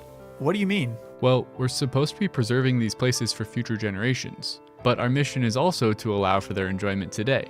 That can be a tough act to balance. Okay, I see what you're getting at. People come to Many Glacier to see the bears and the glaciers and to feel a sense of wilderness, but their very presence alters those things. Right, the Many Glacier Hotel and the marketing around it got a lot more people to come out and enjoy this area. but it also changed the character of the valley. When people and nature come together, both are changed by the encounter. But that's not always a bad thing. Certainly not. Encountering the natural world is an important way that we can learn and grow as people. I know that hiking here in Many Glacier has changed both you and I, but in our next story, I'd like to look at a way that we collectively as people have changed Many Glacier as well, although we might not have meant to.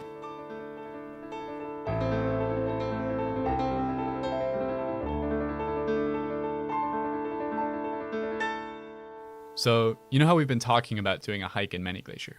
Yeah? Well, I just talked to Lisa McKeon. She's a physical scientist with the USGS. She invited us to go up to Grinnell Glacier with her next week. Oh my gosh, we've got to bring Gerard. I thought you might say that, so I asked Lisa about it, and it turns out that they actually already even know each other from some projects he's volunteered on, and he's welcome to join us too. Of course they know each other. Well, I've got to call him. Yeah, let's get him on the phone. Each episode, we seem to cover at least one thing that, like this podcast, wouldn't be possible without the support of the Glacier National Park Conservancy. With the help of some friends over there, we got the number of Executive Director Doug Mitchell and decided to call him up out of the blue to ask about these projects. For this episode, we wanted to ask about the restoration work done on the Many Glacier Hotel.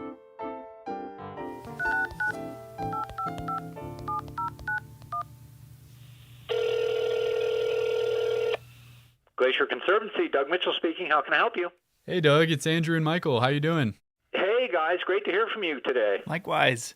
We wanted to call because for this episode, I had the chance to go on a tour of the Many Glacier Hotel with Diane Sine, and she pointed out a staircase to me that she mentioned you might have had something to do with. The famous double helix staircase. To be able to bring that back here in the 21st century is really a treasure, and those people who haven't seen it ought to definitely get out there and take a look. Yeah, it's pretty remarkable, this magnificent, as you said, double helix, like kind of DNA strand staircase. Yeah, you know, we joked a little bit around here that they need a T-shirt for the lodge that says history, it's in our DNA. And history really, and historic renovation is in our DNA here at the Glacier Conservancy as well. And that is a property at Many Glacier that had fallen in disrepair. And actually some had talked about tearing it down, and what a great decision not to. Absolutely. Has the Conservancy had a chance to be involved in any other historic preservation projects in the park? We really have spent a lot of time and focus on that because really our future is part of celebrating our past. There's a lot of different kind of places that we've been able to help, like the Wheeler Cabin and the Sperry Chalet, of course, and the Walton Ranger Station. And those kinds of historic preservation projects are ones that we've been very proud to be involved in over the years and really, we think, add to the fabric of this great tapestry that makes up Glacier National Park. Well, thanks for making the project possible in the first place, and thank you for taking some time out of your day. Absolutely. Thanks, guys. Call anytime. All right. Bye, Doug. All right. Cheers. Before the break, I found out that I had a chance to get Gerard back to Grinnell Glacier for the first time in 30 years. So I called him. Naturally, Gerard's a busy guy, so I didn't get a hold of him the first or second time I called. Hey, Michael, Gerard here. Yeah, I haven't forgot about you. I had you on my list. But after playing voicemail phone tag, I reached him and invited him to join us. Well, we're going on Tuesday with Lisa McKeon, so you're certainly welcome to tag along on that if you want. I would love to. I'll have to look at my calendar to see what's on there, but that would be a wonderful invite. Thank you. The next day, he shot me an email. He could make it. So we had everybody meet at park headquarters and wasted no time getting going. Because if you're headed to Many Glacier, you should plan on an early start. Whether you're looking for a parking space or a campsite, everything fills up early. Like, really early. And on top of that, it's not especially close. It's the farthest main entrance from the airport, and from the west entrance alone, it takes about 2.5 hours whether you take Going to the Sun Road to St. Mary or Highway 2 onto the south end of the park. But we found a spot and set off on one of the crown jewels of Glacier's trail system. Now, the trail is popular not just because of its destination, but because of the scenery along the way. If you're not looking at wildlife, you're looking at towering snow-capped mountains or crystal clear lakes. Round trip, it's 11 miles and you gain 2,600 feet of elevation, so it's not an easy hike. In fact, one of the fan favorite ways to do this trail is to actually skip the first few miles entirely. The Glacier Park Boat Company offers historic wooden boat tours, and some of their tours include a hike to the glacier. And taking that boat shuttle shaves off nearly 4 miles of the hike, but none of the elevation. If you're interested in boat tours of Many Glacier or anywhere else in the park, it pays to plan ahead. We didn't catch a boat, though. We just hiked. And you don't have to hike too far before you stumble into one of the most famous views in the whole park, a bright blue Grinnell Lake tucked into the mountains. And if you've ever seen a poster of the park, odds are it was a picture of Grinnell Lake. In fact, Lisa McKeon told us she had a poster of the view in her college dorm room. Yeah. I've been up this trail so many times, I never thought about that. Oh, good. But, the classic Grinnell view. Good right story. here. Yeah. When I worked for a different agency in a different state, that same poster was on the wall in the office next to me. And I had a funny experience with this view as well. When I got hired, I was in college and I was so excited about it. I'd never been here before. And so I Google image search Glacier National Park, downloaded some cool pictures for my phone background. And I didn't ever really look up where it was, but I was hiking up here for the first time and I'm like, oh my God, this is the view from my phone. Yeah.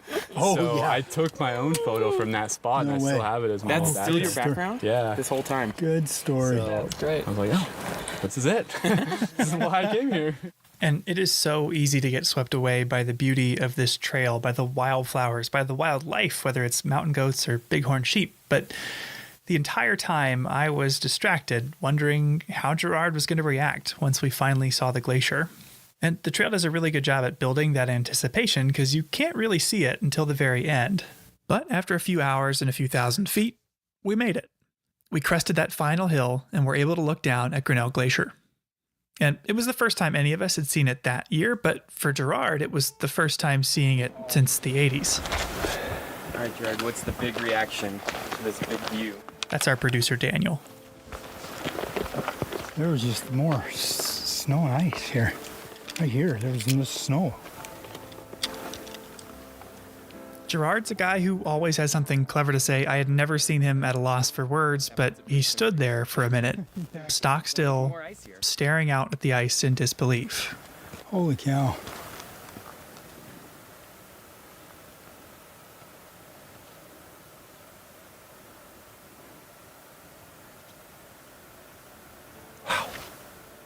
I felt pretty fortunate to be there in that moment with Gerard. It left him totally speechless. And experiences like his are as powerful as they are rare. In the grand scheme of things, most people are lucky to see a place like Grinnell Glacier once in a lifetime, let alone have the chance to revisit it. I mean, growing up in Ohio, I could have driven in any direction for several days and never seen anything quite like it.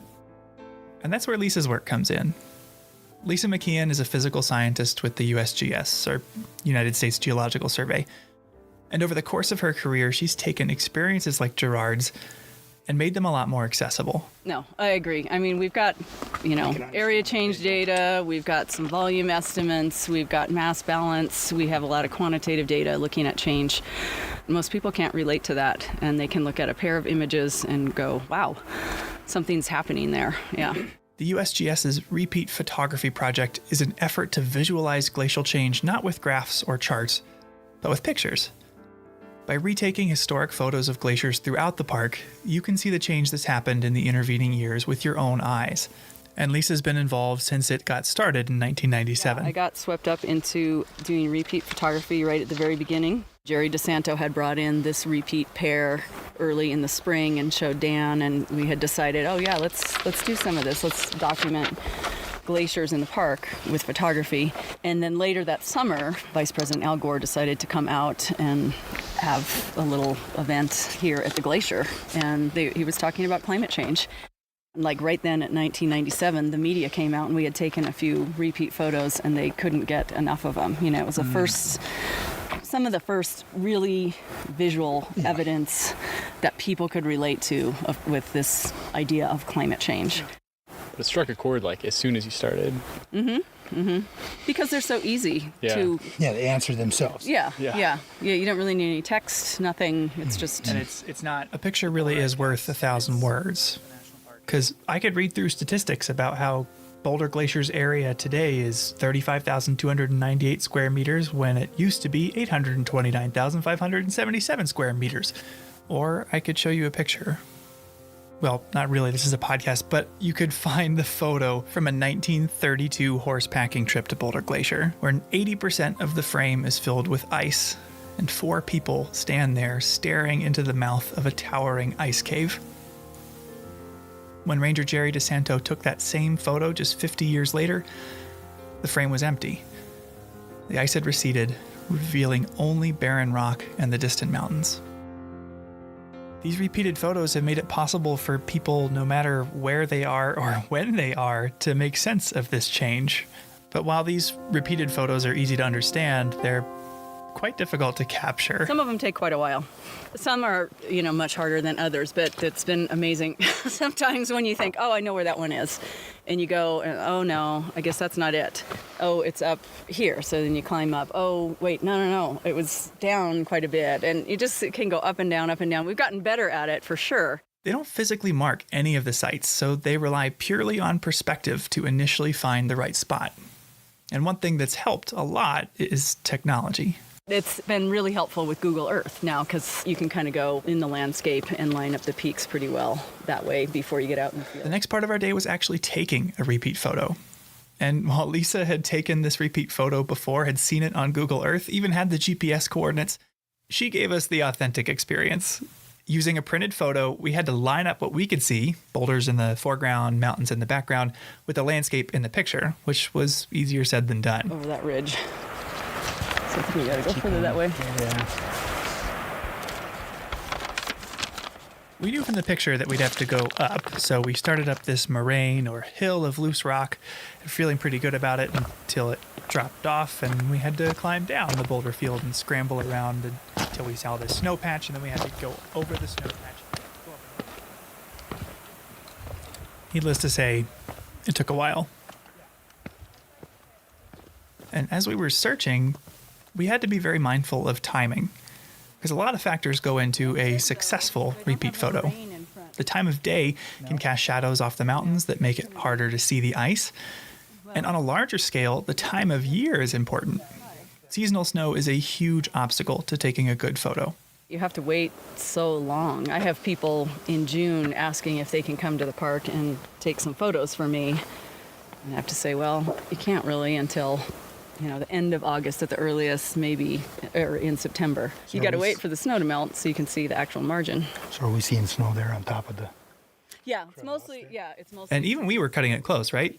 Yeah, quite honestly, our trip was really more about getting a behind-the-scenes look at the process, and not necessarily because Lisa needed to repeat this particular photo. The thing is, though, we don't have the moraine in front. No? Because that's going to be... Once you finally find the place where the photo is taken, your last step is to get the camera set up and line up the shot. Yeah, so I'm just putting the camera on the tripod, and then I'll just kind of start lining things up and slightly overshoot it so I can crop it down a little bit, but I try to match it as closely. I haven't taken any photos all summer, so half the battle is remembering how to use this camera. No pressure. You just got. Yeah, right. Yeah. You now. I'm not even paying attention to that. Once it's all said and done, you've got the photo. If it's good enough, Lisa will line it up next to its historic reference photo back at the office and upload it onto the Repeat Photography Project webpage, where you can access all of them. And at the time of this recording, at least 80 photos have been repeated of 20 different glaciers throughout the park. But after spending the day playing research assistant to Lisa, we wanted to take a repeat photo that had never been done before, one that had her in it. In the summer of 1988, the year before Gerard returned to the glacier with his wife, a teenage Lisa McKeon had hiked with her parents up to Grinnell Glacier. When they got to the top, Lisa posed for a photo. With a white tank top, yellow shorts, and some very 80s sunglasses, Lisa stepped out onto Grinnell Glacier for a picture. With a grimacing smile that screamed, "Mom, please don't make me take another photo," Lisa unwittingly created the perfect opportunity for a future repeat picture. So, Michael, when I pulled out that photo of Lisa up at Grinnell Glacier, that was your first time seeing it, right? Yeah, no, it was. And it took me a second to even figure out what the photo was of, let alone who was in it. Do you recognize Lisa in them? Would you have known that was her? I don't think so, no. You'd been like, who are these people? Look at this lovely picture. What if Gerard was like in the background? That's right. Wouldn't that be cool? He's down below us somewhere in the cave, like going. Woo. I tried to find the spot for Lisa to stand and recreate her vacation photo, but I ran into a problem. The lake. Spent the last 10 minutes or so trying to find this other spot that we have from one of Lisa's photos from the 80s. And I keep coming further down this way, and I still think we've got to go a lot further that way to get to the spot. I think where you were standing is in the lake at this point. Yeah, I would guess. So I don't think we're going to be able to get you back to that spot. I know, right? Finding the nearest dry spot to where she had stood in 1988, Lisa replicated the pose and grimacing smile. Daniel started to wonder if these photos might be used someday too. What about the next 20 years and like the photos that you're in? Do you think that people working for USGS in the 2050s will be using photos of you as a teenager and repeating those? I have not submitted these to the archives yet. Who was that babe? We'll see. I'd probably rather have those submitted than now. But certainly, I mean, it's really exciting thinking the photos I'm taking now will certainly, be used in decades to come. This place has meant a lot to Lisa. Some of her best memories are here in this glacier basin. I've been lucky enough to come up as a youth, and I've brought both of my daughters here because I think it's a really special place and I want them to see the beauty and to see the change. I want them to have their own memories of what it was and then be able to see how it's changing. Mm-hmm. And my husband proposed to me here too, so I have a lot of great memories associated with this place. Where was that? I think it was right down on some of these rocks here, actually. I don't even remember. Straight around the corner. Exactly, the spot, yeah. Beautiful piece of slick rock like this.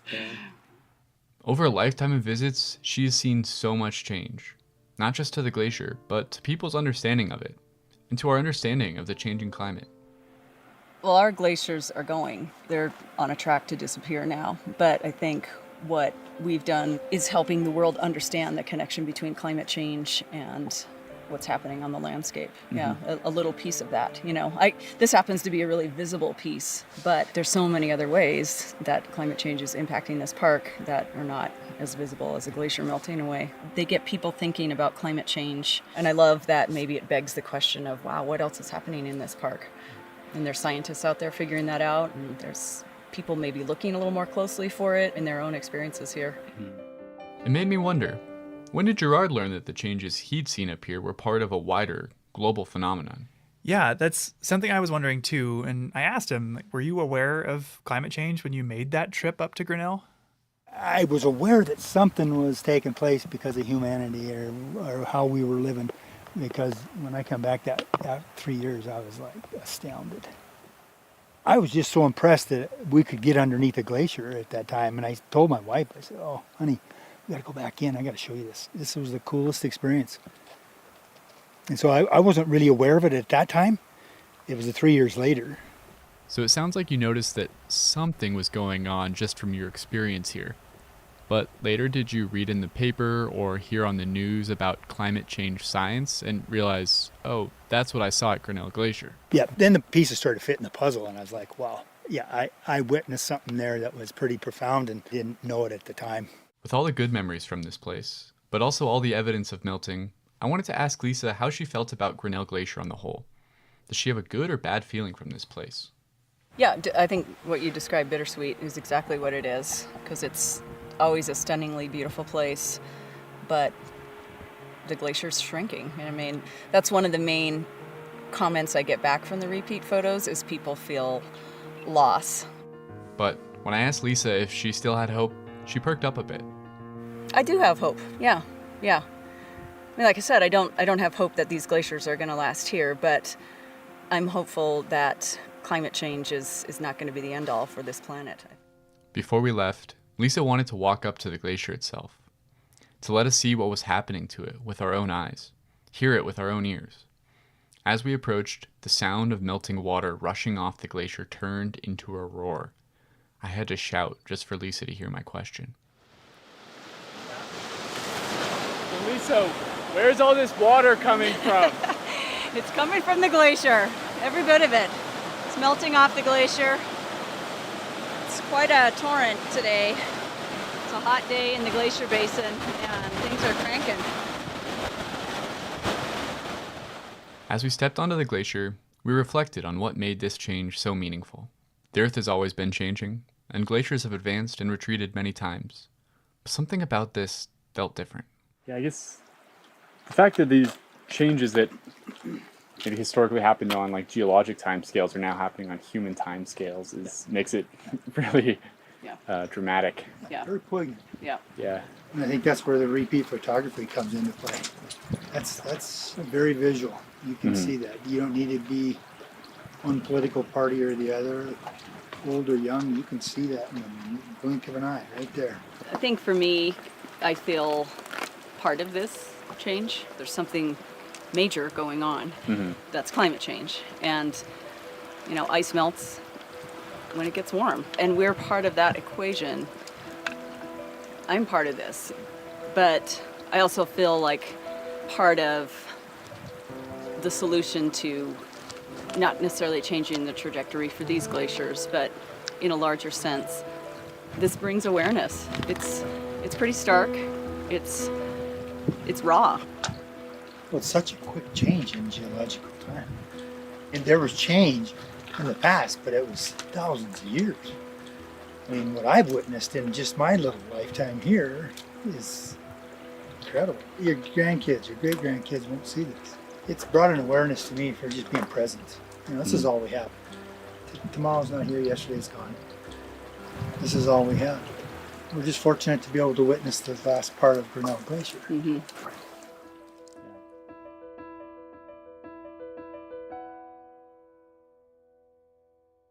That's our show. If you're interested in learning more about the USGS Repeat Photography Project, climate change, or interested in getting to Grinnell Glacier yourself, we put links in the show notes for more info. Thanks for listening. Headwaters is a production of Glacier National Park, with support from the Glacier National Park Conservancy. The show was written and recorded on traditional native lands. Andrew Smith and Michael Feist produced, edited, and hosted the show. Ben Cosgrove wrote and performed our music. Alex Stilson provided tech support. Quinn Feller designed our art. Renata Harrison researched the show. And narrated the credits. Lacey Kowalski was always there for us. And Daniel Lombardi and Bill Hayden were the executive directors. Support for this show comes from the Glacier National Park Conservancy. The Conservancy works to preserve and protect the park for future generations. We couldn't do it without them, and they couldn't do it without support from thousands of generous donors. If you want to learn more about how to support this podcast or other awesome Conservancy projects, please go to their website at glacier.org.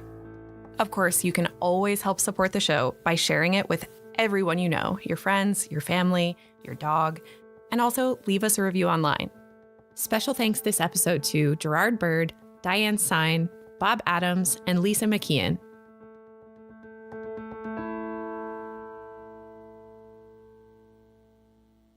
Headwaters is supported by the Glacier National Park Conservancy. My parents met working at a camera store, so we always had a lot of camera gear around the house.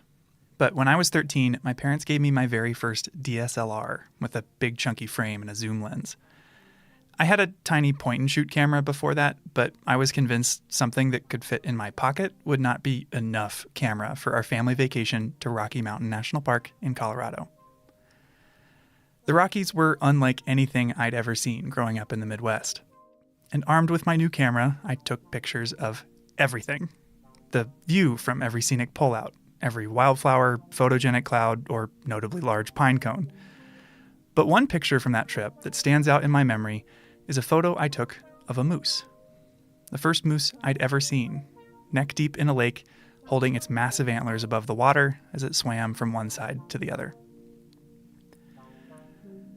It was gone within a few minutes, and my photo, looking back on it, wasn't all that impressive. But I think about that moose often as one of the first experiences I had with a wild animal, at least one bigger than a squirrel. It kickstarted a fascination I still have with the natural world and an appreciation of the power that photography has to capture moments like this. Wild animals in the wild. It's no wonder that cameras are one of the most common accessories you see around Glacier today. They are the lens, pun intended, through which many of us see and remember national parks. But cameras are also increasingly being used by scientists to study the same animals us visitors feel lucky to see, especially remote cameras, which trigger when they sense movement. These camera traps, as they're called, can reveal glimpses into a side of Glacier that we can never see. How wildlife behave when there are no people around. We are in the car. Where are we going? We're driving up the road out of East Glacier that heads towards Two Medicine, looking for a camera. And what's the camera looking for? The camera is looking for moose. Largest member of the deer family, very charismatic, big noses. I feel like charismatic is debatable. I love moose. I think a lot of people love moose, and a lot of people think moose are one of the uglier creatures. What? How could you think moose are ugly? I'm not saying I think that, but I've heard people say that. Gangly? Yeah. Yes. Weird Ugly? little dewlap thing, dangling. It's charming. Some say charming. You're listening to Headwaters, a show about how Glacier National Park is connected to everything else. I'm Michael.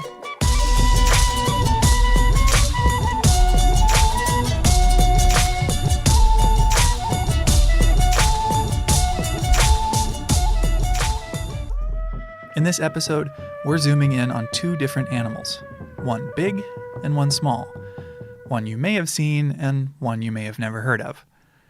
They'll help us understand the increasing use of cameras in the field of wildlife biology and reveal that even if you leave no trace, you have a bigger impact on the natural world than you might think. We're turning just before the Two Med entrance, going off the pavement. Perry and I went out for a day to check on a wildlife camera with Landon McGee. So my name's Landon McGee. I'm a master's student at the University of Montana in their wildlife biology program. I'm an enrolled member of the Blackfeet tribe. We were joined by one of Landon's technicians, Ethan Rowe.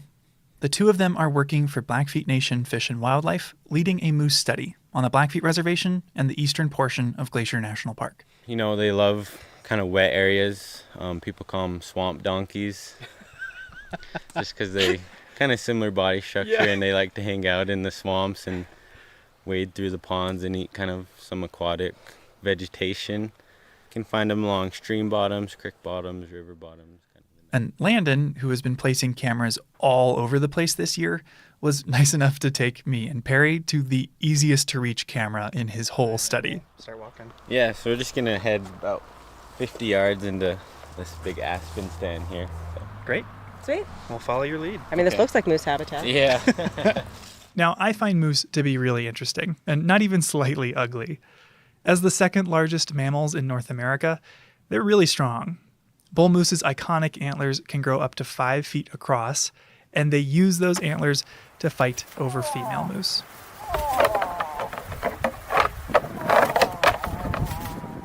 Which is a great excuse to remind folks to stay 25 yards away from moose and other non-predator wildlife in the park.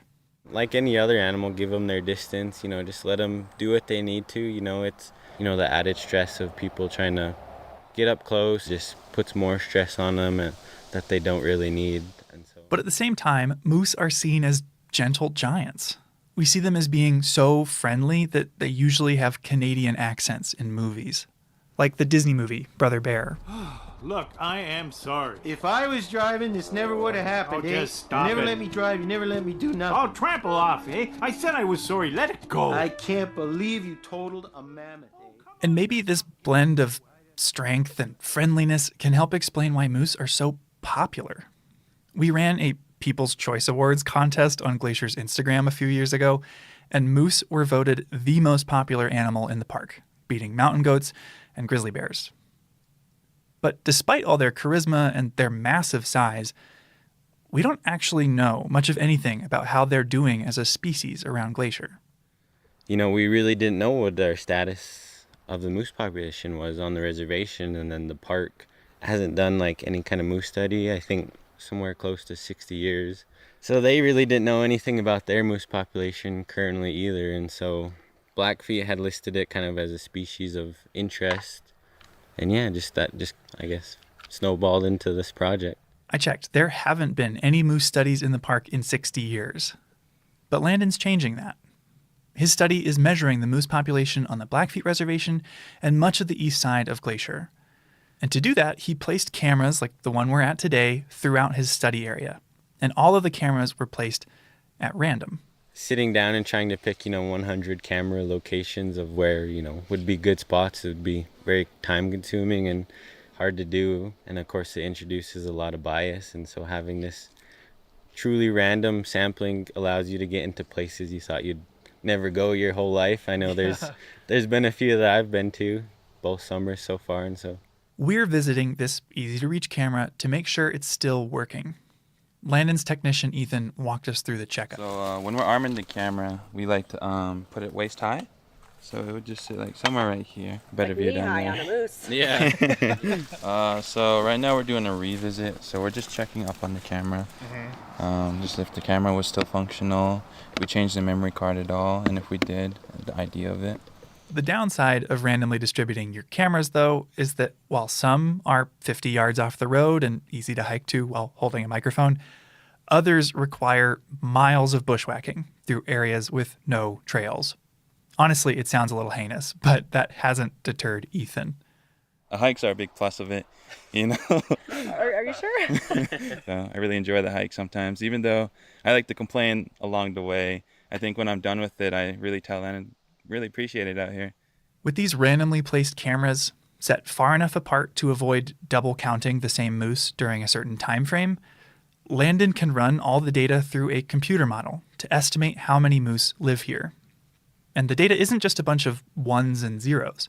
It's pictures, which for Landon has been fun to look through, but a lot of work.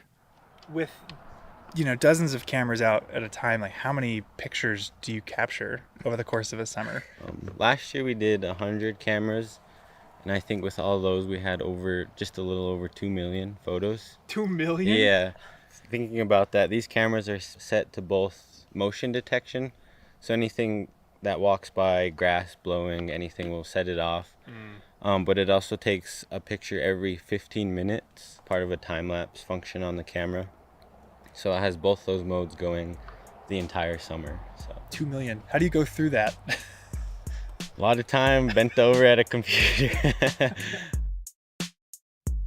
Blowing grass, waving branch, blowing grass. Moose?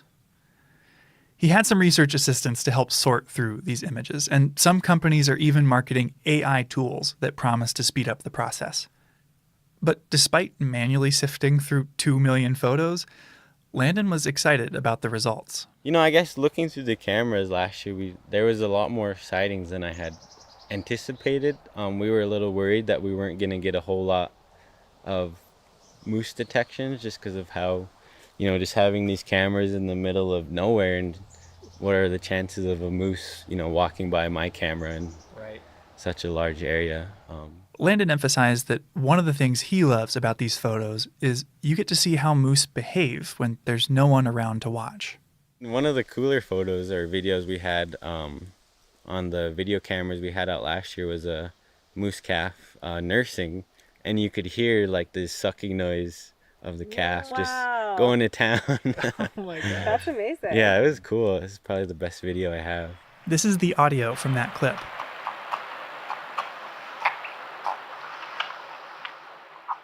To paint the picture, the calf is mostly hidden by thimbleberry bushes as it reaches up to its mom.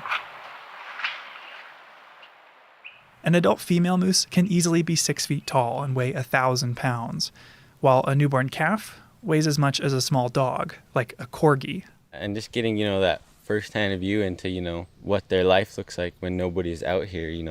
There's probably been some areas where they've never seen a human or big gray block strapped to a tree, and so seeing what they do and how they interact with that's been pretty cool. I guess just as a baseline, why Why use cameras as a tool in the first place instead of like going out in the field and sitting around all day? Well, I mean, a lot of the stuff that I'm trying to do can be accomplished with more invasive techniques like collaring, capturing, chemical mobilization, helicopter. All that's just really invasive, kind of stresses the animal out a lot and also costs a lot of money.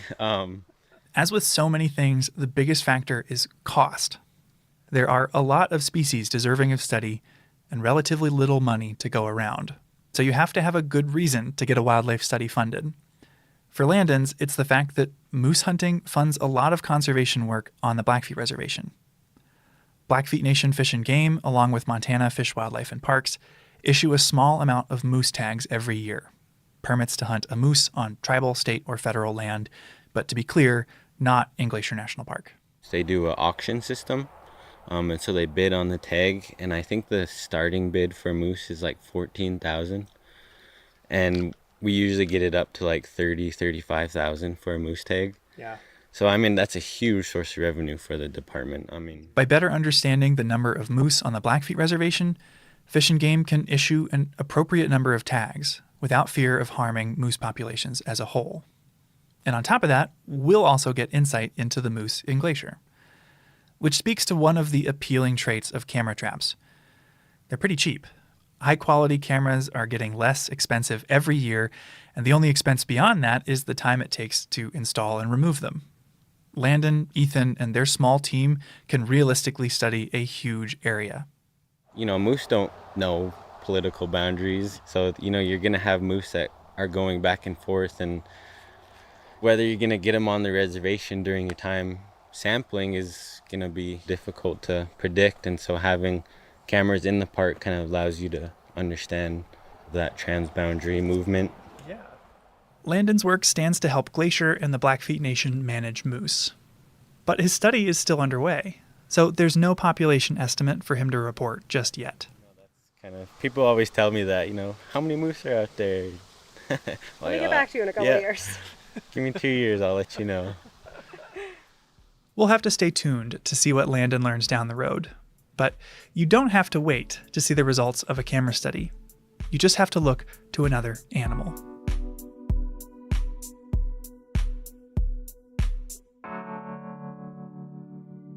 So they have these very specialized adaptations for living in the deep powdery snow environment. I don't know, I mean, they're cats. You know, cats are kind of weird. This is Alyssa Anderson. Starting in 2019 as a grad student at the University of Montana, Alyssa led a camera trap study of a mammal in Glacier that is far more elusive than moose, the Canada lynx. Have you ever seen a lynx in person? I have only seen a lynx associated with a live trap for research, so I consider that to be cheating. I did work for one winter trapping for research. You like walk up to the trap, and they just, like, I had one lynx that literally, I think it was singing death metal to me.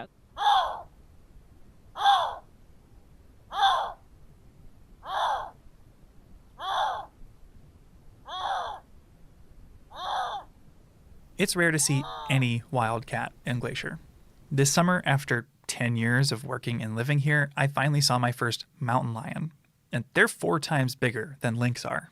It's funny, and then you get all these tourists who go to Glacier for one day and send you these videos, and they're like, hey, is this a lynx? And I'm like, oh my God, I've hiked that trail 10 million times.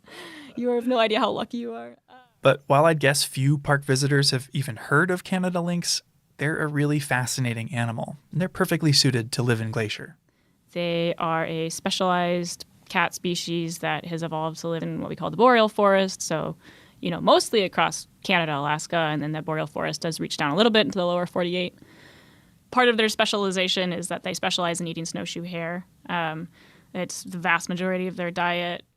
Lynx and their favorite food, the snowshoe hare, both have huge feet relative to their body weight, which allows them to run on top of deep snow.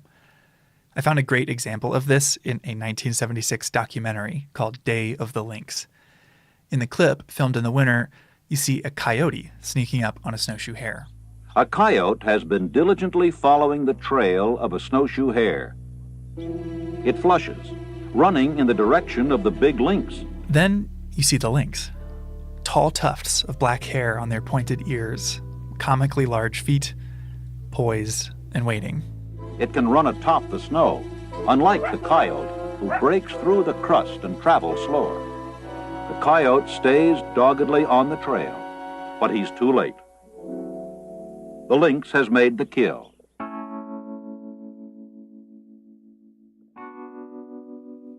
Glacier has seen less and less snow over the years since the park was established.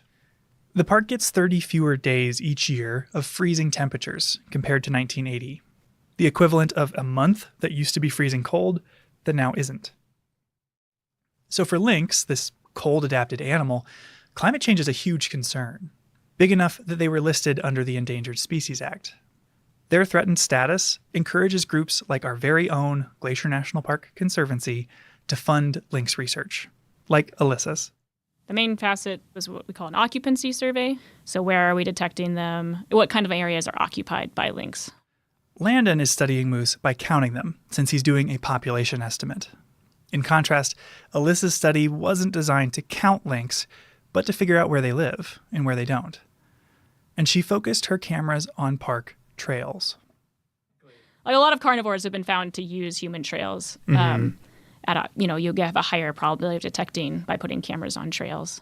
They can get anywhere much faster on trail. Yeah, and so having cameras on trail means that you can put cameras out without using any kind of bait or lure, and still have, decent probability of detecting carnivore species or these like more rare elusive species.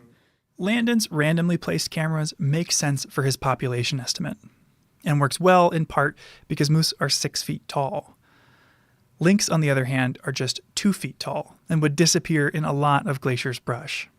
Focusing on trails is a great way to spot lynx. It works great for Alyssa's occupancy study and helps her avoid most of the bushwhacking that Landon has to do. But she still used a lot of cameras. So we used 305 cameras for the lynx occupancy study, 4 cameras per cell across the whole park, basically. And searching through these images, it wasn't just lynx she got pictures of. I think my favorite was porcupine. I think we got, 13 porcupine. Wow. Which is the same number that we got bobcat. We got hardly any bobcat, and more porcupine than I expected. Porcupines are another poorly understood animal in Glacier. Ever since the 80s, they've been an increasingly rare sight, and nobody's really sure why.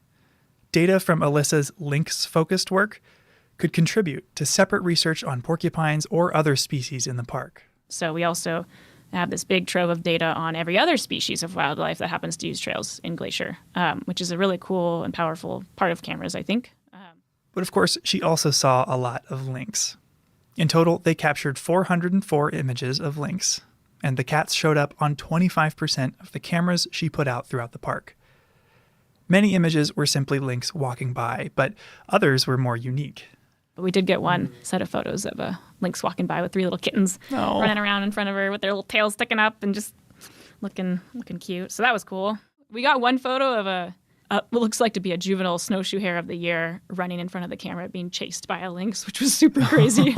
Really lucky. Oh, and I'm sure they run out of frames. You never know what happens. Yeah, I don't know who, but they were very close, like within 2 feet of each other. So I have a feeling that young one didn't make it. But. And this study in Glacier adds to a larger body of research in northwest Montana. The audio of a lynx vocalizing that we shared earlier came from a monitoring project looking for rare carnivores in the Swan Valley south of Glacier. It was shared with us by the Southwest Crown Collaborative and Swan Valley Connections. Knowing where lynx live now allows us to notice when and how they're impacted by climate change and other stressors. And that'll help the park manage for their success. And these photos have also been exciting for park visitors and employees because they're a window into the hidden lives of our wildlife. We got a handful of wolverine, I think maybe 12 or something, and that's always fun. You never see so many of these animals, or very rarely, and it's just a really cool way to just, see what all is around you and using the same trails that you're using. It's sort of funny. There were a couple times when you'd just going through the photos, blah, blah, blah, blah, blah, and organizing and be like a grizzly bear. Or even once, I think, a lynx, within minutes of a human. Really? Like on the exact same spot. You're like, wow, I wonder how that worked out. Yeah.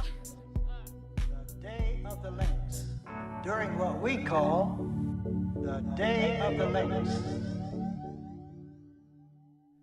But Alyssa's research also revealed another, more surprising conclusion. Yeah, so basically more or less half of the park, the east side of the park, stayed closed to the public in 2020. Because of the timing of Alyssa's study, 2019 through 2021, her work overlapped with the arrival of COVID-19. And because of the pandemic in the summer of 2020, half of Alyssa's study area was closed to the public. As a precaution to limit the spread of COVID, the Blackfeet Reservation shut down, and the park, who shares a boundary with the reservation, closed its eastern entrances to support that precaution. Areas west of the Continental Divide remained open, but eastern entrances like St. Mary, Many Glacier, and Two Medicine were closed. This posed a roadblock for Alyssa's research, but there was an agreement that allowed for limited administrative use, so long as nobody stopped on the reservation, even for gas. And Alyssa's research made the cut. So we were very fortunate and grateful to be able to continue our work on the east side during the summer of 2020, and it did provide a really unique opportunity, sort of more of an experimental design. It was a perfect setup for an experiment she never could have arranged otherwise. 1 year of data with wildlife and people, and 1 year with wildlife and no people.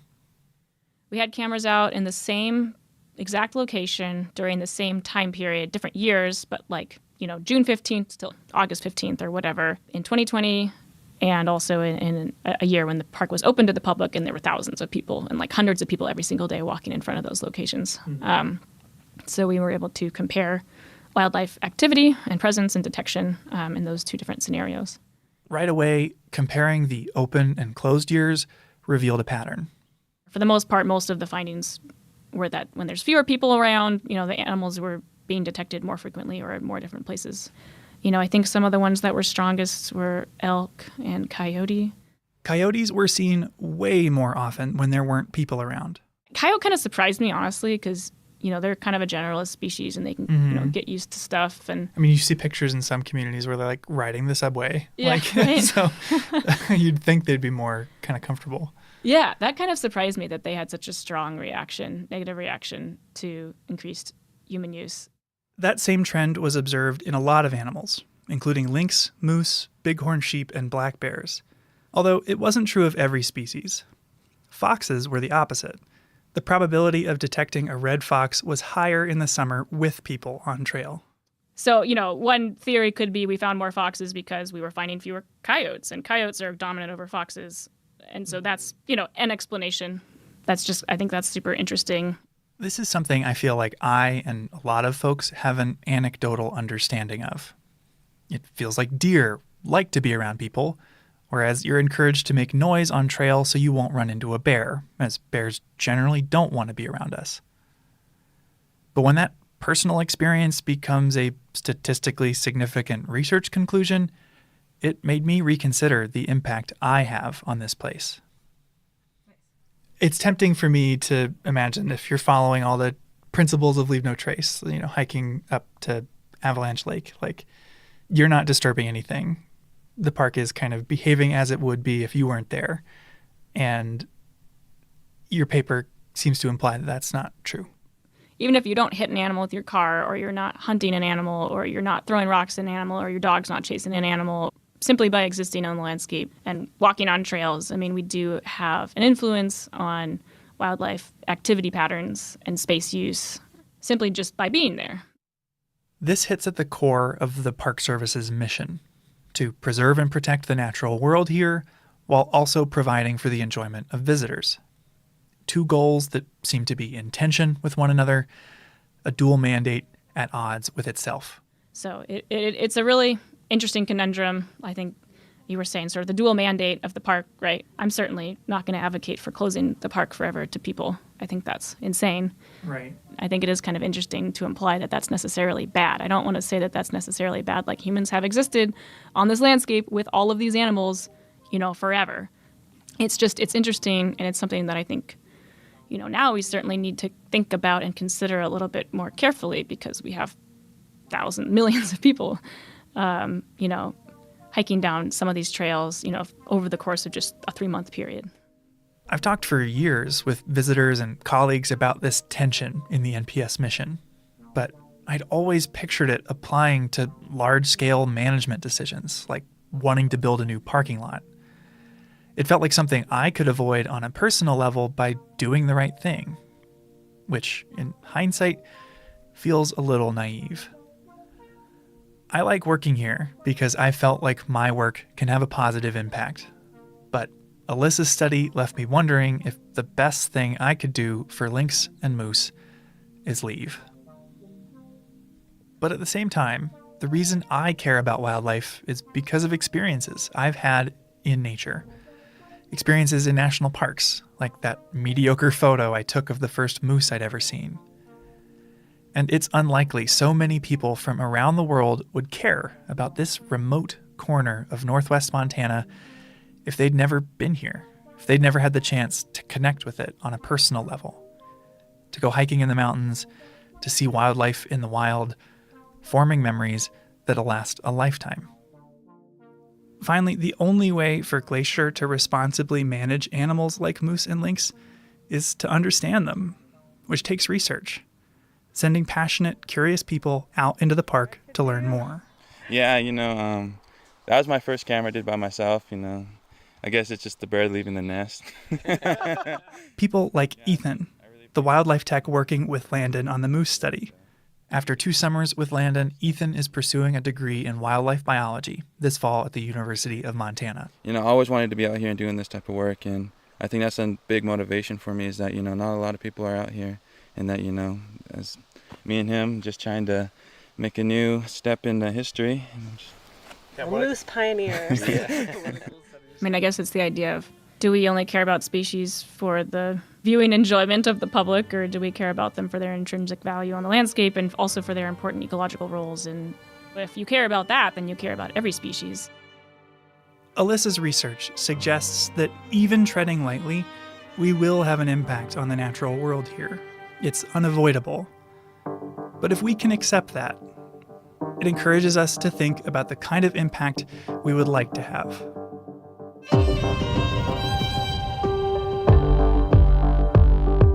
Headwaters is a production of Glacier National Park and is supported by the Glacier National Park Conservancy. We could not make this show without them. You can learn more about what they do at glacier.org. Headwaters is made possible with help from Lacey Kowalski, Melissa Slottick, and so many people throughout the Glacier community, especially the natural and cultural resource teams. We're grateful for all of you. Our music this season is by the brilliant Frank Waln. The show's cover art is by our sweet friend Stella Null. Check out Frank and Stella's work at the links in our show notes. Special thanks this episode to Landon McGee, Ethan Rowe, Alyssa Anderson, Mark Beal, John Waller, and Swan Valley Connections and the Southwest Crown Collaborative for sharing their amazing lynx growls. Besides sharing this episode with a friend who might appreciate it, you can help us out by leaving us a rating and review in your podcast app. Thanks for listening.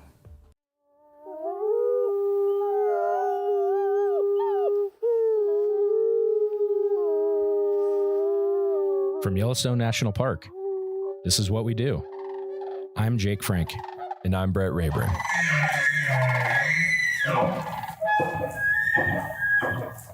Hi, Brett. Hey, how's it going? I am great. How are you? I'm good. I had a good weekend. Yeah, that's good to hear. Hey, how are your pipes in your house doing? You like that transition?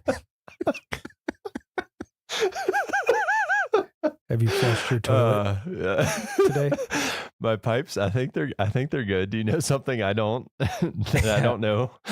No, I just wanted to. That was the best transition that I could come up with. That was terrible. I'm not gonna lie. So no, what I have a trivia question. I want to ask you. Okay. All right. So Yellowstone, we're a big park, 2.2 million acres, 4.5 million people roughly visit the park every year. We have a lot of infrastructure in the park that's hidden to support all that visitation. Part of those systems are water and wastewater systems in the park. So how many combined between the making clean water and then making dirty water clean, if you combine those two systems, how many of those are in the park? Like pipes. The number of systems of total systems. Yeah, so you don't have to. It's not like miles of pipe or anything. Okay, it's just that's like what I was a like complete trying to system anticipate. because they're located all throughout the park. So if you were to count the total number, how many are there across the park? 15. There are 23 wastewater systems and 21 water systems. So a combined 44. So it wasn't even close. It's a lot. It's Wow. like, and this is like something that I had no clue about until I started, working with the facilities team to document all of our infrastructure, from like the GOA projects and putting in money to improve our infrastructure. It is unbelievable how much infrastructure there is, and it's all hidden. Like no one sees it, but it's by design. It's all, behind the trees and whatnot. So do we know how many feet of pipe there are in this park? I really want to know that now. I have no idea, but maybe Thousands. our guest today, Jason Murphy, he's the utility systems facility manager for our water and wastewater systems. Do you know that answer? The exact number off the top of my head, I do centimeter not. to the millimeter. No, thousands though. Yeah. Between water and sewer, it's thousands. Yeah. There's over 500 manholes. That one sticks in my head from from that spec sheet. But wow, yeah, that is crazy. Between water and sewer. That's a lot. Well, speaking of water and wastewater and manholes, how are you today? Another great transition. It is a very great transition. I am fine. Yeah. Well, thank you for joining us today. How are your pipes? Our pipes are good. Yeah. Toilets are flushing. Great. That's a win. So, why don't we just kind of dive in? How did you get into the Park Service? Did you start in the Park Service, or did you even before then? Just how'd you get here? My first Park Service job, I applied as a summer seasonal in 2001, and I was picked up as a wage grade 3 garbage truck operator, and not the driver, but I rode the garbage truck. We had ride-along garbage trucks in Canyon then. We had about 300 of those swinging bear cans, and I rode the garbage truck for that summer, picking up garbage in Canyon. That seems like a fun job. It was a very fun job. So like on the outside, like you're the one hanging on Yep. the outside. That is cool. Mhm. That's like the one that all the little kids want to be when they grow up. Correct. Yeah. Yeah. We've taken that away now. They have mechanical arms that do that, but it was a very fun job. They always got to ruin all the fun stuff. Yeah. So Can't hang on the back of a truck driving around town. Yeah. anymore. There's somebody probably got seriously injured, and then So, how did you find that job? How did you hear about? How did you I even had know some to apply? friends at University of Montana who came down here and worked for YCR as seasonals. Okay. And they were like, you should apply for these jobs. And So, are you from the area, or did you go to school here, or? we were living in Missoula at the time. I grew up in Buffalo, New York, but we had moved out in 98 to Missoula, and just met some folks that, had been coming down and working seasonally for the Park Service. And the housing was a very big draw at that point, that you could get a job that came with housing. Yeah. So In Yellowstone. Yeah, that's pretty Mhm, cool. mhm. Yeah. So, yeah. So, between hanging off the back of a garbage truck and your current position, there's probably a few jobs in between those There's two a things. few jobs in between. Yep. What you want to walk us through that? Well, my father was in the utility stuff, so I kind of grew up with some of that, at least in the collections and distribution side of things. So I'd known about it. And then in between that summer season and kind of, still as a seasonal working for, doing the ski school thing in the winter and then coming back, it was even back then, it was recruitment and retention for water and wastewater operators was tough. People came and went pretty regularly, even going all the way back into the late 90s. So I kind of saw that there was a way to get in there then. I did then do a little stint for the Department of Defense in Germany, working for the Army for a few years in early 2002 through 2004 or 5 when we came back. And I've been here ever since then. And it was kind of that on the job training you could get and do some correspondence courses, grab some certifications, and then get in the door that way. That was pretty much the easiest way to get a permanent job in Yellowstone. Yeah. So we've done a handful of these interviews now, and the consistent thing is like, I think John Cataldo said, move at the speed of opportunity, is that it's just kind of being in a place and being willing to learn some new thing and then take advantage of it. So I didn't leave. Yes, that is another way. It's just plant your roots. So, so in your current job, so as the utility systems facility manager, do you have a typical day and or a time of year, or like what does your job look like? Well, let's be honest.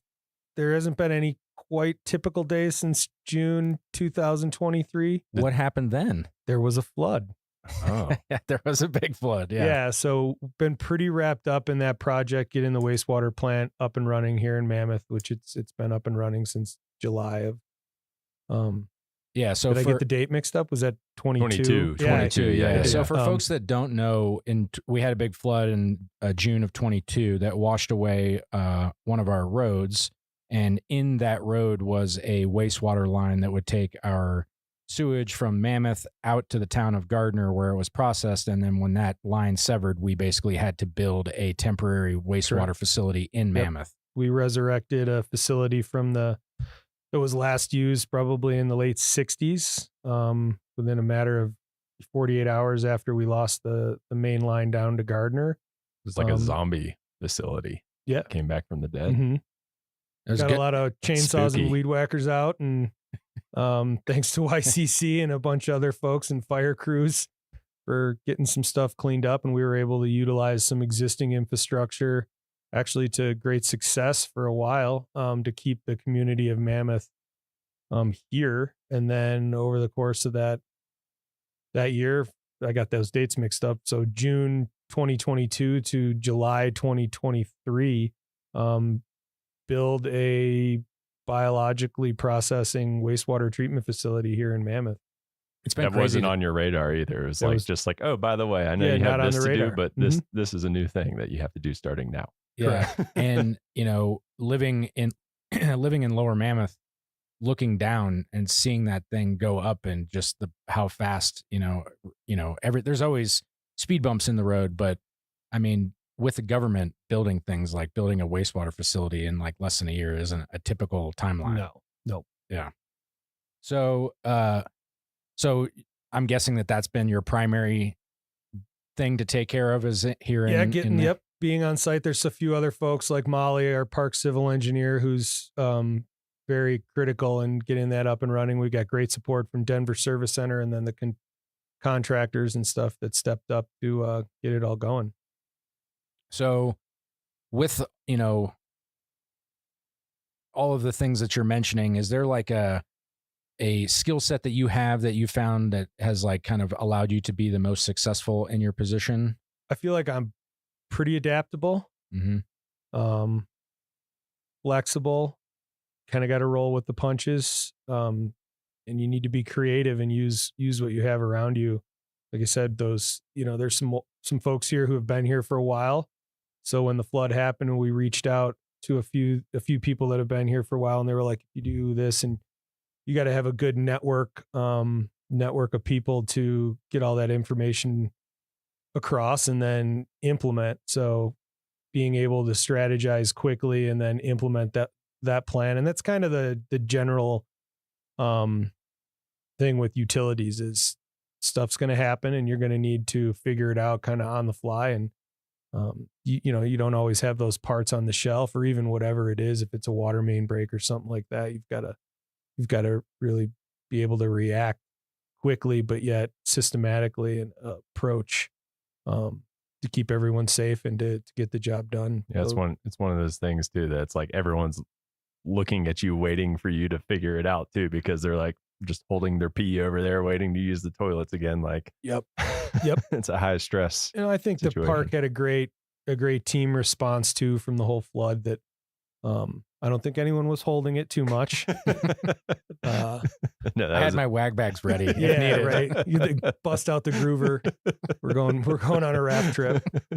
But no, that's pretty much it. And then generally, work a lot with outside partners, EPA, rural water associations for both Montana and Wyoming, Wyoming DEQ, this position here, and with Molly and the civil engineer for the park. We work a lot with Denver Service Center, and it is kind of that kind of position where you're balancing between the regulatory agencies. Wyoming is the only state in the nation that did not take primacy over drinking water. So we get the fun of, we work with EPA for drinking water region 8, and then Wyoming DEQ for wastewater.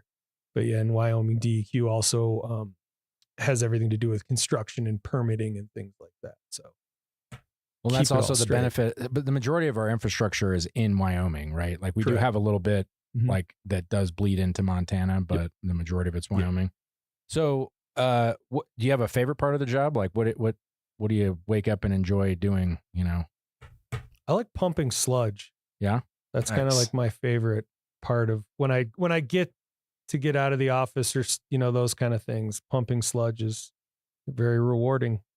Do you put that on like the calendar on the days that you get to do it? We're doing it's just it a like lot pumping more sludge. than we ever have now with this new treatment facility. So, it's be a good it's day. the closure of the wastewater loop. So where does the sludge go? Right now, it's going to the compost facility at the landfill in Logan. Okay, and they'll use it. They use it in the landfill. They mix it with wood chips, and most of the municipal wastewater treatment facilities in the area, Livingston, Bozeman, even Three Forks, and some of the other ones, they all use the compost facility too. So they use it in the as they layer things in, and when they close cells and in between intermediate stuff in the cells, they put that layer of that material. They mix it with wood chips and other things like that. So if pumping sludge is your favorite part of the job, what is your least favorite part of the job? That's a loaded question. I mean, what are some of the challenges that you face in your job? That's a better way to ask. Yeah. I think right now recruitment and retention is definitely a challenge. Finding certified operators nationwide is a challenge. I think through that whatever happened a couple of years ago, we don't want to talk about the pandemic, but yeah, we did lose a lot of that knowledge base and some of those older operators, and we're struggling as a profession nationwide from coast to coast. Well, and you mentioned it even in your, you know, when you were at Canyon doing garbage, that you noticed that it was hard to recruit and retain people back then. Is that just like, does anybody have an idea as to why that is? Is that just like the hazards of the profession, or is it like? Yeah, and I think, you know, it seemed kind of clear back then that, you know, people with families, being someone who's experienced that, staying in the interior of the park and that remote duty station is difficult. No pun intended. No pun. Yeah. DOODI. That's just a struggle, you know, even when we had children, and that was kind of my exodus from the interior after being out there for 8-9 years was, you want to be home, and that makes it difficult. Can you kind of go into why, like, what are some of those difficult things that you have to school? Yeah. I mean, what does that look like, getting your kids to school? We didn't. Or homeschooling. Yeah, that was not an option. Yeah. I could see like kindergarten, we could do blocks and, you know, music and all the fun stuff, but no. Teach me trigonometry. You know, my wife worked for the park for years, for 20 years, homeschooled. Yeah. So we decided not to do that. She was here in Mammoth at the time. And I was able to come into Mammoth and work out of the plumbing shop for about 10 years, doing some HVAC stuff and just all kind of project work and things like that before this position came up. So now that you're, you know, in your facility manager position, and I'm guessing you supervise a handful of people, with all those challenges and trying to recruit and retain people, I mean, why do you stay here? What keeps you with the National Park Service? I've always loved being here. that I feel like that's as far as recruitment goes. When you're looking for people who want to be here, you want wherever they are, whatever job it is. If you're in, Michigan or Florida or North Carolina, I would think anybody who you're recruiting for any job, you want the person to want to be where they're at least at that time. So I've always wanted to be here. I was in love with the park. Be honest, I was in love with the skiing in the park for a long, long time. I still am, but you just don't have that kind of time I was going to say anymore. that sounds past tense. Well, life, adulting, kids, there's adulting. So yeah, and just the idea of, and I always thought this, it might sound a little cliche, but you get to do some of that mission statement stuff, the stewardship model. Take Canyon Wastewater Treatment Plant, for example. It's the only treatment plant in the park that discharges directly into the Yellowstone River. So I always thought, even going back to 20 years ago, that you had a part of that kind of responsibility and stewardship. And plus you're doing a little bit of science. There's some science to it. And I just thought that was the best part of working in the park. And you can only, I was never going to be in REYP or anything like that. So it was just, for me, it was part of that. You could see that in the mission. Yeah. Well, relate to it. And, 2001 is when you said you got your first job here. Mm-hmm. Is there, between then and now, has there been some point in your career that you kind of identified as like a turning point or a defining moment that you're just like really stands out to you? I think there's a lot, and not to talk, the flood was definitely one 2 summers ago now. I think a defining moment was, getting that first permanent job, because that was a roller coaster. And then even progressing up and moving from the interior to Mammoth. That was a big deal. And that, yeah, because that's like the whole, everything other than work, it is improved by being up here, not the logistics of with your kids and, Mm-hmm. things like that. Yeah. Yeah. Yeah. That was when the skiing stopped. Yeah. Yeah. So I guess in some ways improved and in some ways. Fun, Yeah. Right? Yeah. Mm-hmm. Yeah. I do get that. And that's a cutting edge. It cuts both ways. Like, it's super fun to be in the interior in the winter. You have access to all this stuff, but then on the flip side of the coin, you got to get on the snowmobile and drive to the store. So I think it's important though, that we make sure that people know that the interior life in the winter is not, it's manageable. You if you don't make a grocery list now, if you come and you work in the interior, you might want to start working on your grocery list. You can't forget eggs. You can't forget. Yeah. There's just a little bit, there's another level of logistics, and organization that goes to it. But I loved it. And that was a hard part of moving. Yeah. I kind of felt like I was abandoning something that, I really wanted. I always wanted, even when we were in Germany working, I was always like, oh, okay, this is great. Yeah. Europe, we're traveling. Eating schnitzel. Yeah. We get to go to Croatia on our day and on our trips or wherever it was. But I was always like, all right. And then the supervisor at the time, he would call my mom. Be like, is he coming back? No, he's not coming back yet. And so when we decided to pull the plug, it was just a phone call. It was like, okay, I'm ready. Come back. And they welcomed us back here with open arms and a lot of mosquito bites. Mary went down to the south entrance. There's not a lot of mosquitoes in Germany. That was the one. Yeah. Not a lot of bugs in general, probably. So, we're mentioning like recruitment, retention, finding the right kind of person. So say that there are people listening right now that are interested in this type of career. If they were to try to find this job on USA Jobs, what are they looking for? Like, is there a job series for like that you're hiring for, or typically that, we're hiring for its utility systems repairer and operator. I believe the series is 4742. Okay.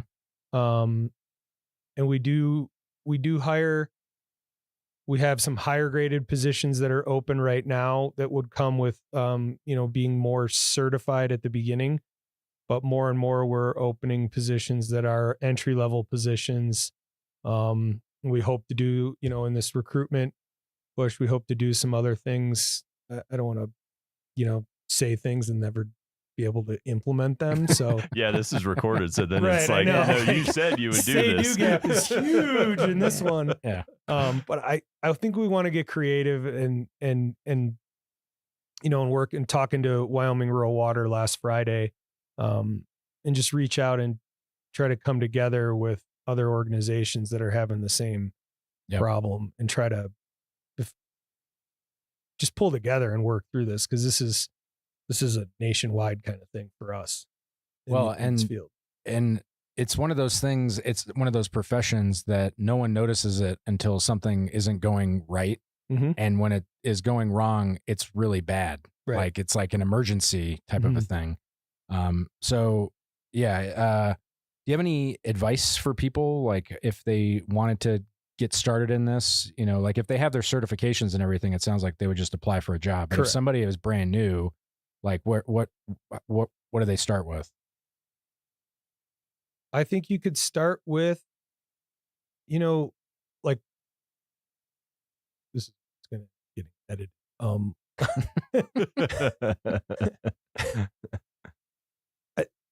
Even that quick Googling, like Water Environmental Federation or American Water Works Association, starting with that, I feel like a lot of things just start with that basic research, and then reach out. Every community has people that do this. Everyone has wastewater. Everyone has water and wastewater, and I'm sure you've noticed somewhere driving around your town, you've seen somebody in a truck, Department of Public Works truck. Yellowstone has municipal features. We operate, we plow roads, we make water, we do wastewater. I would encourage people to start there. Go to a water and wastewater district board meeting, meet people, get in that way with your local folks. There's a lot of people right now nationwide trying to start intern programs or apprenticeship programs or things like that. I would be really surprised if your local high school biology teacher or doesn't have or knows some way to get a hold of somebody in your community that knows the water and wastewater guy or gal.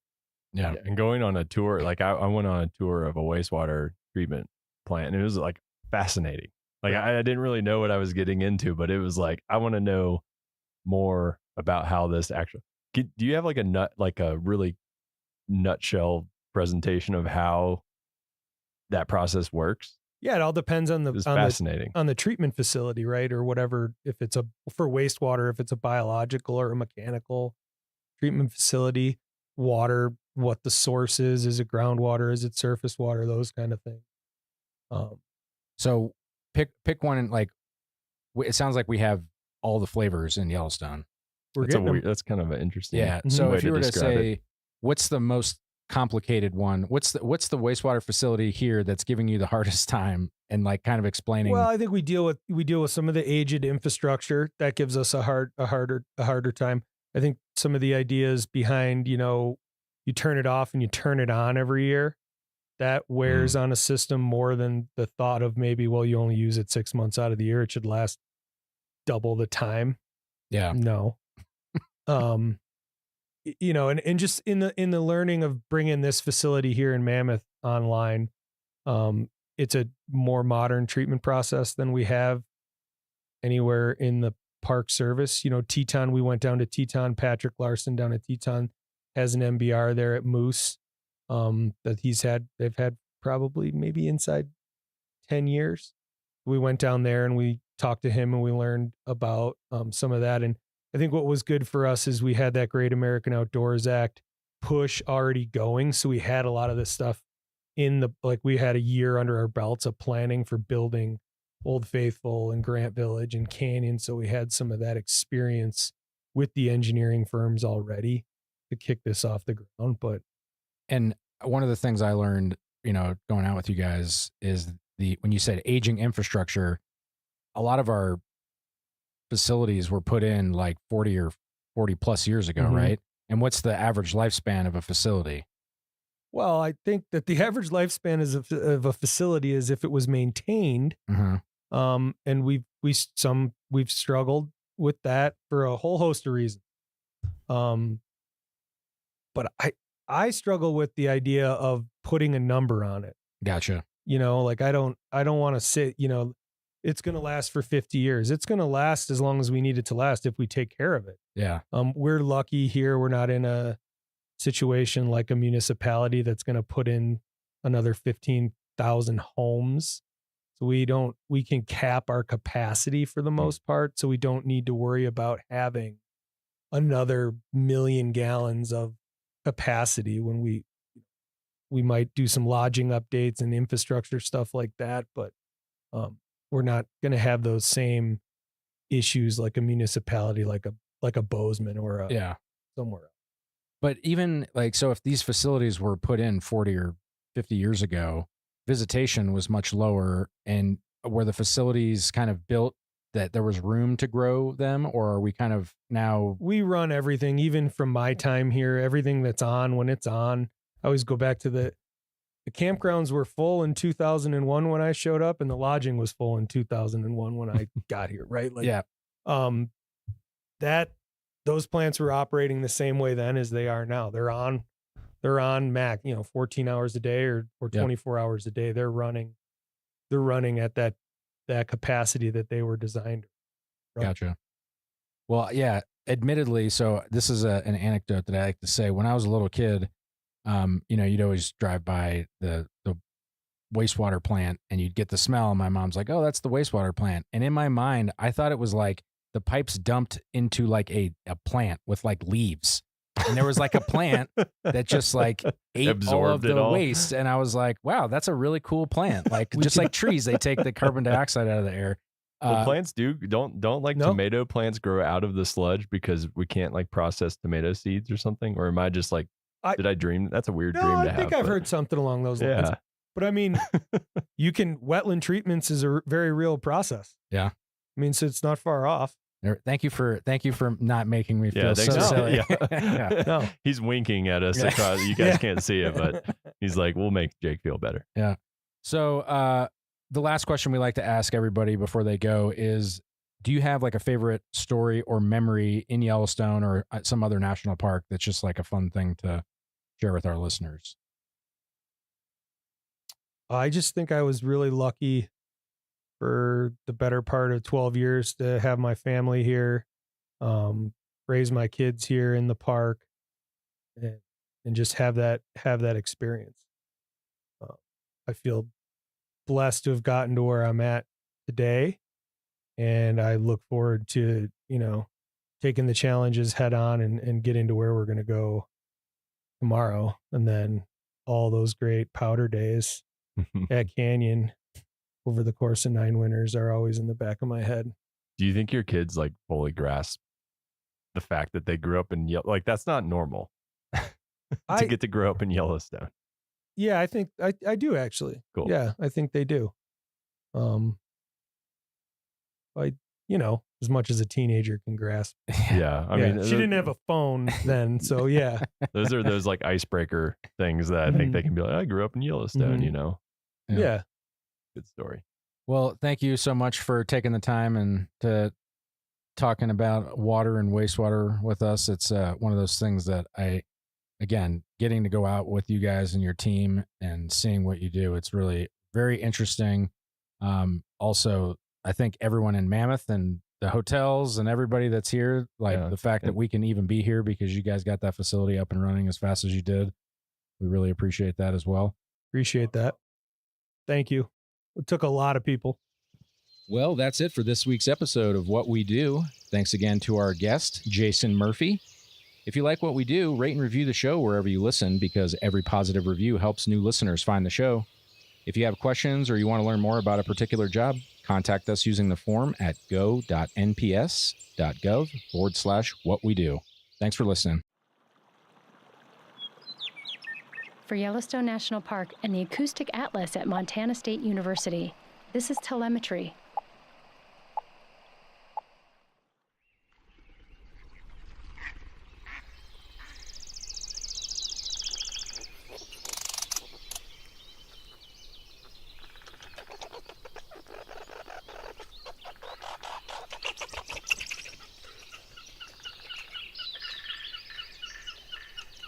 You know, every season in Yellowstone is pretty fantastic, but if you're into listening to the sounds of animals, spring and summer, well, there's just nothing like it.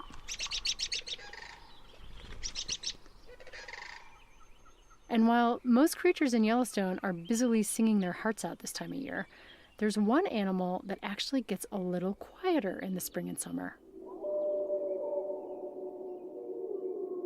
And that's the wolf. You see, there's a seasonal cycle to wolf howling. Howling ramps up through the fall and it peaks in late winter. Then comes springtime.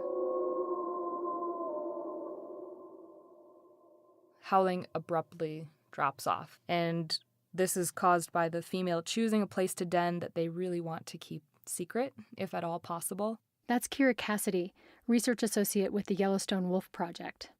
Choosing a den site is extremely important for a wolf pack. It's going to be their hub for the entire summer. It's the house of the entire next generation. And it has to be protected, of course, because the tiny, helpless pups are going to be there for several months. We've had cases where a pack has attacked another wolf's den and even killed the pups in some cases. They don't really want to let other packs know where they are and what they're doing. And in order to avoid that, they keep quiet. Now, it's not only the frequency of howling that changes throughout the year, but the type of howling shifts too. Wolves howl for a couple of different reasons. Some of that would be within the pack, so to keep track of each other, say if they've been separated. And even though they're doing a lot less of it, this is the kind of howling that tends to dominate in the spring and summer, wolves communicating with their own pack mates. They also howl to let other packs know where they are and to kind of establish a territory. Wolves will often have these howling bouts with other packs. The two packs will howl back and forth as if to say, this is our turf, our territory. And it's that howling for territoriality that grows in the months leading up to the winter breeding season. Howling really tracks the hormones. As the wolves are getting ready for the breeding season, testosterone will start to spike. Howling starts to increase. It's kind of a stressful time in some ways. They do a lot of howling during the breeding season.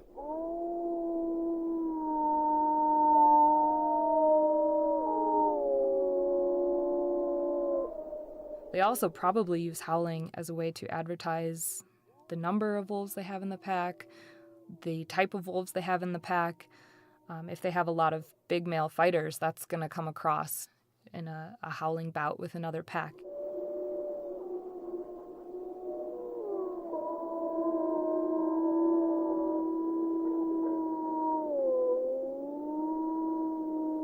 And in some ways, wolves may be able to use it to avoid a fight with another pack too. They can kind of create that space between each other, let each other know where they are, but also let them know who they are. Kira's specialty is looking at territoriality in wolves and interpack aggression, basically when two packs come into contact with each other and fight. Sometimes wolves will fight until one pack or one animal displaces the other, and sometimes they'll fight to the death. This running into other packs is so vastly important to a wolf pack. It's, of all the wolves that live in Yellowstone that we've radio collared, some of them disperse outside of Yellowstone, of course. But if they live their whole life in Yellowstone, 2/3 of them end up being killed by other wolves.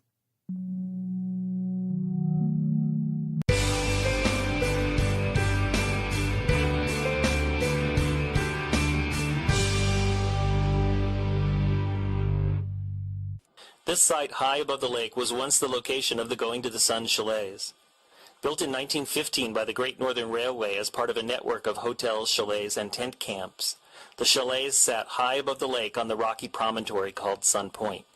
Constructed in the Swiss chalet style, the beautiful rock and log buildings could accommodate up to 200 visitors a night. In the days before the construction of the Going to the Sun Road, transportation in the park was an adventure. Visitors arrived at the Going to the Sun chalets by boat or horse. In fact, the majority of the visitors to the network of hotels and chalets operated by the Great Northern rode horses, and these chalets served as a hub for horseback travel over Pegan Pass to get to Mini Glacier or over Gunsight Pass to the Lake McDonald Valley. The chalets were closed during World War II and sadly never reopened again. During the war, the buildings fell into disrepair and were finally razed in 1949 due to their dilapidated condition. You can still visit the site of the chalets, which is a short walk from the parking area. As you stand at the old location, imagine sitting on the balcony of this spectacular hotel, overlooking the amazing vista, sharing tales of the day's trail ride with new friends as you rest up for a hearty dinner in the dining room. Today, the Sun Point Nature Trail starts here and offers outstanding views of St. Mary Lake, the stunning mountains of St. Mary Valley, and into the high country towards Logan Pass. The trail winds through forests and meadows to Bering Falls, where the water cascades across a sheer cliff into a natural basin carved in the rock. Hikers can also connect this trail with the St. Mary Falls Trail, the Trail to Virginia Falls, or the Sunrift Gorge Trail, ending their hike at either the St. Mary Falls Trailhead shuttle stop or the Sunrift Gorge shuttle stop. Vehicles longer than 21 feet and wider than 8 feet are prohibited on the Going to the Sun Road beyond Sun Point. Oversized vehicle parking is available at Sun Point, and drivers can connect to the shuttle system at this shuttle stop. In addition, a picnic area is located here.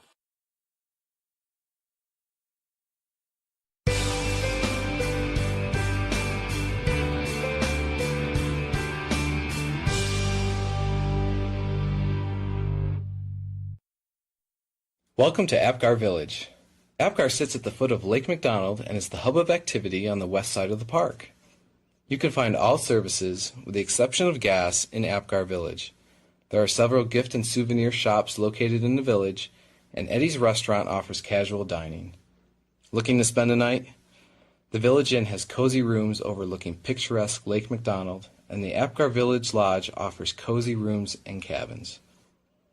The Apgar Visitor Center and Backcountry Permit Office are also located here. Whether you are just here for a drive-through visit or are planning a multi-day backcountry adventure, friendly rangers provide visitors with hiking and trip planning information. Families will find the Discovery Cabin an enjoyable and educational place where kids can have hands-on experience learning about Glacier. Other family activities are available as well. Horseback rides along McDonald Creek and through pine-scented forests offer a chance to see areas not often seen by most visitors. Boats long have been a part of the Apgar scene. Early visitors boarded steam-powered boats for an 8-mile journey up the lake to Lake McDonald Lodge. Boating is still a popular activity on the lake, and boat rentals are available from Glacier Park Boat Company here at Apgar and in other locations around the park. If you have your own boat, a public boat launch is your access to this largest lake in the park. There is something for everyone at Apgar Village, whether you are staying in the area or just passing through. Hello again, Rocky Rangers. 2 quick announcements before we get started with this week's episode. They might sound familiar because they're the same as last episode. We still have a big pavement preservation project going on in the park. That's going to be creating delays and closures over the next week and change. The biggest impact? Alpine Visitor Center and Old Fall River Road will be completely closed on Thursday, August 17th. Other impacts are too complicated to cover in detail here, trust me on that, but you can get the full deets on our website. Point your browser to nps.gov/ROMO. Look for alerts at the top of the page. If you're on a mobile device, it'll be hidden in our little menu. Find the alert related to pavement preservation and click more. It's been rain lately with heavy thunderstorms and even continuous rain rolling in every afternoon. It's raining right now. Always check the weather before your visit. Plan any hikes so that you are well below tree line before storms are set to arrive, and never leave the safety of a building or your car if thunderstorms are present. Lightning is serious business, so play it safe. And now for our episode. This week, we join Design Outside, a class of undergraduate graphic and industrial design majors from the University of Kansas who spent a week camping at Moraine Park and expanding their creativity outside of the classroom and studio. As you'll hear, the class had a big impact on the students, and it was super fun to talk to them, to hear all the different types of projects that they'd come up with over the week, how the week impacted their design process now and potentially in the future, what it was like to camp for the first time for some of them, and to get to geek out about design stuff, because that's what I do all day usually. We hope this podcast inspires you also to camp, to explore Rocky, and to create beautiful things. Let's rock.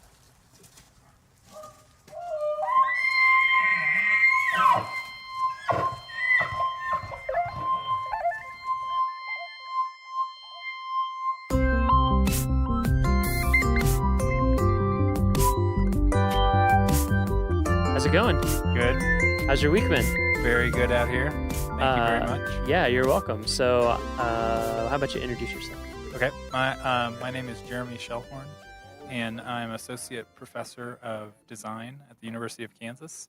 And I teach a summer class called, it's the Do Studio, Designing Outside. And the purpose of that is to really get the students outside of the traditional classroom setting and get them outside where they have to be in a place that pushes them to think about design and make things differently than they would otherwise. And it's been a great week out here at Rocky.